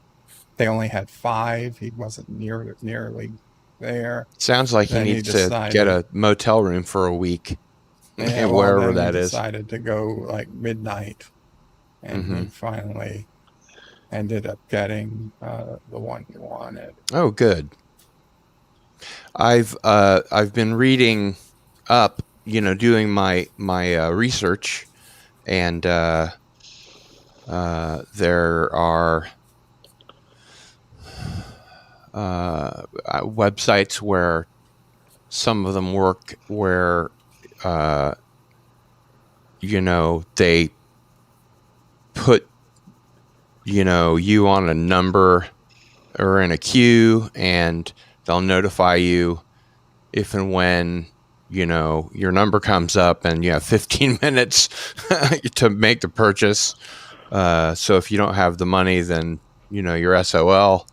Others aren't that structured, but they do seem to be getting harder and harder to put together. And the reason actually that I need a new heavy duty one is for the reason I mentioned before, when I was on a live stream and my machine blew up.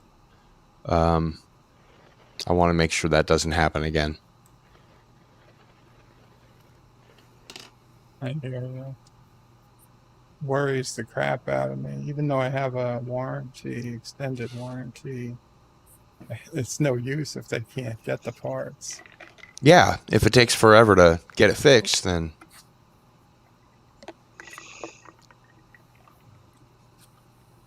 the warranties are easy to get. It's the hardware that's not.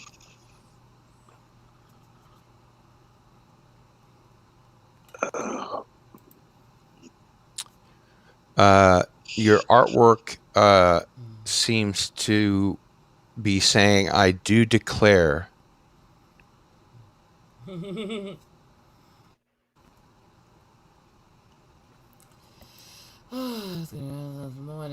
Oh, it's a salute. I see. It's for stuff I'm trying to do for veteran charities. When it wasn't blown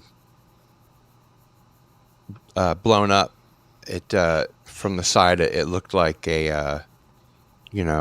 I got a case of the vapors, I do declare. But now that I can see it better, it's it's such a southern response to it. easier to tell. No, you didn't get booted off the panel. You're more than welcome to join, and I was waiting to say hello. So I was as well, but boot you. as soon as Games, Movies, and Comics R Us came on, we started talking, and only now stopped.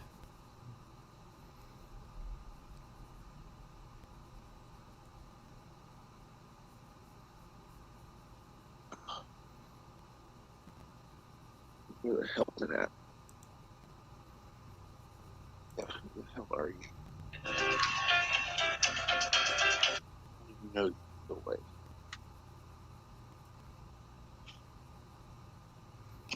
Well, it's going to be a very, very long few weeks. I'm sorry to hear that, Rosetta. Nice. Well, figured a few things out yesterday dealing with the vets. Just the surgery to get the tumor out of her eye muscles is going to be around $5,000 for my poor kitty. Oh my goodness. Ouch. And that doesn't count the ones that they have to remove from her chest. That reminds me, Captain, I was going to ask how your appointment went, but I don't know if it's appropriate to ask. No, it's fine. It went as expected. They had to do the usual scraping of the wound. Blah blah blah. To kind of necrotic tissue, or correct. Mm-hmm. I'm unfamiliar with the wound in and of itself. It is in the central abdominal area, about 2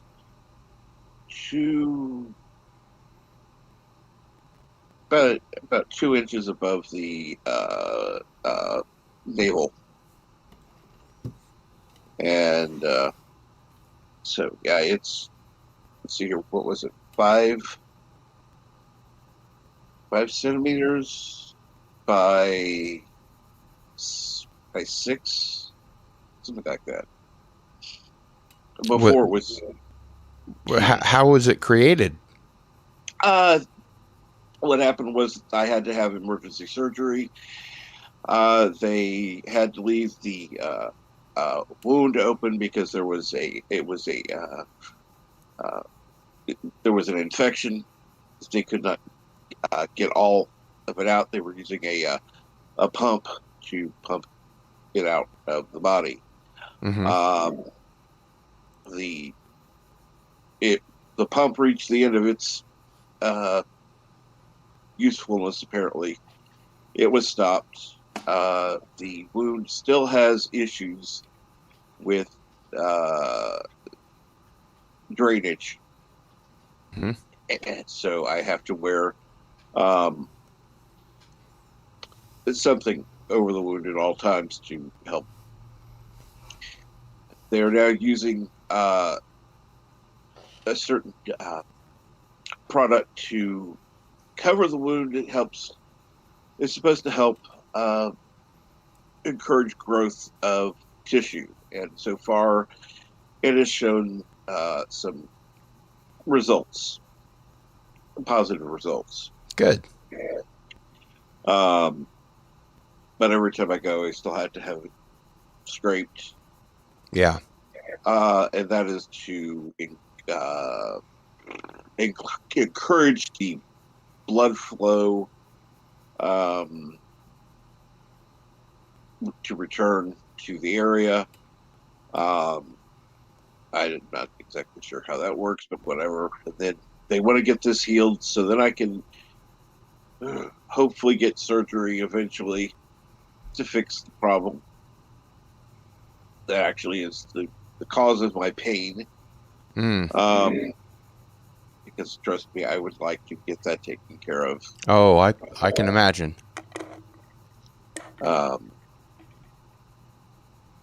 existing on pain medicine is not a pleasant experience. Oh, don't I know it? Unfortunately, my situation being neurological as opposed to musculoskeletal with my back pain, there's not really any other decision. So I have to be on pain meds for probably for the rest of my life instead of what's supposed to be a very short time. Mm-hmm. And I'm also a hypermetabolizer, so I metabolize drugs in like the 99th percentile. So it takes me more than usual or more than normal people, whatever that is. And right. It makes it really difficult when I go see a new doctor because it comes off as quote drug-seeking behavior, unquote. Right. But this even is the case with like if I go to a dentist, which operates on a completely different principle. I went to a new dentist and I explained the situation and he was dubious. I said, okay, so here's what let's do. Turn the nitrous up to 75%. That's as high as the valve will go. Don't kill me. Throw some oxygen in there. Come back in 5 minutes and let's have a discussion about it. And he was like, okay. So that happened. And he came back in and he said, Gil. And I said, okay. Have you ever had a patient on this much nitrous oxide that was as articulate as I am right now? And he said, actually, no. And I said, let's proceed. So it takes something like that for me to,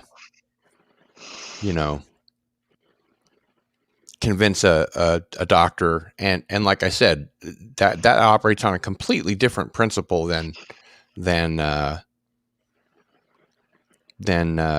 oral pain meds or even IV, medication. So I know what you're going through.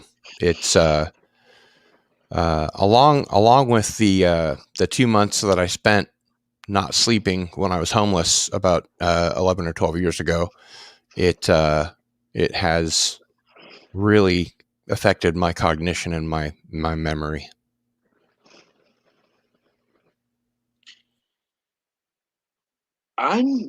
Wow. That's not in a positive way. Right.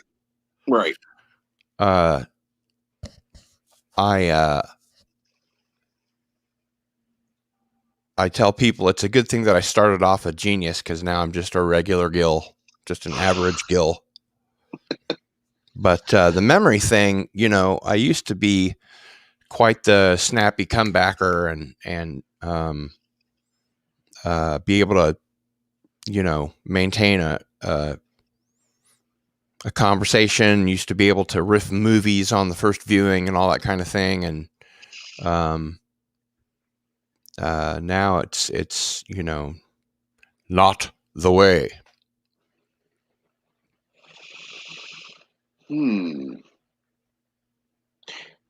Games, movies, and comics are us does bring up an interesting question. Who would win in an all-out war, Klingons or Wookiees? It depends on, at least to me, what is meant by an all-out war. Are we talking about battlefield? Are we talking about in space? I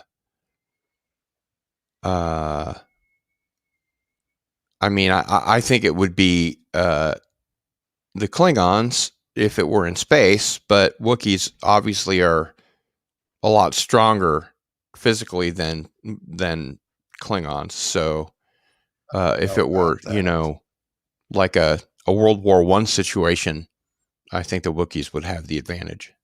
Oh, absolutely. I think Klingons would devastate in either case.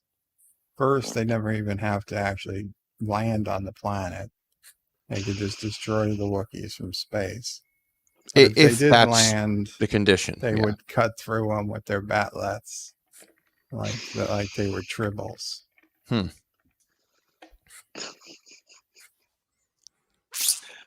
Of course, that's Bird's answer. Well, if conditions were like between Captain Kirk and the Gorn, for example, the Gorn had a massive advantage in strength, but not necessarily of chemistry knowledge. So, and I guess it also depends on what kind of Klingons we're talking about. I don't consider Discovery or anything, post 2008 to be actual real Star Trek, but I guess those aren't really even worth discussing either. They're weaker than Klingons were to begin with.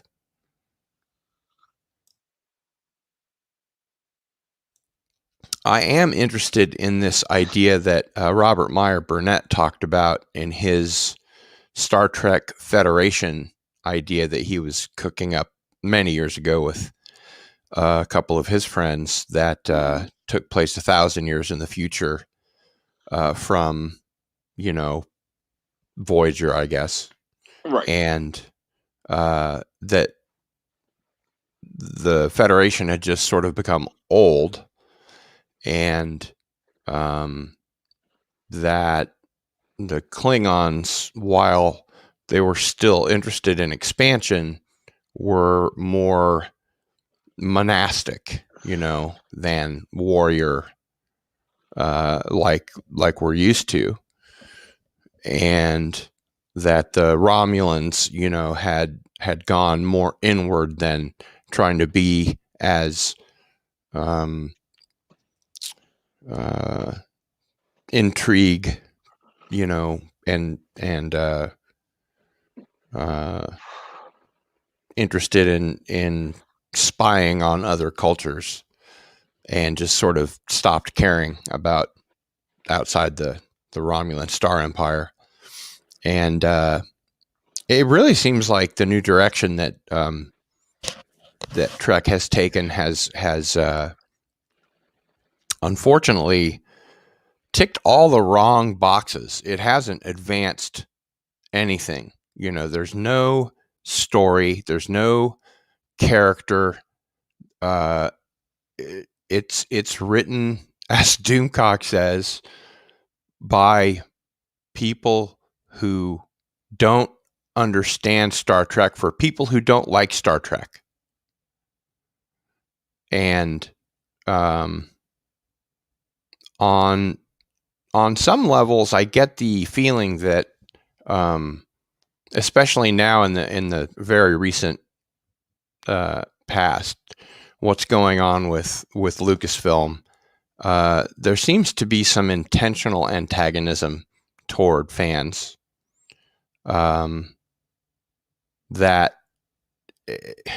seems to me, at least, that even the normies would be catching on to at this point. The J.J. Abrams Trek movies were, big, shiny, expensive enough action films that you didn't have to really know anything about Star Trek to enjoy it, I guess. But the inverse was also true. The more you knew about Star Trek, the more infuriated you became. And now with Star Wars, especially the High Republic nonsense with the rock named Geode on the vessel named Vessel and all that kind of thing, I can't see how even normies are going to look at that and go, "Oh yeah, that's for me."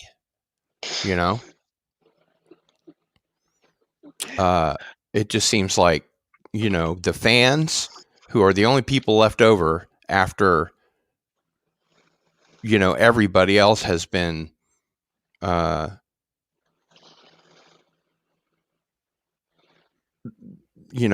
made to be disinterested in what they're selling, I guess, are the least interested. But that's what they're left with. And, Picard, as we were talking about earlier, somebody said that they'd seen it on Pluto TV for free. Yeah. And, what the hell? Are they really legitimately trying to burn it all down? Is that the only, Roberto Orci, between Kurtzman and Orci, back when they were a screenwriting team, he was the good one, but he was also the Trekker. And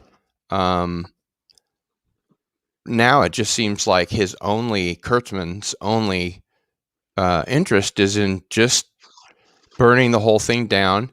Michael Chabon talked about, and this made it into print, how on Picard he was actively trying to piss off the existing fan base, and specifically the usage of all the F-bombs and the swearing and the violence, I think it was Hugh who, by the end of his character's arc in the first season, had his eye mechanism pried out, and it was extremely violent. and that's just not Star Trek. And I can't imagine what it is they think they are getting away with or doing, unless it's just, we're going to do what we're going to do, and if it's all just a hulking, smoking ruin by the time we're done, well, that's just fine with us. I mean, I'm puzzled, to say the least.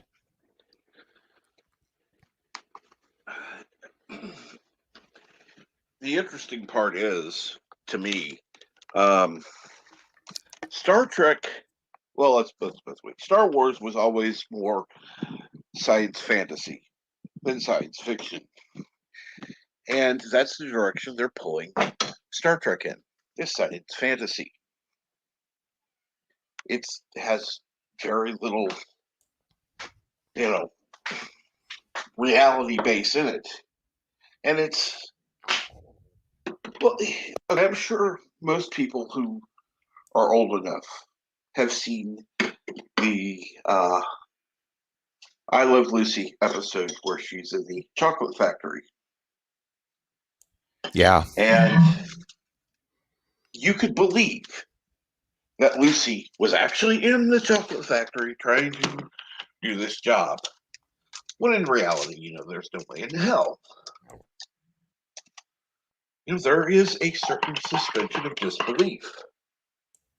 Yeah, and there's a certain willing amount of disbelief and a certain unwilling amount of disbelief, and the difference between science fiction and fantasy is,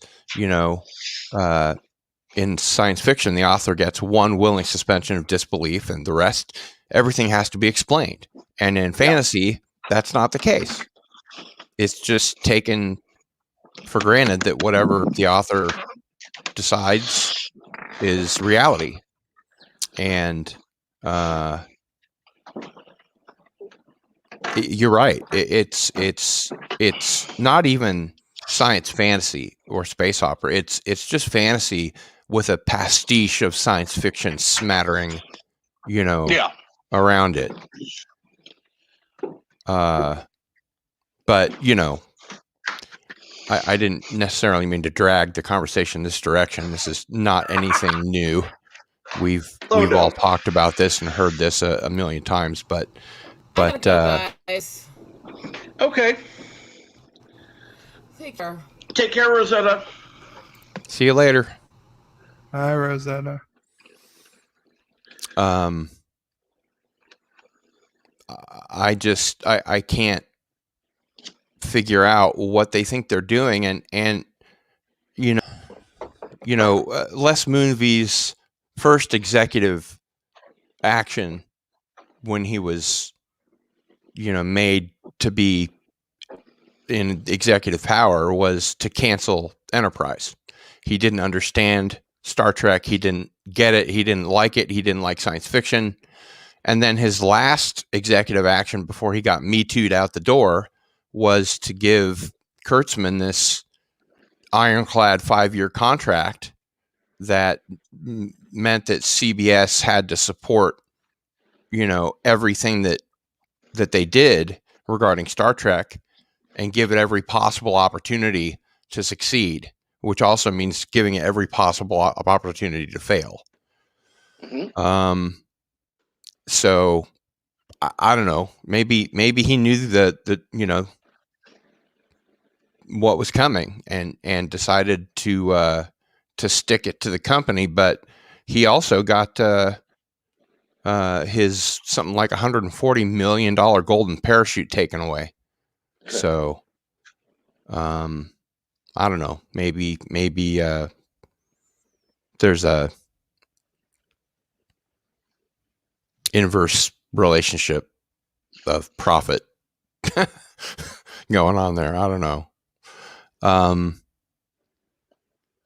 I will agree with gamers, movies, and comics era. Star Trek Federation does sound like it would have been very interesting. It's certainly an environment where, rather than a dystopia, it's just sort of an old languishing federation where there are a lot of storytelling opportunities, a lot of opportunities for interesting characters. You know, when Discovery was first announced, and I saw that Jason Isaacs was going to be the captain, I was really intrigued. I love him as an actor, and you know, if he hadn't been from a bizarre alternate universe and gotten killed in the first 2 or 3 episodes,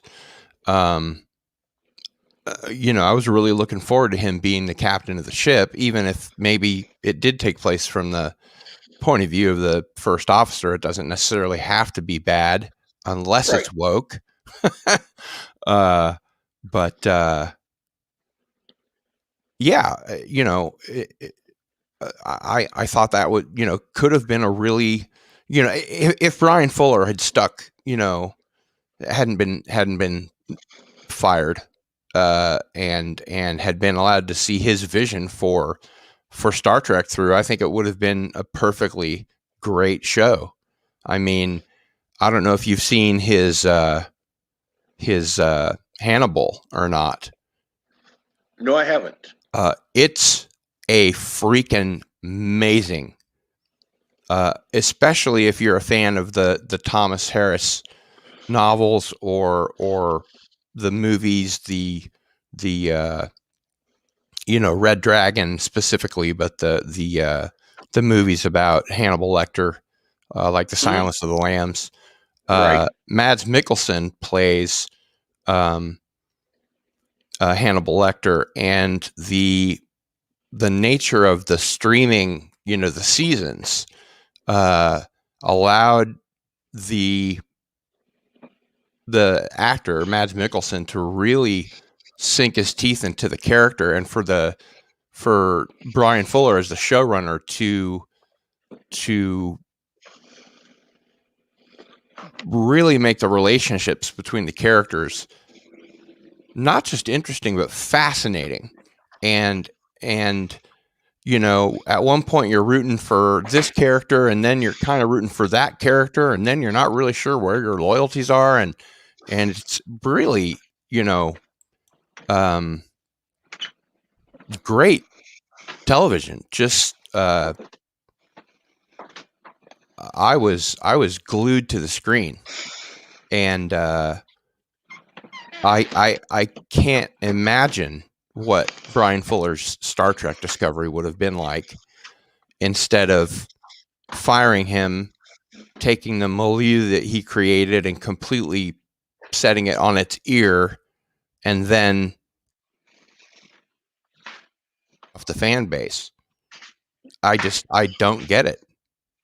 What could they possibly be trying to gain or not lose? And why hasn't what's her name? Sherry Redstone done something about it now that her goal of reuniting Viacom and CBS is reality.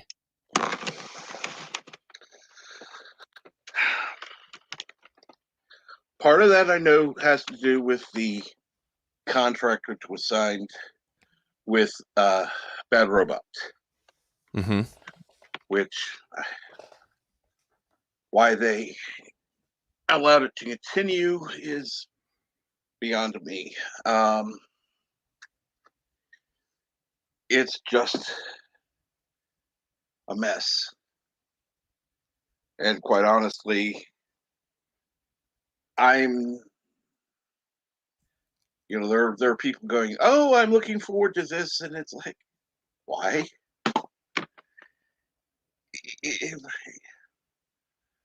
They basically already said it's going to be the same pile of shit that they're serving from.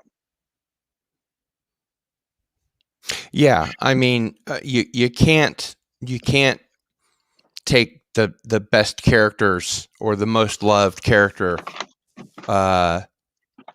played by Anson Mount and put it together in a new show, Strange New Worlds, written by the same people who know nothing about Star Trek and or may actually be actively working to piss off Star Trek fans and expect a different outcome. That's the definition of insanity.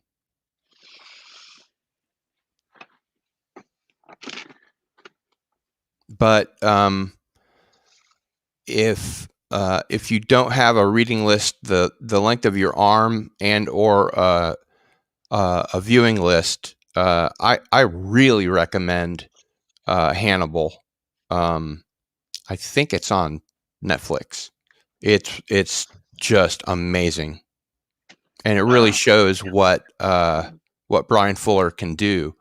And I think they're bringing it back. I think I heard that they're doing another season anyway. So, if you're a fan of really quality streaming, I would check it out. Give it a few episodes. Mads Mikkelsen is just such a talented actor. With the writing he was given on that show, it's just, I mean,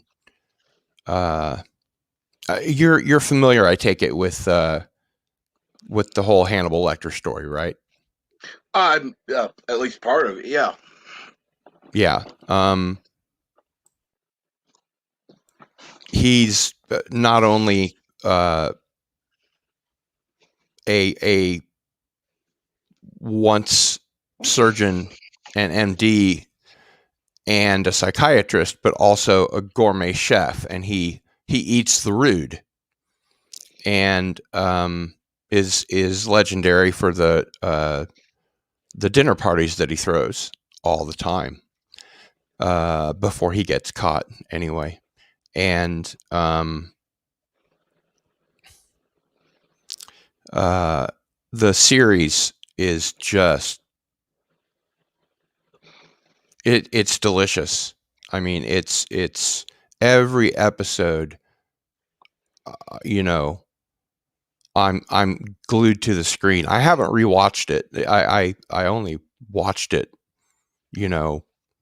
all the way through for the first time a few months ago. But as a screenwriter, 95% of movies and TV before all of this stuff, before woke and Lucasfilm and all this stuff happened, were ruined for me. I could see the ending coming, in the first 5 minutes, literally, unless it was one of the things you never do when you're storytelling, like introduce a character in the last 5 minutes who's responsible, or it's all a dream, the kind of thing that everybody hates. Other than that,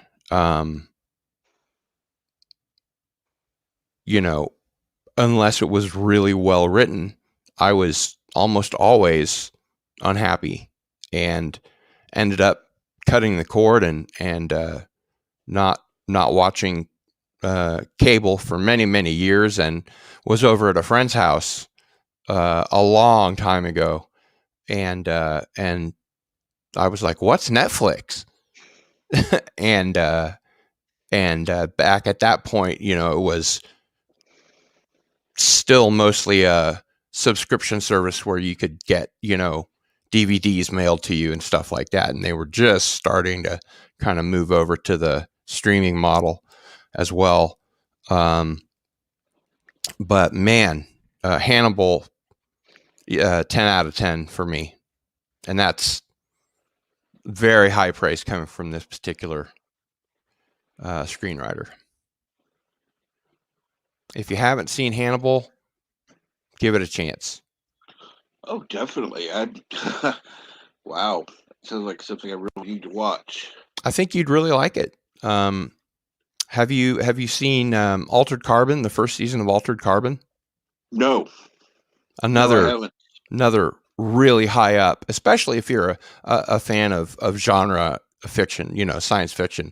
It's kind of like peak Blade Runner throughout an entire season. Yeah, he was really good in Doctor Strange. FB3. What's FB3?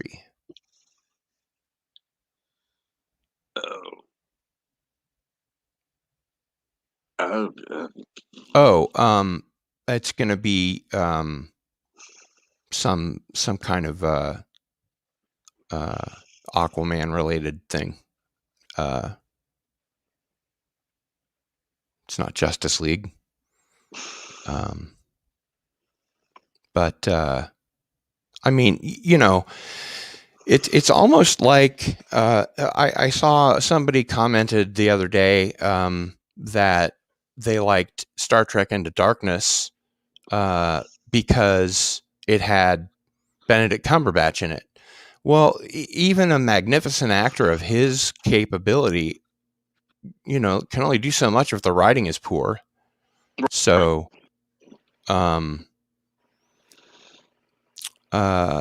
yeah, Altered Carbon was sort of like Blade Runner, but because, you know, it was streaming over 10 episodes, they really got to play with the noir element as well as, you know, I don't want to spoil it.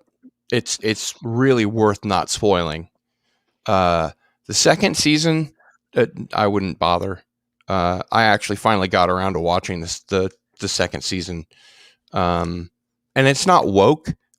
Really, it's not the same. It's I don't know if it's no longer drawing upon the same source material or if the actor that was the main, you know, character, the protagonist in the first season decided to split or what, but it's, you know, a totally different animal. But Altered Carbon, the first season is really good.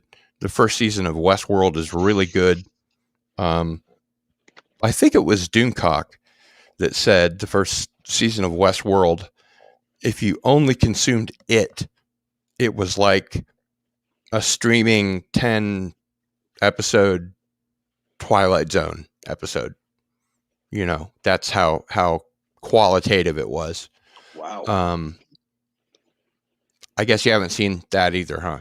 No, I haven't. Big reader or? I've been having some difficult time reading for a while since having my last seizure, so it takes me longer to read. But yeah, I still read. Yeah, I can see how if you're prone to seizures, watching a lot of streaming might not be the greatest idea. That's one reason why I couldn't, even if I'd wanted to, couldn't watch the episode, whatever, 9. The Rise of Skywalker. Mm-hmm. Yeah, I just didn't bother after the Lost Jedi. I was, you know, that's enough. Which is really, you know, I'm kind of two minds about that because I know that Cray KK wanted writer directors that she could work with, e.g., people that would kowtow to her identity politics brand, right? And I found it unfortunate that Rian Johnson was one of those because I really liked Looper. Despite the time travel, you know, kind of problems, I think just about any story that has time travel in it is going to be problematic. But there are exceptions, of course. But have you seen Looper? No. Is that what Looper's I should put on the list? Really good. You know, it's he wrote it, he directed it. He I think first came on the scene in 2005 with Brick, which I haven't seen and probably won't. It doesn't sound like anything that's really up my alley, but I really enjoyed Looper, and it had a great cast, and it was well written, and you know, I own it. And I'll probably watch it, you know, a few more times, given the chance. But you know, I'm not a fan of mystery box writing, obviously, and that's how JJ started the whole thing out, and it was kind of, to my mind anyway, a retelling of the original trilogy, just, you know, with gender swaps and Mary Sue's, which again, as a screenwriter, I'm not a fan of. No. A character that can do no wrong is not interesting.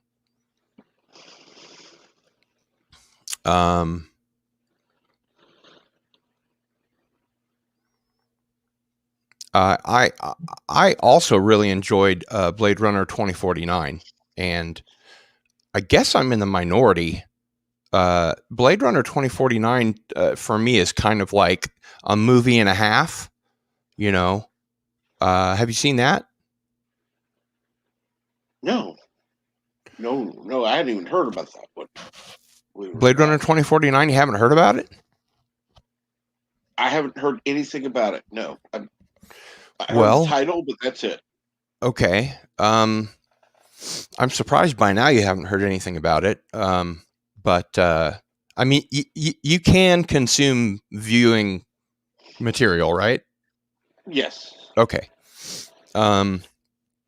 Because it would be pointless to continue if you couldn't. But you know, the first half of the movie is about Kay and what his life is like, and then the second half of the movie sort of is the sequel part, and they're rolled together really masterfully. People without an attention span, or who only give it one viewing, often dislike it, or it doesn't sort of, you know, fire on all cylinders for them. Mm-hmm. For me, it gets better with every viewing. You know, I find out more and more as I watch it. And anybody that's seen it that doesn't think they like it, I would encourage them to watch it again. Also, something that I generally dislike is when the viewer is required to consume extra information, like read a comic book or whatever to get the story. That I don't like that. Yeah. However, on the DVD and before the movie came out, these were on the web. There were three short films Mm-hmm. that two were made by Luke Scott, who I think is either Tony or Ridley Scott's son, and then the third was an anime short, and it helped to understand the world building of what had happened between Blade Runner and Blade Runner 2049. So it was kind of the exception that proves the rule as far as the additional, you know, content.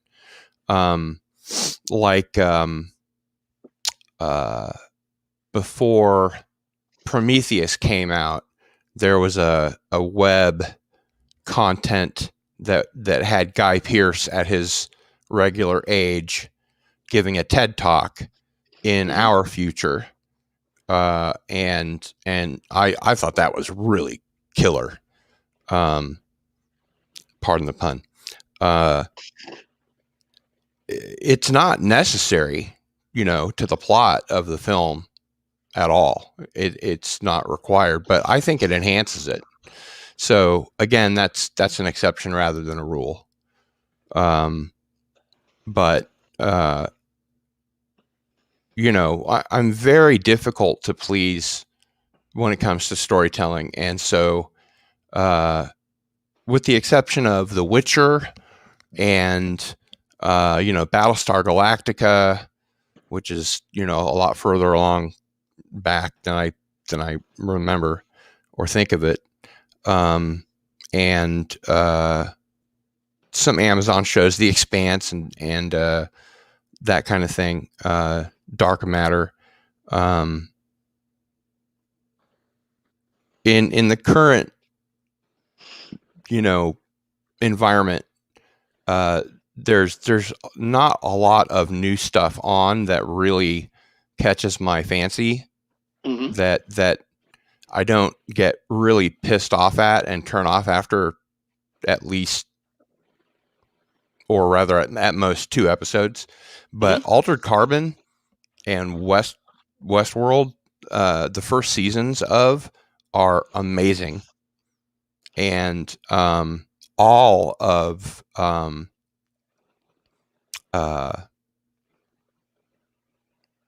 Hannibal, the streaming series, is amazing.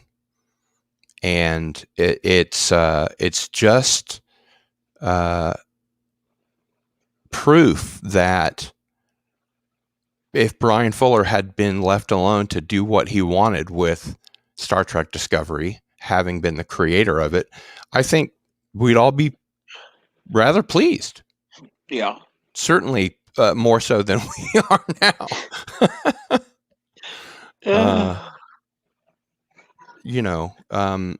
Going from Brian Fuller to Alex Kurtzman is like viewing the Grand Canyon and then the crack in the sidewalk. It's handing the reins of something from somebody so masterfully inclined as a storyteller to somebody with such narrow ability to do so is criminal. And I don't know if what's been going on with Doctor Who, which I think has gotten the worst of it. They've spoiled my favorite show since I was a kid. There's just more Doctor Who that's great than there is of the other two. I suppose arguably with Star Trek, depending on if you're a Whovian or a Trekker. I'm both.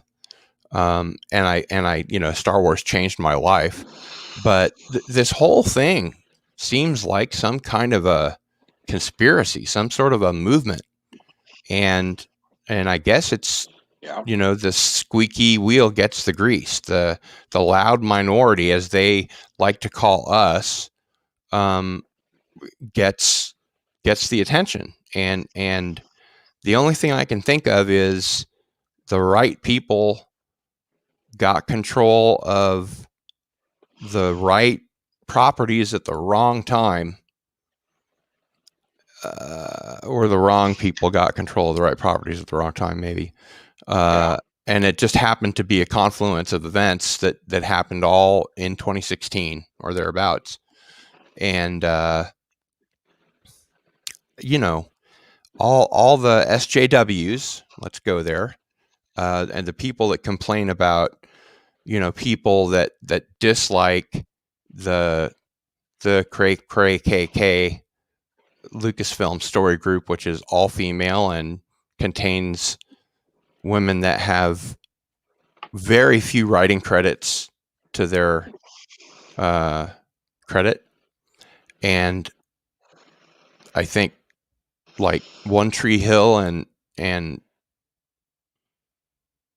a couple of episodes of something that's a soap opera is about it. Certainly no science fiction, certainly no Star Trek, no Star Wars.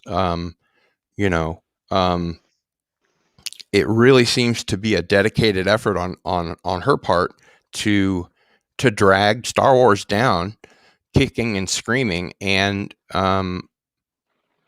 according to Mark Hamill, he had to keep the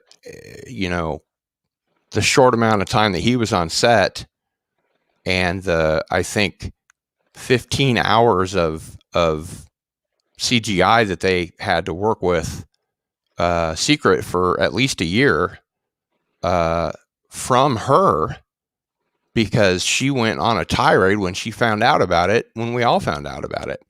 And then since then, we've had the Pablo Hidalgo thing, and all these YouTube content creators, have been called out, like Echo Base Network and others.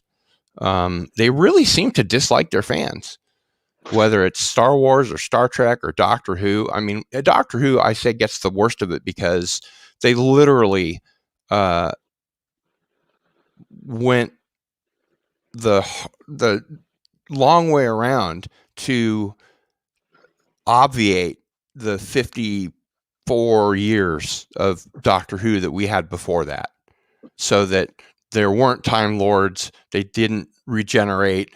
The Doctor wasn't Gallifreyan. She was a young girl of color that some complete nobody scientist murdered over and over and over to discover why she regenerated and how she could steal that property, and then gave it to the Time Lords, or created the Time Lords. And so, we can still watch, Star Trek 1966 to 2005 and enjoy it. We can still watch the original trilogy and/or the prequels, which by comparison to the Disney sequel trilogy are majestic. But Doctor Who's completely ruined, unless you just sort of lobotomize yourself and go back and watch Tom Baker and John Pertwee over and over and over. I mean, I'm a fan of Peter Davison and Colin Baker and Peter Gann and all that stuff. But they set out to undermine Doctor Who and the BBC's diversity initiative, where you have to have representation of the same percentage of the audience on the screen before the merit of the actors is considered. They have to tick the boxes first. Then, out of those, I suppose if they wanted to, the merit of the actors might be, taken into account. But the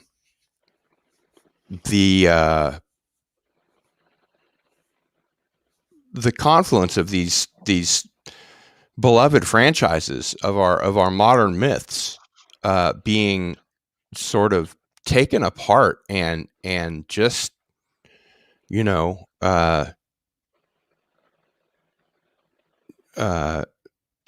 left on the floor in pieces is it to me, it smacks of some kind of cultural I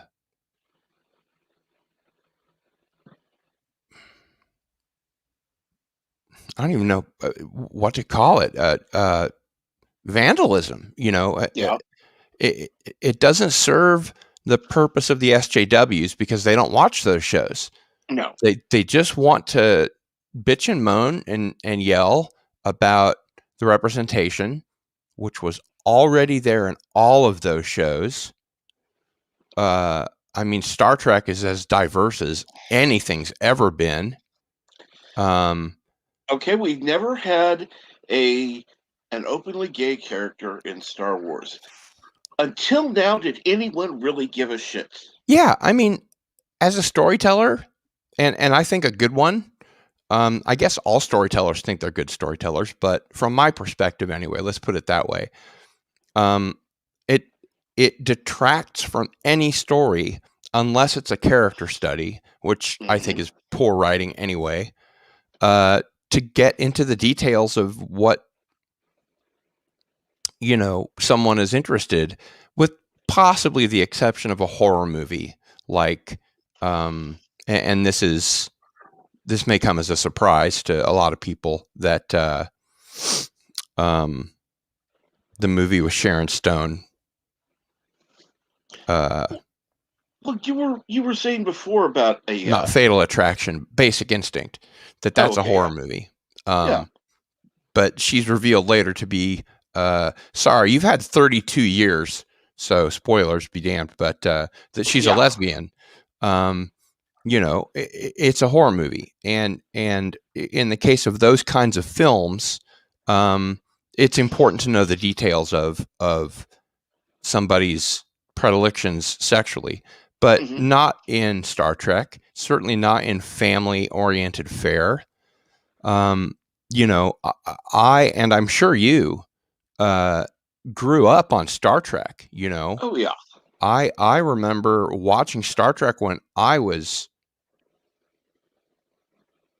I don't remember never liking Star Trek. I don't remember never seeing Star Trek.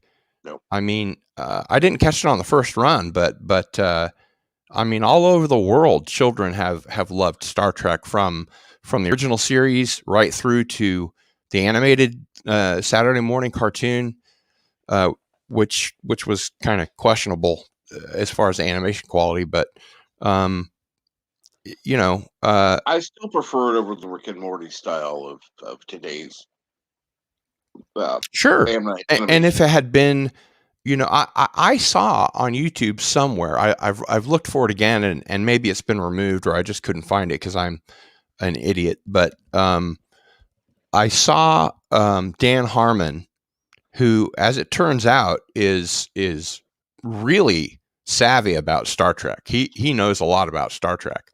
I saw him at what looked like an audience microphone because he wasn't on the stage. It was like the camera was on the stage and looking at him, and he was sort of at what you might think of as a microphone where there's a line of people that are asking questions, except he was the only one there and he wasn't asking questions. He was doing Star Trek humor, and it was exceptionally funny. You know, I love Rick and Morty.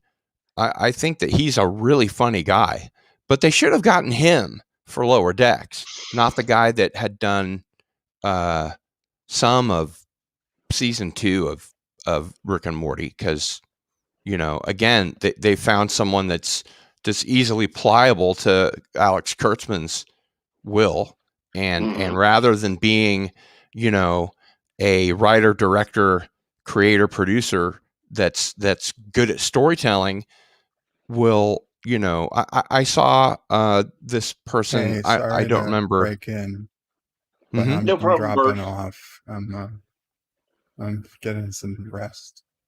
So Take care, take Bert. care. Sounds like you need it. Good talking to you guys. Bye. See you later.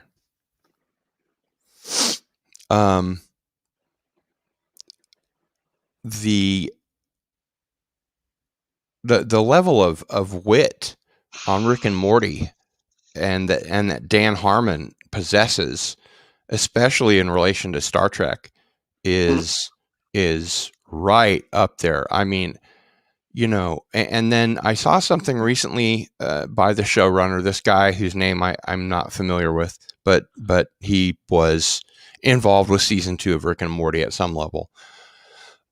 Said, we can make fun of any era of Star Trek that we want. We can put it on any ship. Lower Decks is wide open. And I'm going, why is your first thought with an animated show that you've been handed for Star Trek to make fun of it? You can do anything you want. You're not restricted by what human or humanoid characters can do, or actors even. They could have done anything they want, and instead they want to make jokes at Star Trek's expense on a Star Trek show. I just think that's a bad idea. Hey JP. Well, before basically a character who do no wrong, and I think you can actually do that justice if instead of telling a story about a man who could do no wrong, making it about someone who is seen as doing no wrong, and how he has to struggle to try to maintain this or try to fight this image where he's just trying to have to deal with his own life, the issues that are going on around him, but yet people are still having this image of him as being perfect. Yeah. I mean, I thought that Eccleston did a magnificent job of portraying a broken character that was still able to project himself as having, being a flawed character, but still appearing to be heroic, and funny. And David Tennant, of course, is my favorite.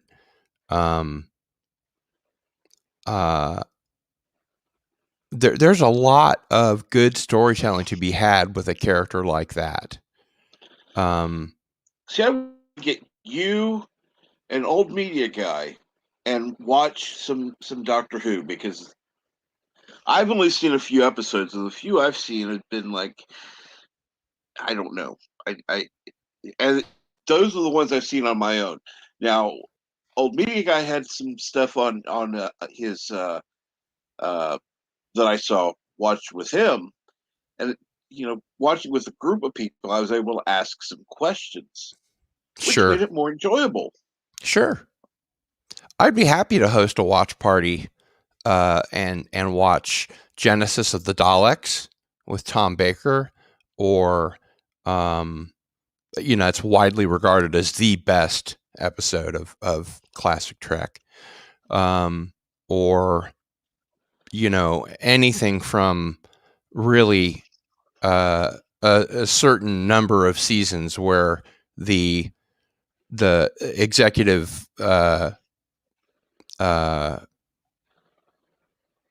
producer didn't get in the way of the producer and the writer and the showrunner.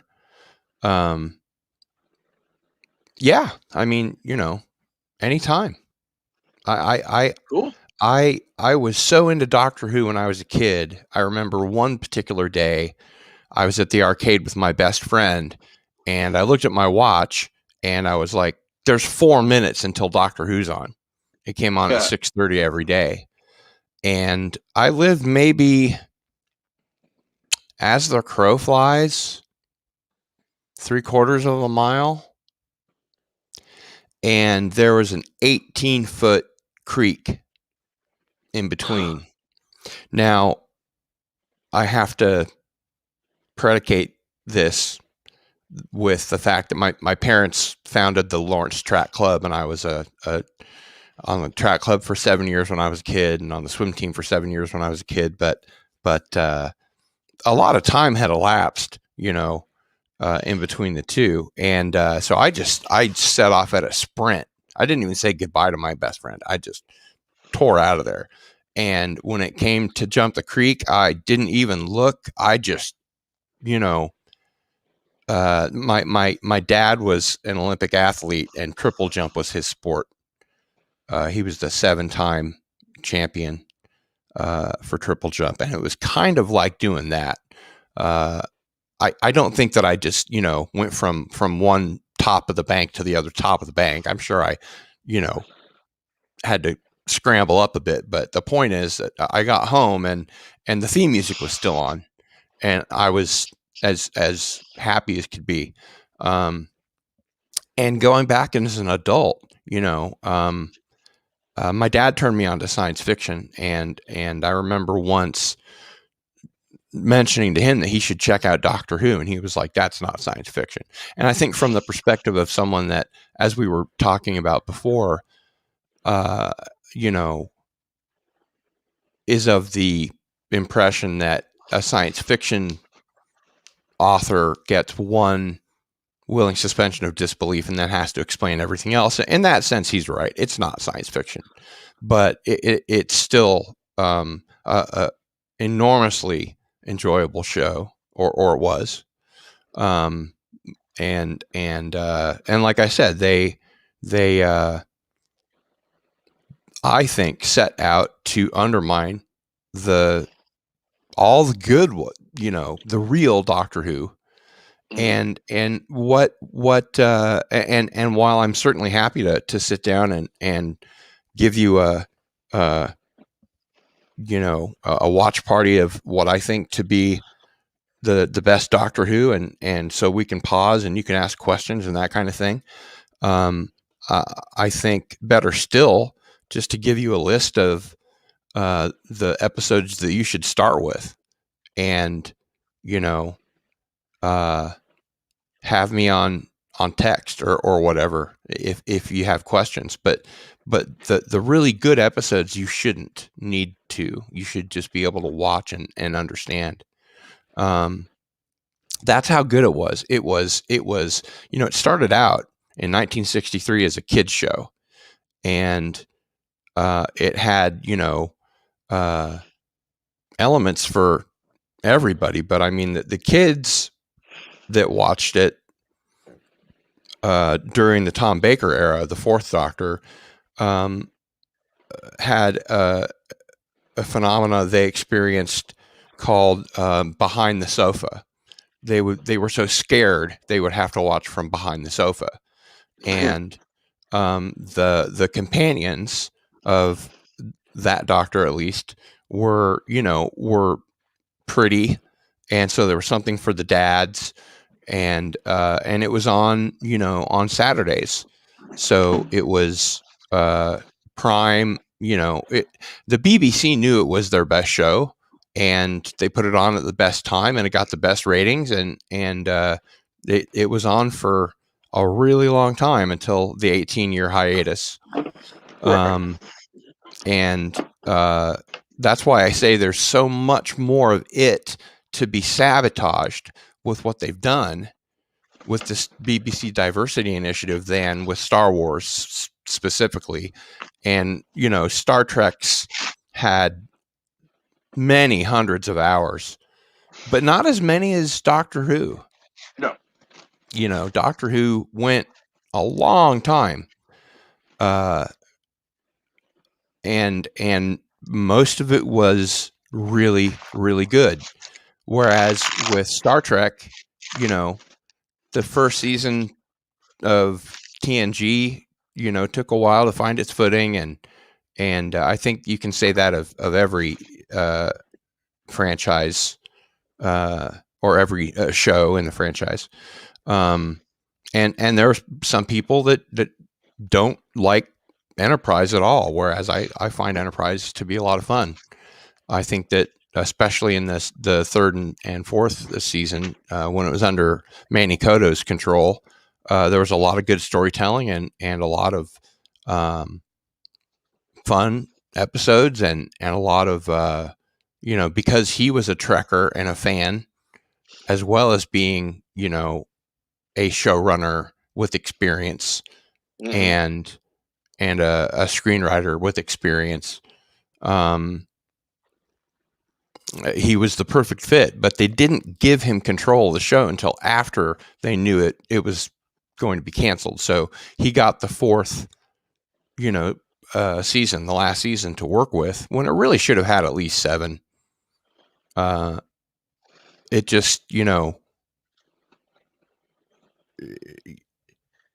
it started off strangely because they wanted it to be the right stuff. They wanted to keep it on Earth for at least the first season and show the Vulcans holding the program back for an entire season. And I don't agree with that. I think with the way that they went about it was the right way. We're going to go out there, warts and all, or whatever. And I don't know that starting out with a Klingon going through a cornfield was the greatest way to do it, but just like any other Star Trek show, it had bad episodes, and it didn't have maybe as many bad episodes as Voyager. And Voyager had some great episodes, some really good Star Trek episodes. But by the time Enterprise rolled around, I think that Brandon Braga and Michael Piller were just tired. You know, they were exhausted mentally, and they'd told so many Star Trek stories that they had begun recycling them. I mean, there are episodes of Enterprise, the bad episodes specifically, that are direct ripoffs of bad episodes of TNG. You know, we go onto a planet and the crew mutates into animals, you know, and that kind of stuff. It just, Mhm. you know, bad storytelling.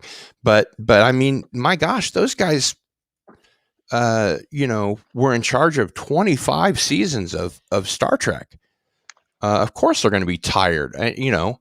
And Ronald D. Moore and Brandon Braga were writing the last, you know, 2-part episode of TNG, All Good Things, and one of the movies at the same time. I think First Contact, which may be why it was so bad. Right. Or at least a lot of people think that it's as bad as it is. I don't think it's as bad as most people, but I tend to give it a lot more leeway. I think it's an interesting idea. And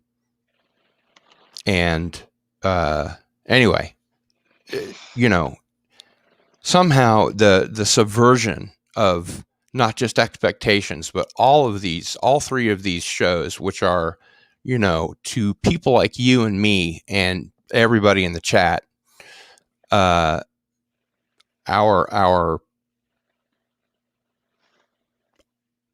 modern myths, our cherished franchises, our, you know, our childhoods.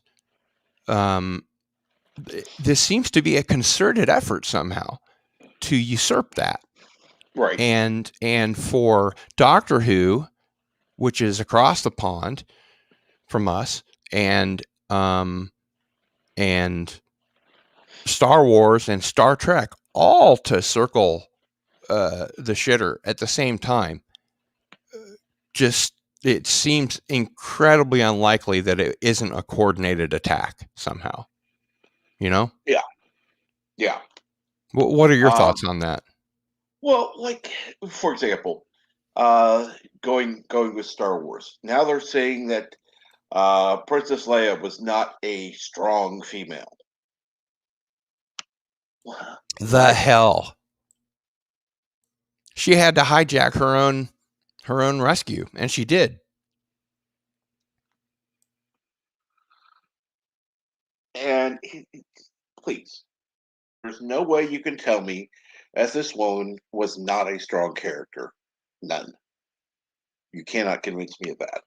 She was a princess, but she was not a Disney princess. Mm-mm. I mean, she defines strong female character. Absolutely. You know, she's the one at the end of the first movie, which I think when they wrote it, they didn't expect there to be other movies, but she's the one at the end of the movie giving away the medals, you know. Yeah, it's she stands up to Darth Vader at the very beginning of the movie. You know, and says right to Grand Moff Tarkin's face, I could smell your foul odor as soon as I stepped aboard.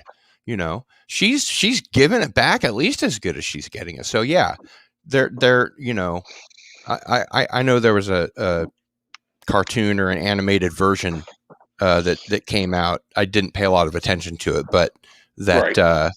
that further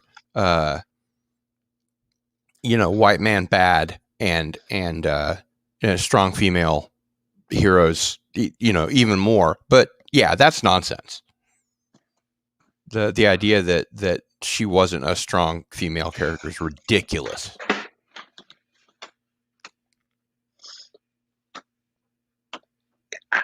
Yeah, it just doesn't make any sense. I mean,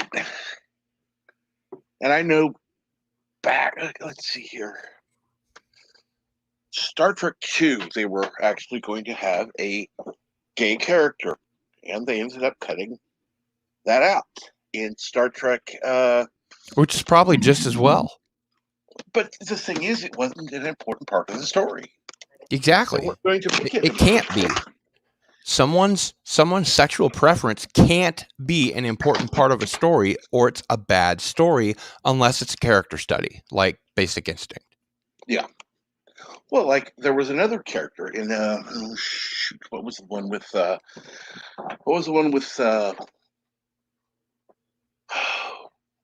let's see here, Picard, Worf, and the other guy. They were walking on the saucer section, and they'd gone back in time. I can't think of it now. That's not First Contact? Oh, First Contact, yeah. Yeah. And the third guy was going to supposedly be a gay male character.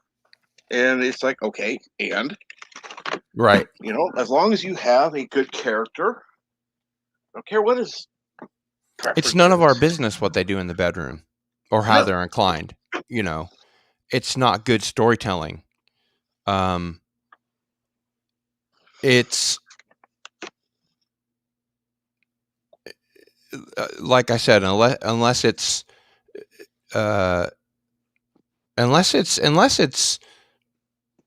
important to the story, and almost by definition, it's never important to the story. It's none of our business. It just divides the audience. And I've got gay and bi friends.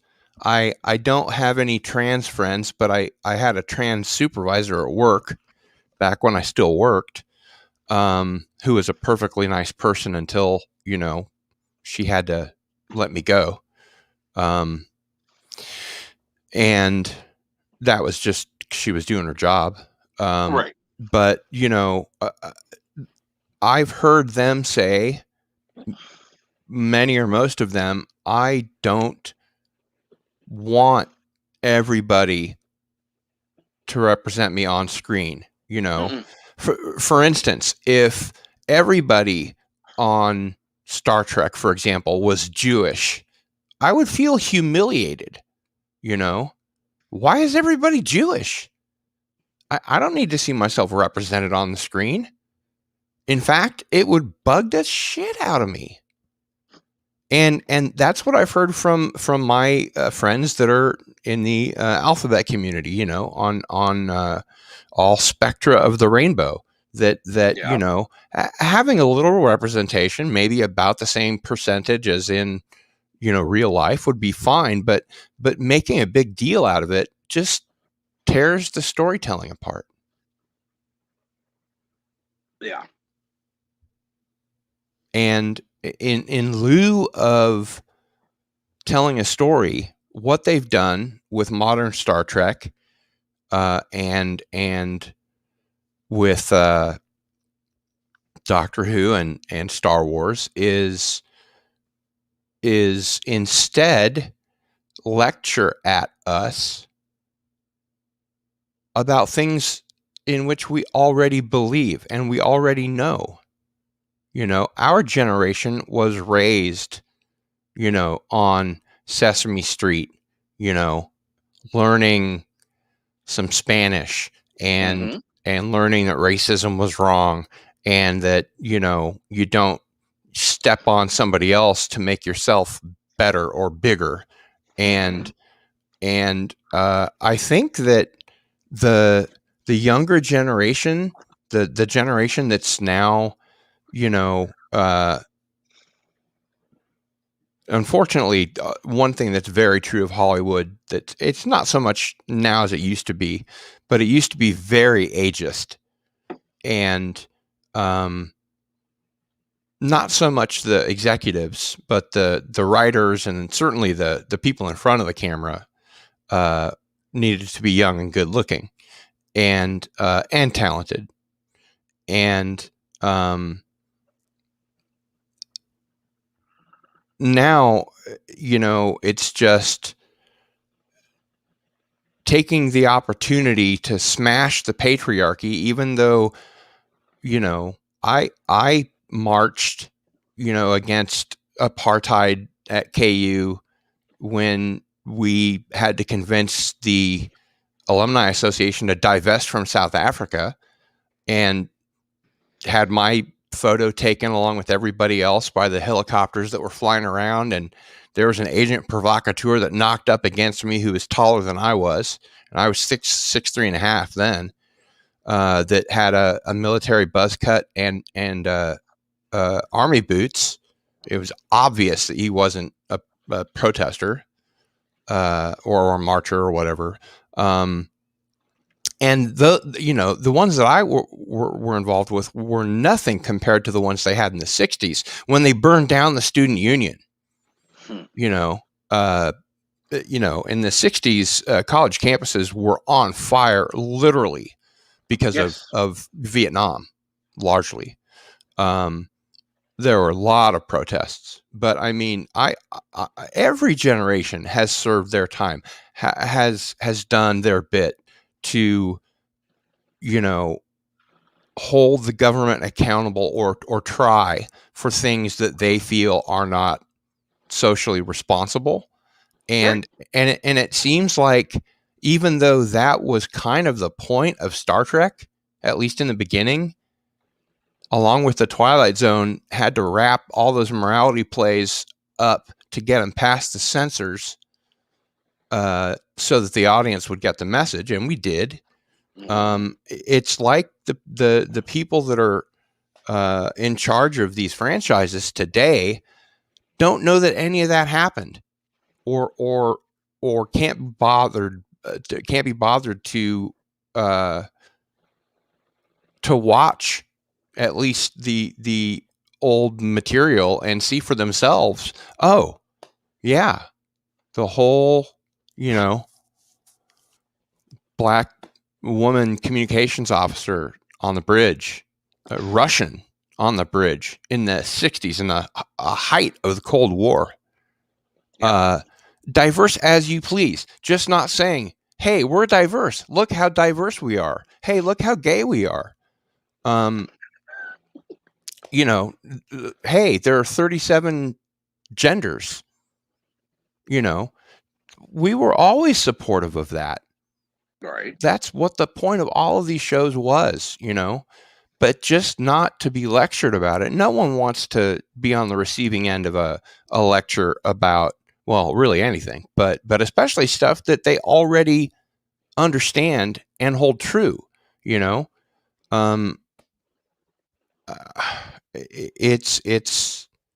It's really,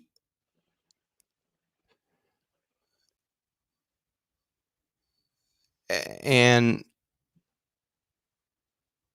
I think intellectually,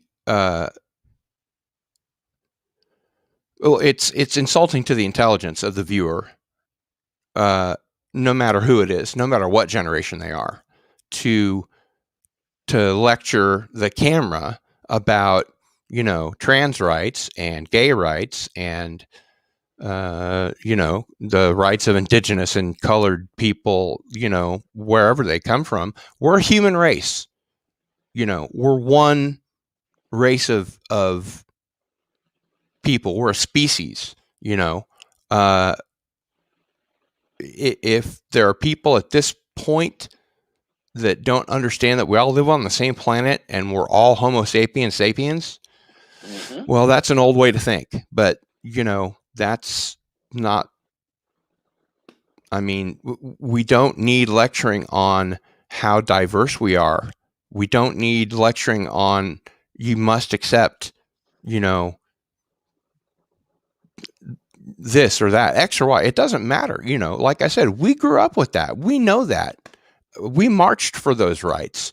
We, those of us that went to Vietnam, and when I say those of us, I'm not that old, but I mean, my uncle was, and he went, right. He came back.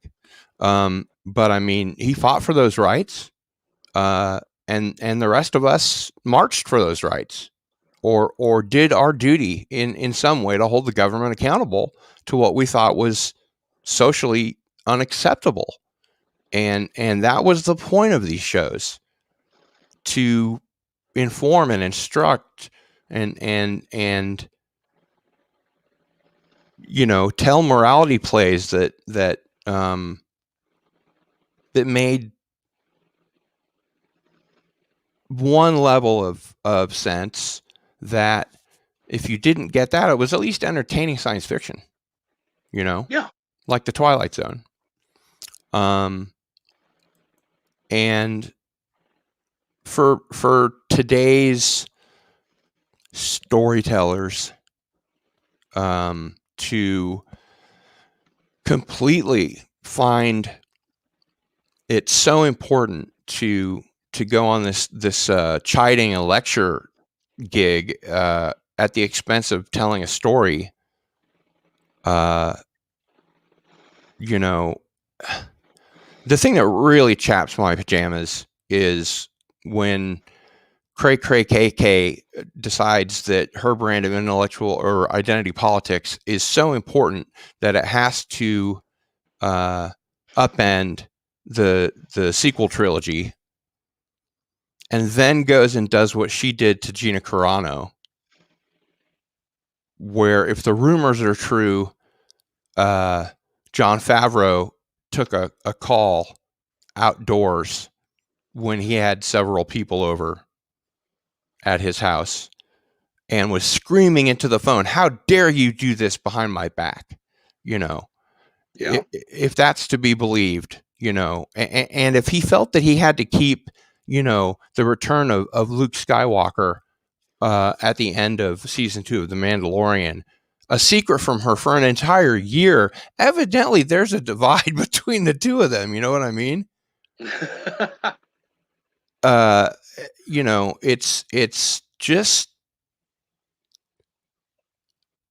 he grew up a fan who became an actor, who became a director, and although Robert Meyer Burnett is right when he says Cray KK's, not his words, those are mine, had a storied career as a producer, she's not a creative.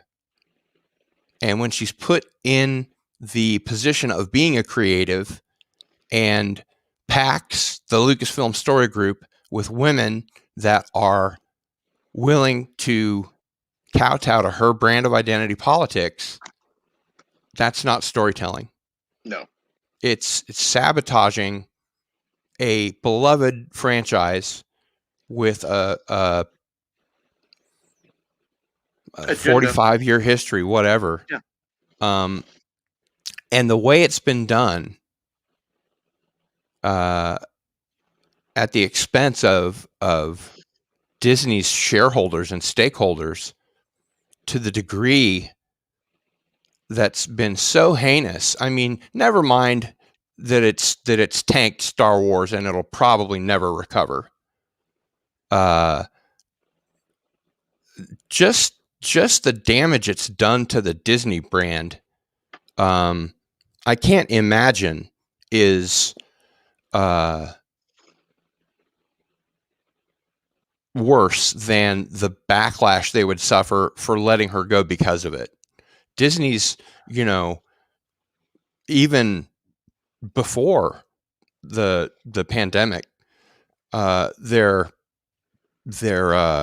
attendance at Galaxy's Edge was so bad that there weren't any lines to get in. You didn't have to wait, at a turnstile to go on a ride or what. They didn't even have any rides.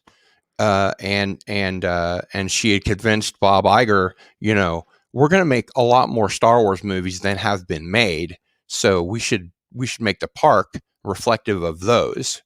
Mm-hmm. Bad decision after bad decision after bad decision. That to get good Star Wars in the modern era, things have to be kept from her. She has to be banned from the set, etc. I mean, I can't imagine anybody at Disney is going anything other than oy vey, total facepalm. what do we got to do to get this lady out of here? If she needs to be the person that's in control of the pocketbook of Star Wars, fine. But she is not a creative. No. And her track record as such is ugly. And Alex Kurtzman is the same. He's in the same situation. He's really bad at what he does, and he's got an ironclad contract for 5 years.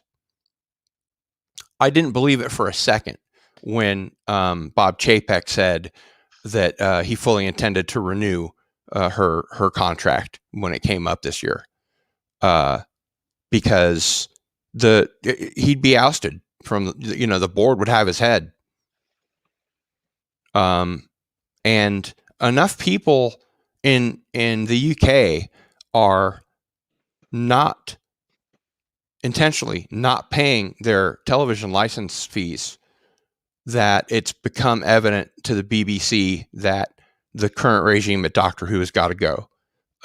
Notably, Jodie Whittaker, who's quit 2 or 3 times, and Wow. Chris Chibnall, who says he's going to stick around for one more season at least, which I don't believe for a heartbeat.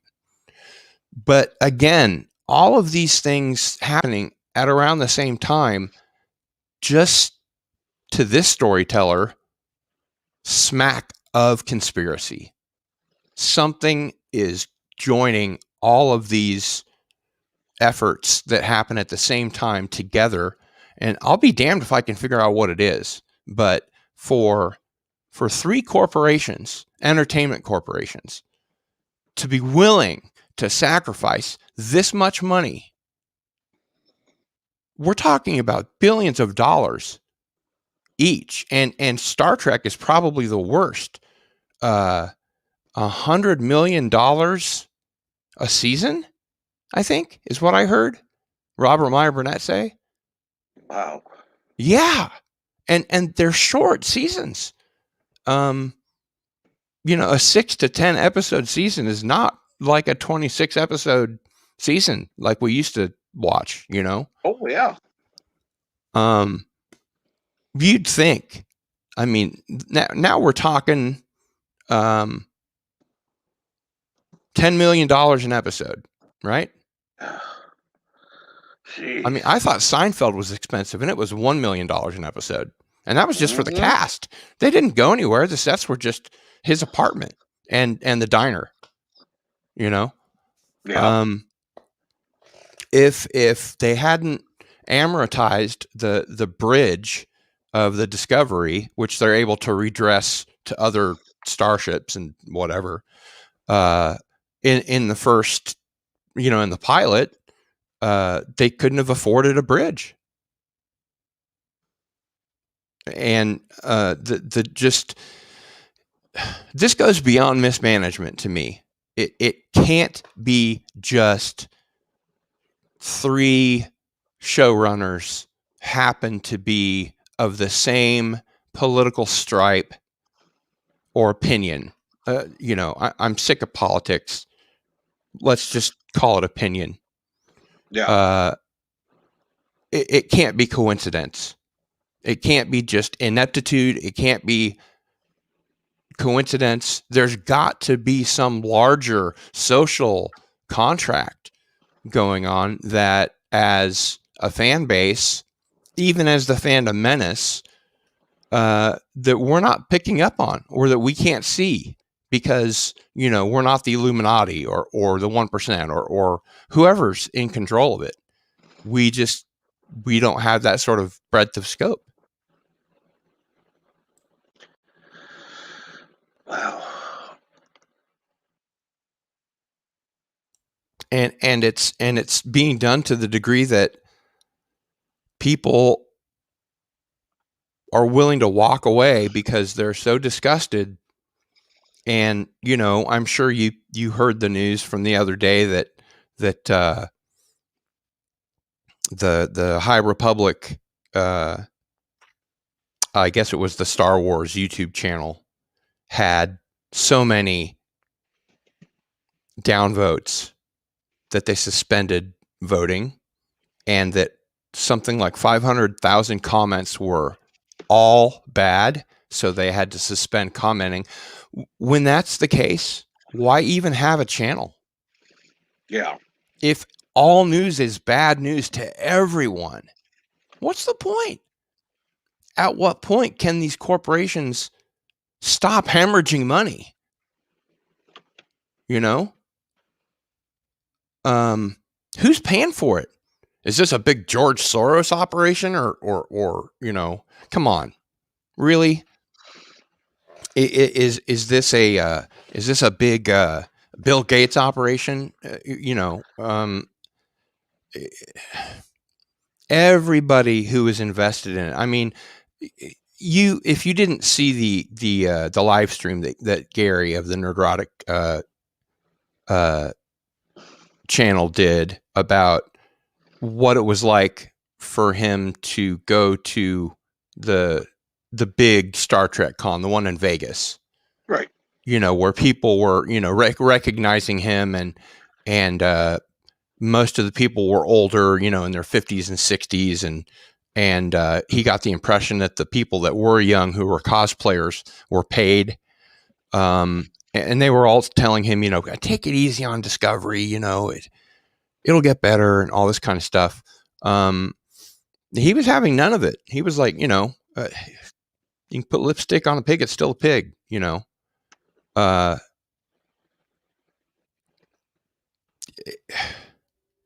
something is going on, and I want to know what it is. Yeah. You know what? You're not the only one. There are a lot of people who want to know the same thing.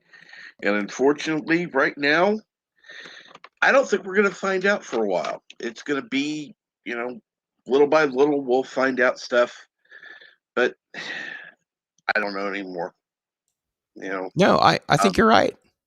I think that it's entirely, a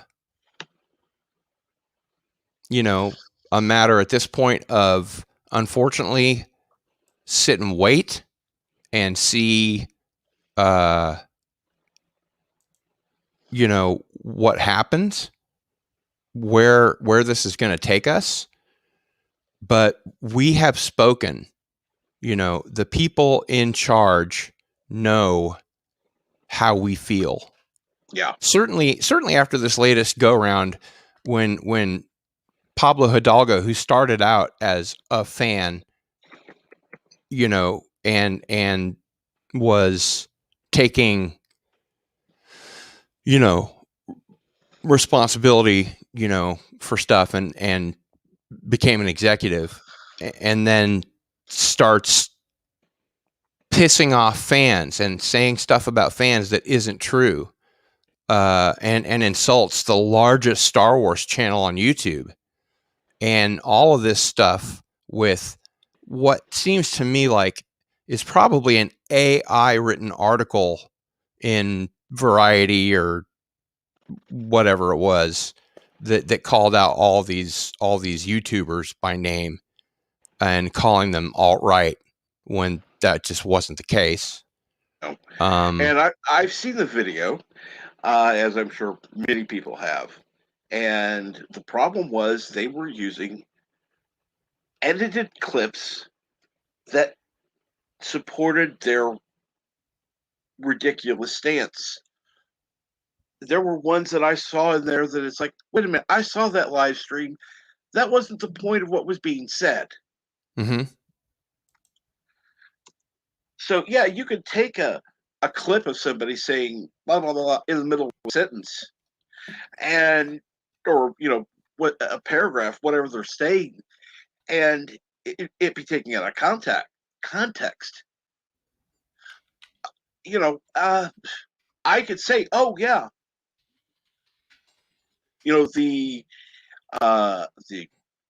creators of Disney think they're doing a wonderful job, and if you take out part of that, the creators of Disney are doing a wonderful job, would be what they said.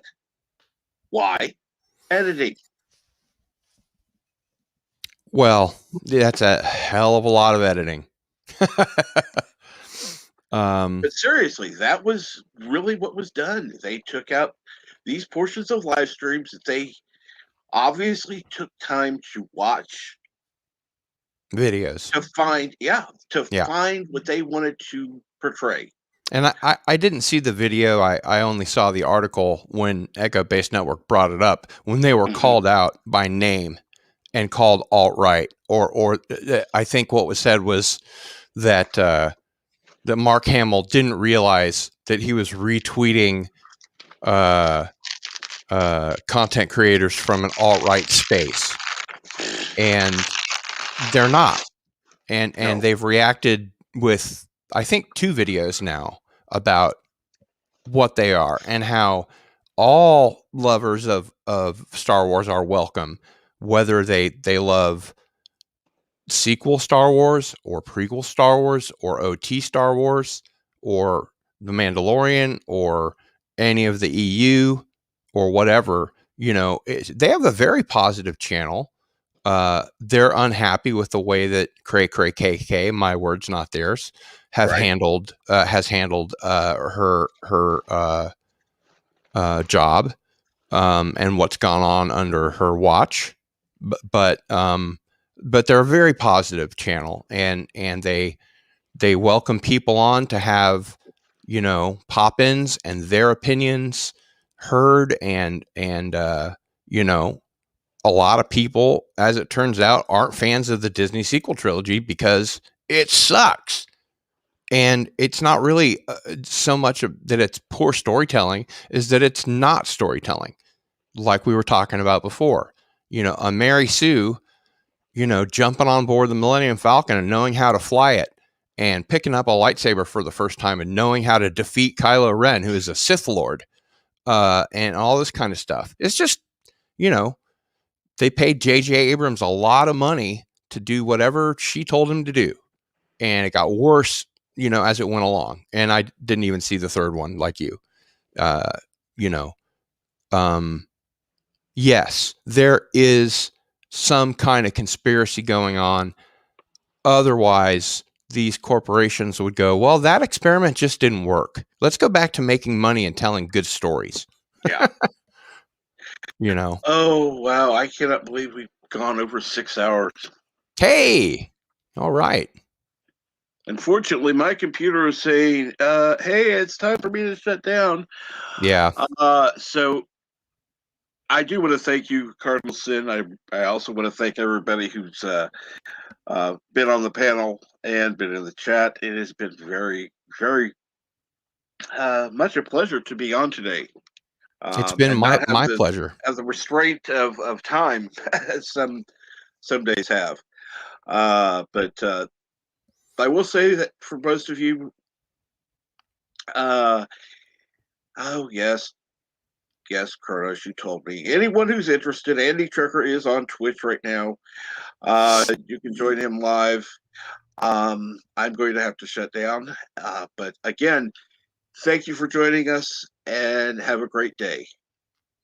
And we'll see you later.